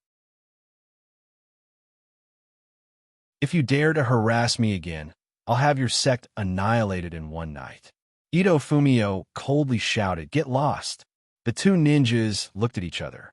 Then each of them carried half of the corpse of the white-clothed ninja and turned around to leave. Ito Fumio patted Fujiwara no Chiko, who was leaning on his shoulder with her eyes closed and covering her ears. They're gone. Fujiwara no Chiko opened her eyes and slowly turned her head. When she saw the big pool of blood on the snow, she leaned on Ito Fumio's shoulder again. You're such a coward, yet you still want to take revenge, Ito Fumio said as he performed his movement skill again and rushed towards the peak of Mount Fuji. After the time it took for an incense stick to burn, Ito Fumio stopped and patted Fujiwara no Chiko, who was still leaning on his shoulder silently. We're here, he said as he put Fujiwara no Chiko down. Fujiwara no Chiko turned around and saw an exquisite two-story wooden building in front of her. The wooden building was antique, and it was surrounded by a courtyard made of stones. There was a pool in the courtyard. Next to the pool was a huge pine tree. Under the pine tree, there was a wooden table and a few chairs. The whole courtyard was arranged in a picturesque disorder, showing the owner's elegant taste. Let's go in, Ito Fumio said as he walked in front. Fujiwara no Chiko carefully followed behind her master, not daring to breathe. The scene just now had a great impact on her young heart. She did not expect that her master Ito Fumio would be so cruel and merciless. After pushing the door open and entering the house, Fujiwara no Chiko saw the residence of her cruel and merciless master. There was a huge bookshelf, a smooth wooden floor, comfortable tatami mats, a half-finished game of Go, and a boiling hot tea stove. Everything showed that her master Ito Fumio was a person with good taste, a clean freak, and a very knowledgeable person. The reason why she said that he was a clean freak was because she found that the whole house was very clean, spotless. Even the outside of the tea stove did not have a trace of ashes. Saying that he was knowledgeable, the reason was even more obvious. The huge bookshelf was full of books, astronomy, geography, tea ceremony, Kendo, all kinds of books made Fujiwara no Chiko who loved to read since childhood, dizzy. She even began to think that the owner of the wooden building was not the same person as her master, who killed without blinking an eye. "You will live upstairs from now on," Ito Fumio said as he put the katana aside, leaning his body on a recliner. "Today you rest first. From tomorrow onwards, you will get up early every day." "Yes, master," Fujiwara no Chiko answered and said, "What I need to get up early for? You will know tomorrow." Ito Fumio said, "There is a natural volcanic hot spring behind the wooden building. You can take a bath there. There is a kitchen and ingredients upstairs. If you are hungry, you can cook something for yourself." And Fujiwara no Chiko answered and turned to go to the second floor. The entire second floor was very simple, with a wide closet, polished floor, clean and tidy kitchen, thick meditation cushions, and exquisite quaint square table. The most eye-catching thing was the two wide saber holders, on each of which were placed 5 sabers of different lengths. Fujiwara no Chiko was influenced by her father since childhood, to the point of obsession with sabers. She immediately put down her bag, walked a few steps to the saber holders, and carefully looked at the sabers. These 10 sabers were of different lengths, and their styles and patterns were completely different. Some sabers were rough and domineering, while some sabers were exquisite and gorgeous. Fujiwara no Chiko was completely attracted by these sabers, and even wanted to personally pull out the sabers to play with them. "Do you like it?" Ito Fumio's voice came from outside the door. Fujiwara no Chiko, who was looking at the sabers, heard her master's voice and immediately turned around with a look of surprise. She did not know when her master had been standing at the door. "I like it," Fujiwara no Chiko answered in a low voice. "Oh." Ito Fumio walked into the room. "Which one do you like?" At this time, Ito Fumio had changed into a loose Japanese-style green robe, and his exposed chest made him look very strong. But even so, his face was still covered by a veil. "I like all of them," Fujiwara no Chiko said honestly. "You can pick your favorite."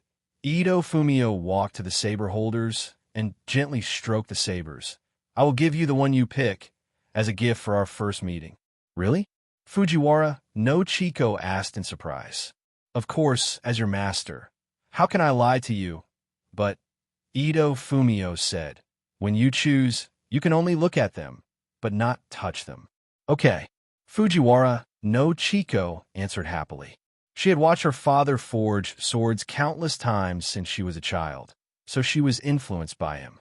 She was already familiar with her father's method of forging swords, and she had also learned to appreciate swords. Every time someone brought a treasured saber for her father to appreciate, her father would first let Fujiwara no Chiko appraise it. In the beginning, Fujiwara no Chiko only paid attention to the appearance of the accessories and the shape of the saber. Later, under her father's detailed explanation, she understood that a good saber could not only be judged by its appearance, but also by her heart. Under her father's influence, Fujiwara no Chiko gradually understood several key points in appreciating a weapon. The first point was to look at the spirit. Her father told her that weapons were actually the same as people. People were divided into good and evil, and weapons were the same. A good weapon would naturally exude a unique aura. She clearly remembered that once, an aristocrat came to visit her father with a long saber and asked him to appreciate the saber. Fujiwara Kaga took it in his hand and looked at it. He did not even pull the saber out of the scabbard and told the aristocrat that the evil aura of the saber was too strong, and there should be no less than 100 people who had died under this saber. It was best not to keep this saber by your side, or else it would affect the mind of the wielder. The aristocrat was shocked after hearing it, and he bowed repeatedly and asked if there was a way to resolve it. Fujiwara Kaga told him that the saber was already bloodthirsty, and there was no blade. It was best to keep it permanently. If it was worn on the body for a long time, it would be disadvantageous to the owner and bring about a bloody disaster. The aristocrat hesitated for a long time, and then got up and left. After the aristocrat left, Fujiwara no Chiko, asked her father why man-made weapons were divided into good and evil.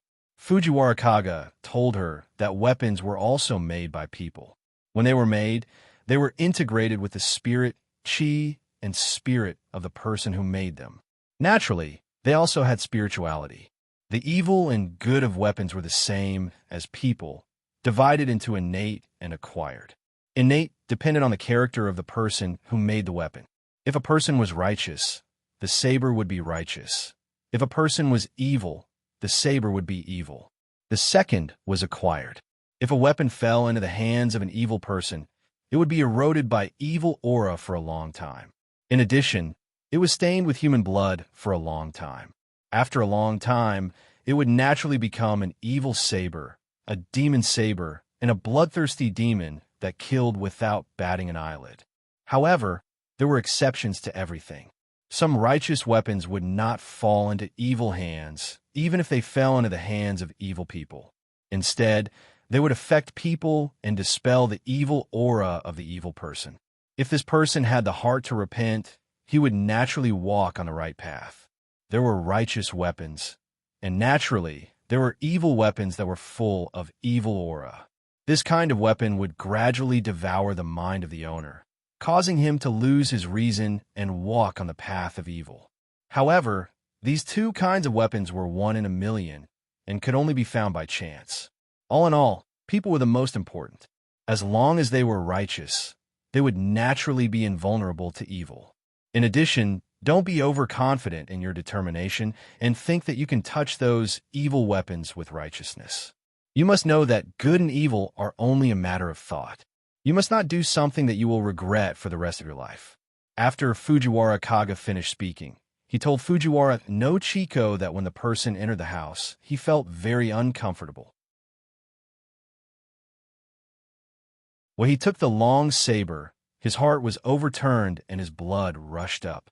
The saber in the scabbard was like this. Naturally, it was an evil saber. Sure enough, less than 3 days after the noble returned home, the bad news that he committed suicide in the middle of the night came. Fujiwara Kaga and his daughter sighed when they heard it. In addition to the spirit, one had to look at the shape of the weapon, including the material, shape, sharpness, and so on. Fujiwara no Chiko opened her eyes wide and carefully looked at the 10 sabers in front of her, feeling the quality of each saber with her heart. Ito Fumio remained silent and watched Fujiwara no Chiko choose the sabers without batting an eyelid. When Fujiwara no Chiko saw the last saber, her eyes lit up. This saber was 3.5 feet long, and the scabbard and hilt were white. It looked pure and quiet. What surprised Fujiwara no Chiko was that this saber emitted the aura of an unruly expert. She even felt that this saber was coldly looking at her. Fujiwara no Chiko turned around and looked at Ito Fumio, who was standing behind her silently, and then turned back to look at the saber. "What? Have you chosen?" Ito Fumio asked.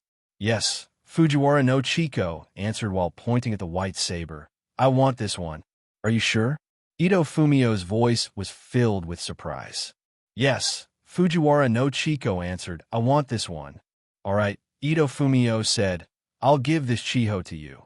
Bring the saber to the courtyard tomorrow morning and wait for me." "Yes, master," Fujiwara no Chiko said excitedly. "Thank you, master." "Yes," Ito Fumio responded and turned to go downstairs. Fujiwara no Chiko waited for Ito Fumio to go downstairs and immediately jumped in front of the white saber. She reached out her hand to grab it. But who would have thought that the white saber would not move at all? Although she was young, she had played with many sabers since she was young. In addition, she had worked in the palace for 2 years, so her strength was not small. A long saber was at most 5 kilograms, and this weight was nothing to Fujiwara no Chiko. However, this saber did not move at all. Fujiwara no Chiko could not move it at all. She tried again, but the Chiho still did not move at all. Fujiwara no Chiko was annoyed. She held the saber tightly with both hands and used a lot of strength to lift the Chiho off the saber rack. What a heavy saber! Fujiwara no Chiko looked at the saber that was almost as tall as her and frowned as she muttered to herself. Such a heavy saber. It was estimated to be at least 15 kilograms. She could not lift it with one arm, so she could only barely lift it with both hands. Chiko Fujiwara understood why her master, Ito Fumio, had repeatedly asked her if she was sure. This was probably the reason. It will be suitable for me when I grow up, Fujiwara no Chiko thought to herself. She used both hands to slowly pull the chiho out of the scabbard. When the saber was only an inch out of the scabbard, a dazzling white light was emitted from the saber along with the roar of a tiger and the roar of a dragon, illuminating the entire room. Fujiwara no Chiko was overjoyed when she saw this. She was not wrong. This chiho was a true divine weapon.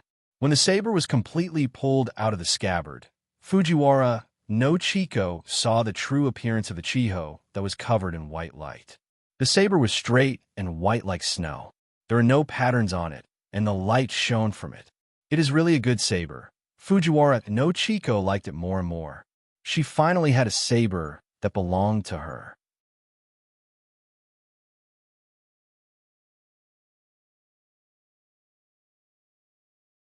Chapter 50. That night, Fujiwara no Chiko held the chiho in her arms and tossed and turned, unable to fall asleep. Now, not only was she free, but she also met a master with profound cultivation. Although he was cruel and merciless, he was also a good person. She secretly made up her mind to follow her master and cultivate well. In the future, she must use the chiho in her hand to hack the guy named Matsumoto Takeyoshi, just like how her master hacked the ninja in white. She thought in a daze as she gradually fell asleep. The next day, at dawn, Fujiwara no Chiko got up early. After everything was ready, she carried her beloved chiho downstairs and went to the courtyard. As soon as she arrived at the courtyard, she found that her master, Ito Fumio, had already been waiting there. "Master," Fujiwara no Chiko whispered. She thought she got up early, but she didn't expect her master to get up earlier than her. "Yes." Ito Fumio nodded. "Master, what are you going to teach me today?" Fujiwara no Chiko asked excitedly. "Today, I have something for you to do," Ito Fumio said to Fujiwara Chiko. "When this matter is done, I will teach you martial arts." Ito Fumio looked at the puzzled Fujiwara Chiko and continued. "There are some caves on Mount Fuji. From today onwards, you will carry Chizheng to the caves on this mountain every morning and bring me a fist-sized stone. Remember, you can only take one stone from each cave. I will only give you 2 hours each time. Take as many as you can in these 2 hours. When you have taken all the caves on Mount Fuji, I will teach you martial arts. Do you understand?"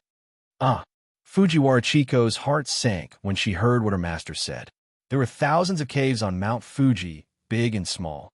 Due to the volcano, new caves would appear from time to time. It was as difficult as ascending to the sky to count them, let alone going into a cave to take a stone. Fujiwara no Chiko's enthusiasm was instantly extinguished. "Why can't you do it?" Ito Fumio asked.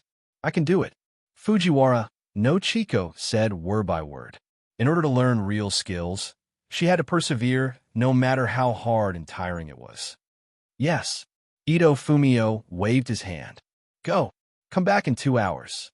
If you exceed this time, everything that you did that day will be repeated." In addition, Ito Fumio deliberately raised his voice. "Don't lie to me. If I find out that you cheated, I will expel you from the sect. Do you understand?" "Yes, master."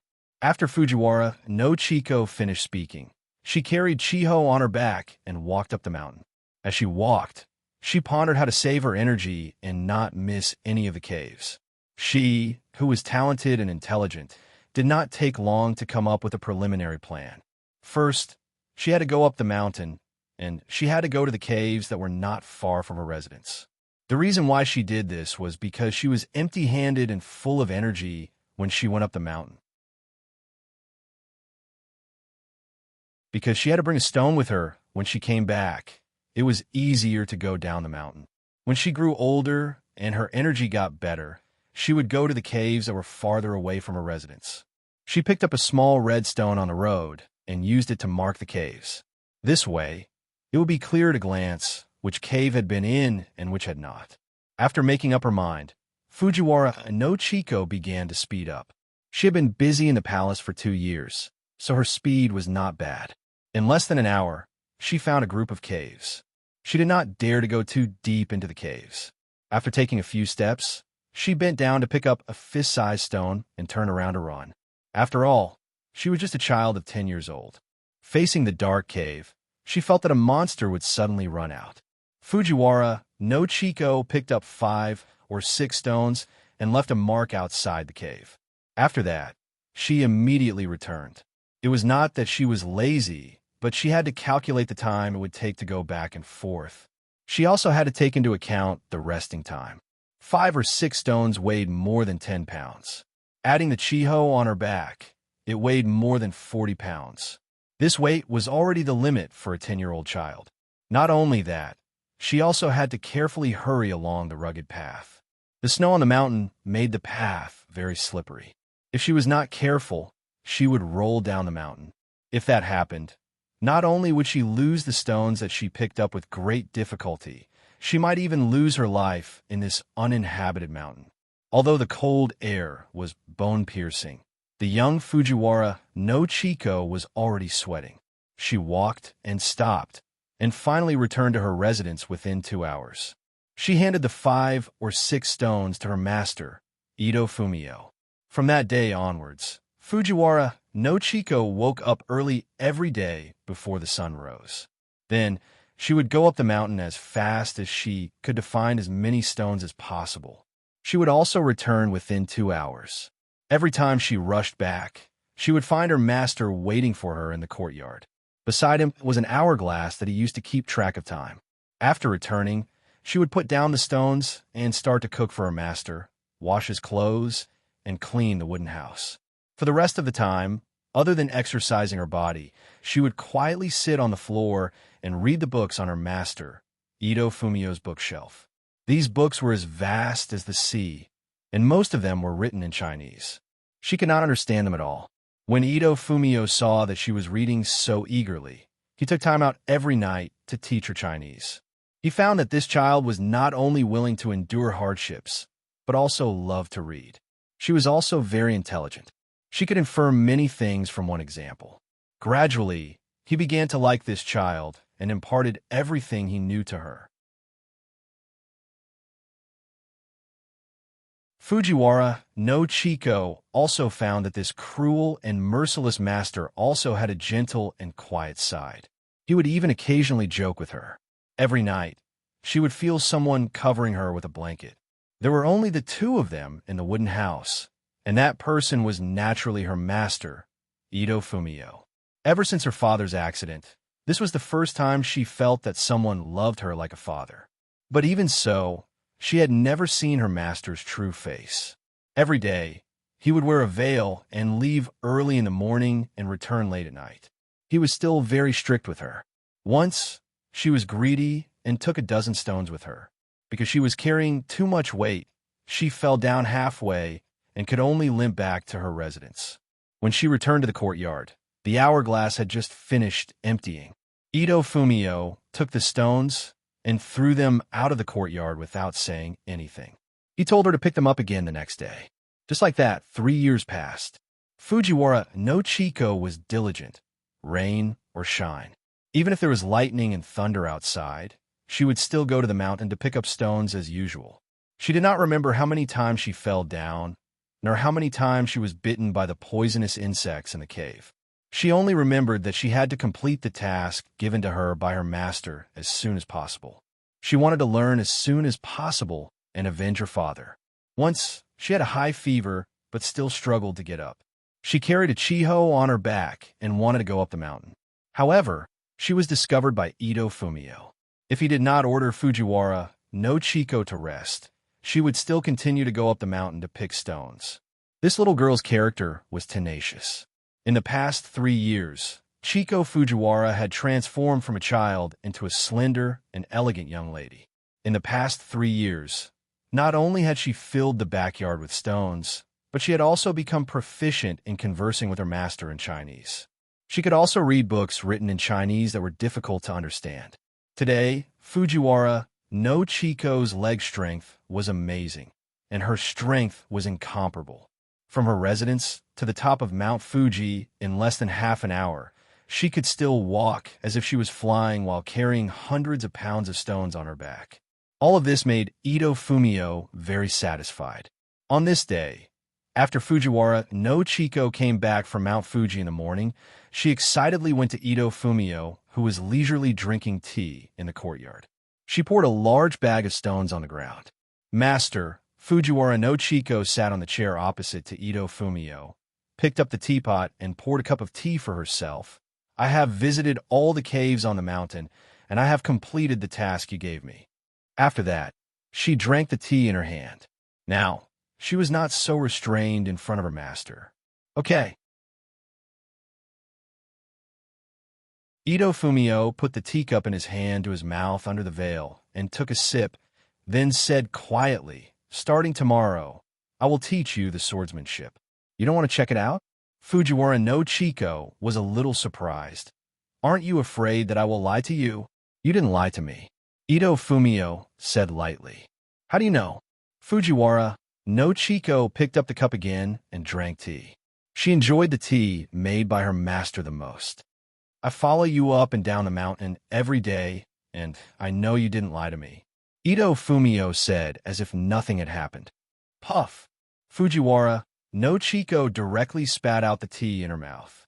Cough! Fujiwara no Chiko coughed and said, "You followed me everywhere. You follow me every day?" Ito Fumio's words made Chiko Fujiwara unable to believe her ears. "Silly girl, why don't you use your brain?" Ito Fumio said with a smile. "When I took you up the mountain, there were Jonins chasing after you. How could I let you go up the mountain alone?" Ito Fumio picked up the teacup and took another sip of tea, not to mention you have a Chiho on your back and a spirit jade blood phoenix. These two treasures are enough to make those people drool. If I didn't follow you, you would have died 1,000 times. Fujiwara Chiko was silent. She thought about how her master, Ito Fumio, followed her every morning to ensure her safety.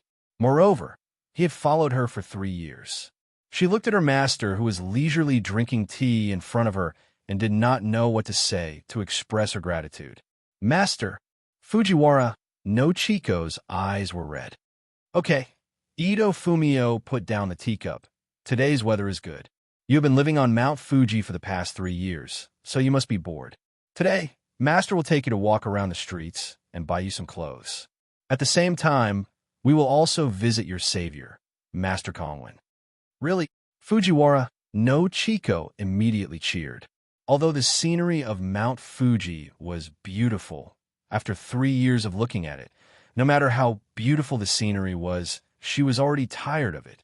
Now, her master, who had always been arrogant and strict, actually wanted to take her out to walk around and buy her clothes. She had been wearing clothes made by Ito Fumio for the past 3 years. Since her father's accident, she had not worn any decent clothes. What made her even happier was that she would soon be able to meet her father's close friend and her savior, Master Kongwen. "When are we leaving?" Fujiwara no Chiko asked excitedly. "Pack up. We are leaving now," Ito Fumio said with a smile.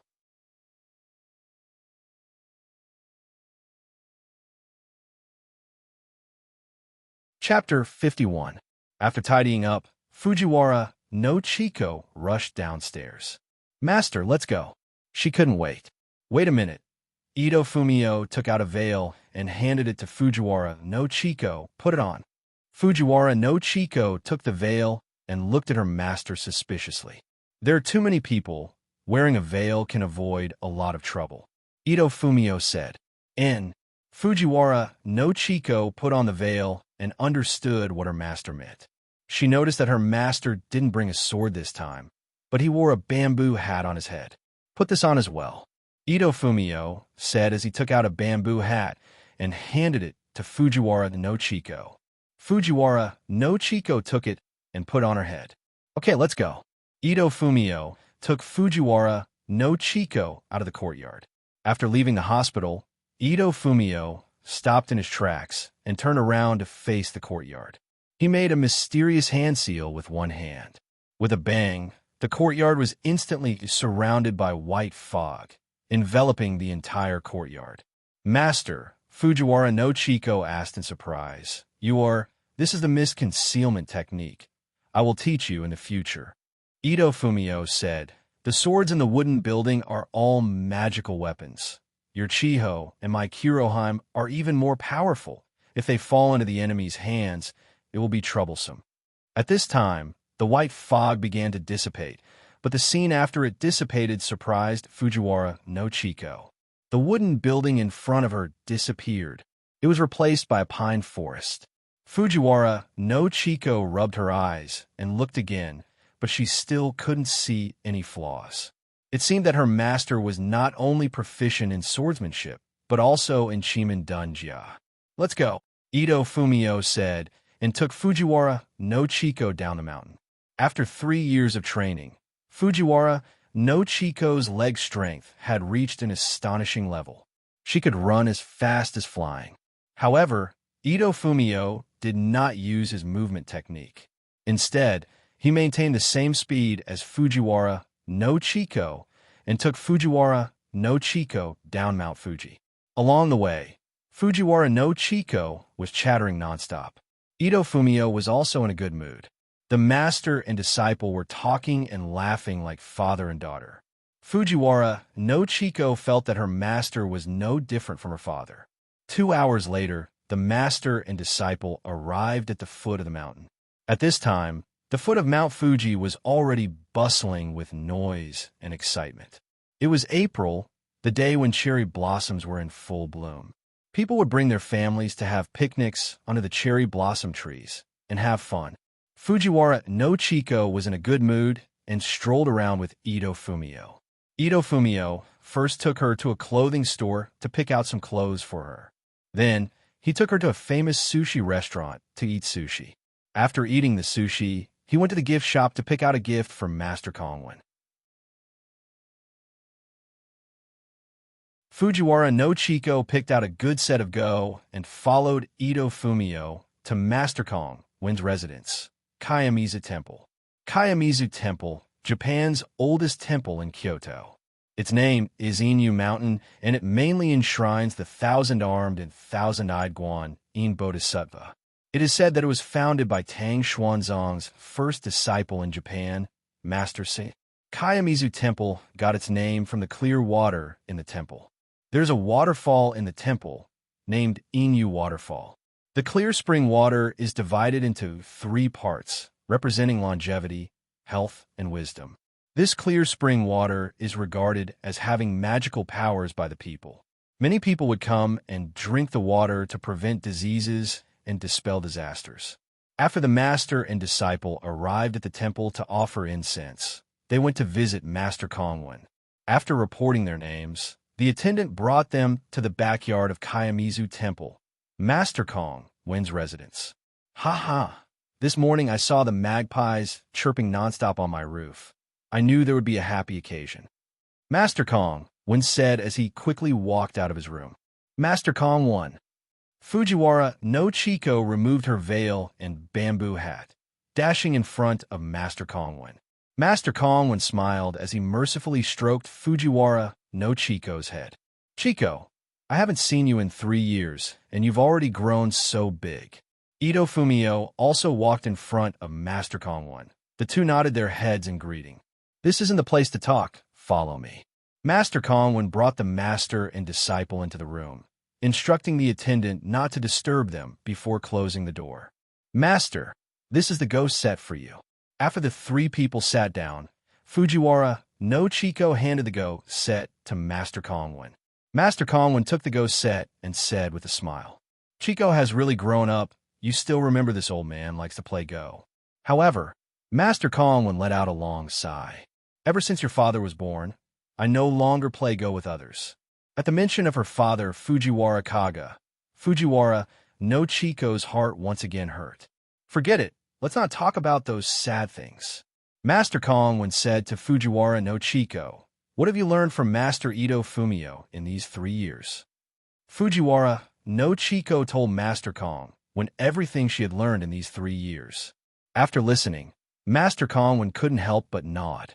Good child, you've done very well. This time when you go down the mountain, you master and disciple should stay in the temple for a few more days. While you're at it, you can walk around the temple.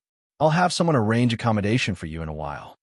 No need, Ito Fumio said. Master Ito Fumio is busy. We won't disturb you anymore.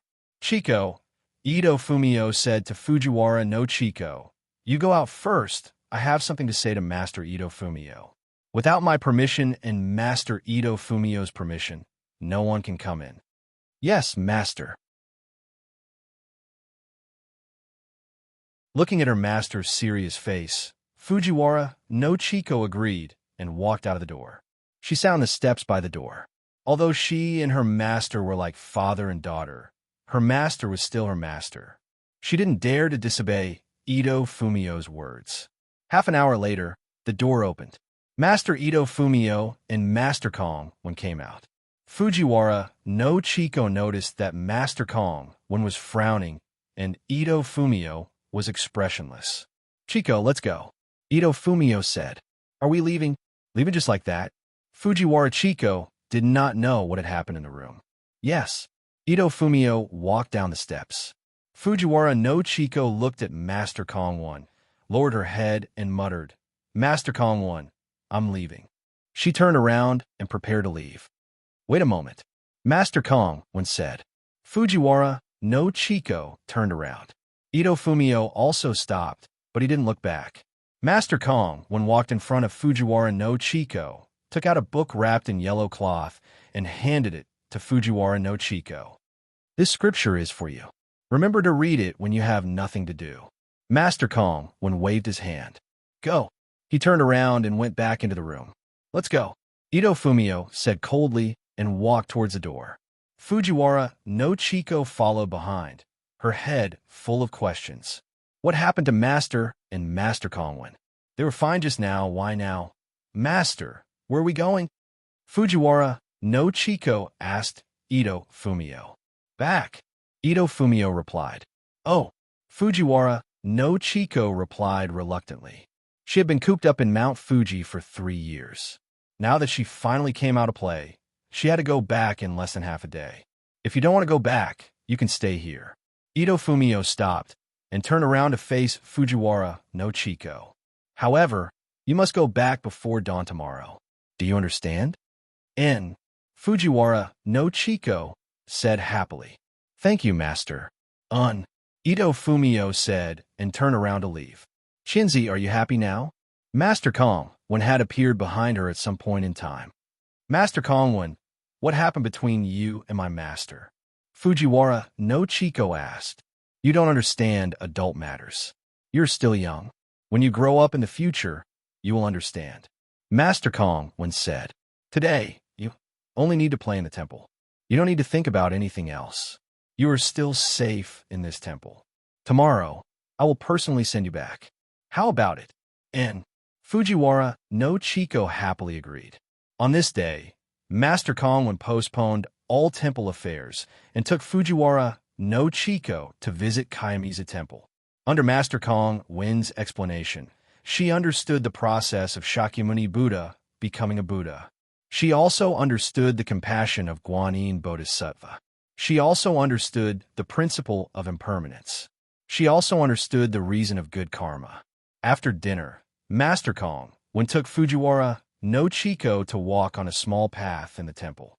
The night was as cool as water. The bright moon was high in the sky. In this quiet environment of Kayamizu Temple, Fujiwara no Chiko felt incomparably relaxed. Chiko, Master Kong said to Fujiwara no Chiko, everything in the world is impermanent. Everything happens for a reason. You must know that there is always a cause and an effect. Now that you have grown up, you must think carefully about what you should do and what you shouldn't do. Do you understand? Fujiwara no Chiko agreed. It's already late. You should go and rest. I will send you back tomorrow morning. After Master Kong finished speaking, he sent Fujiwara no Chiko to the guest room. He also arranged for someone to secretly protect Fujiwara no Chiko in order to prevent a sneak attack in the middle of the night.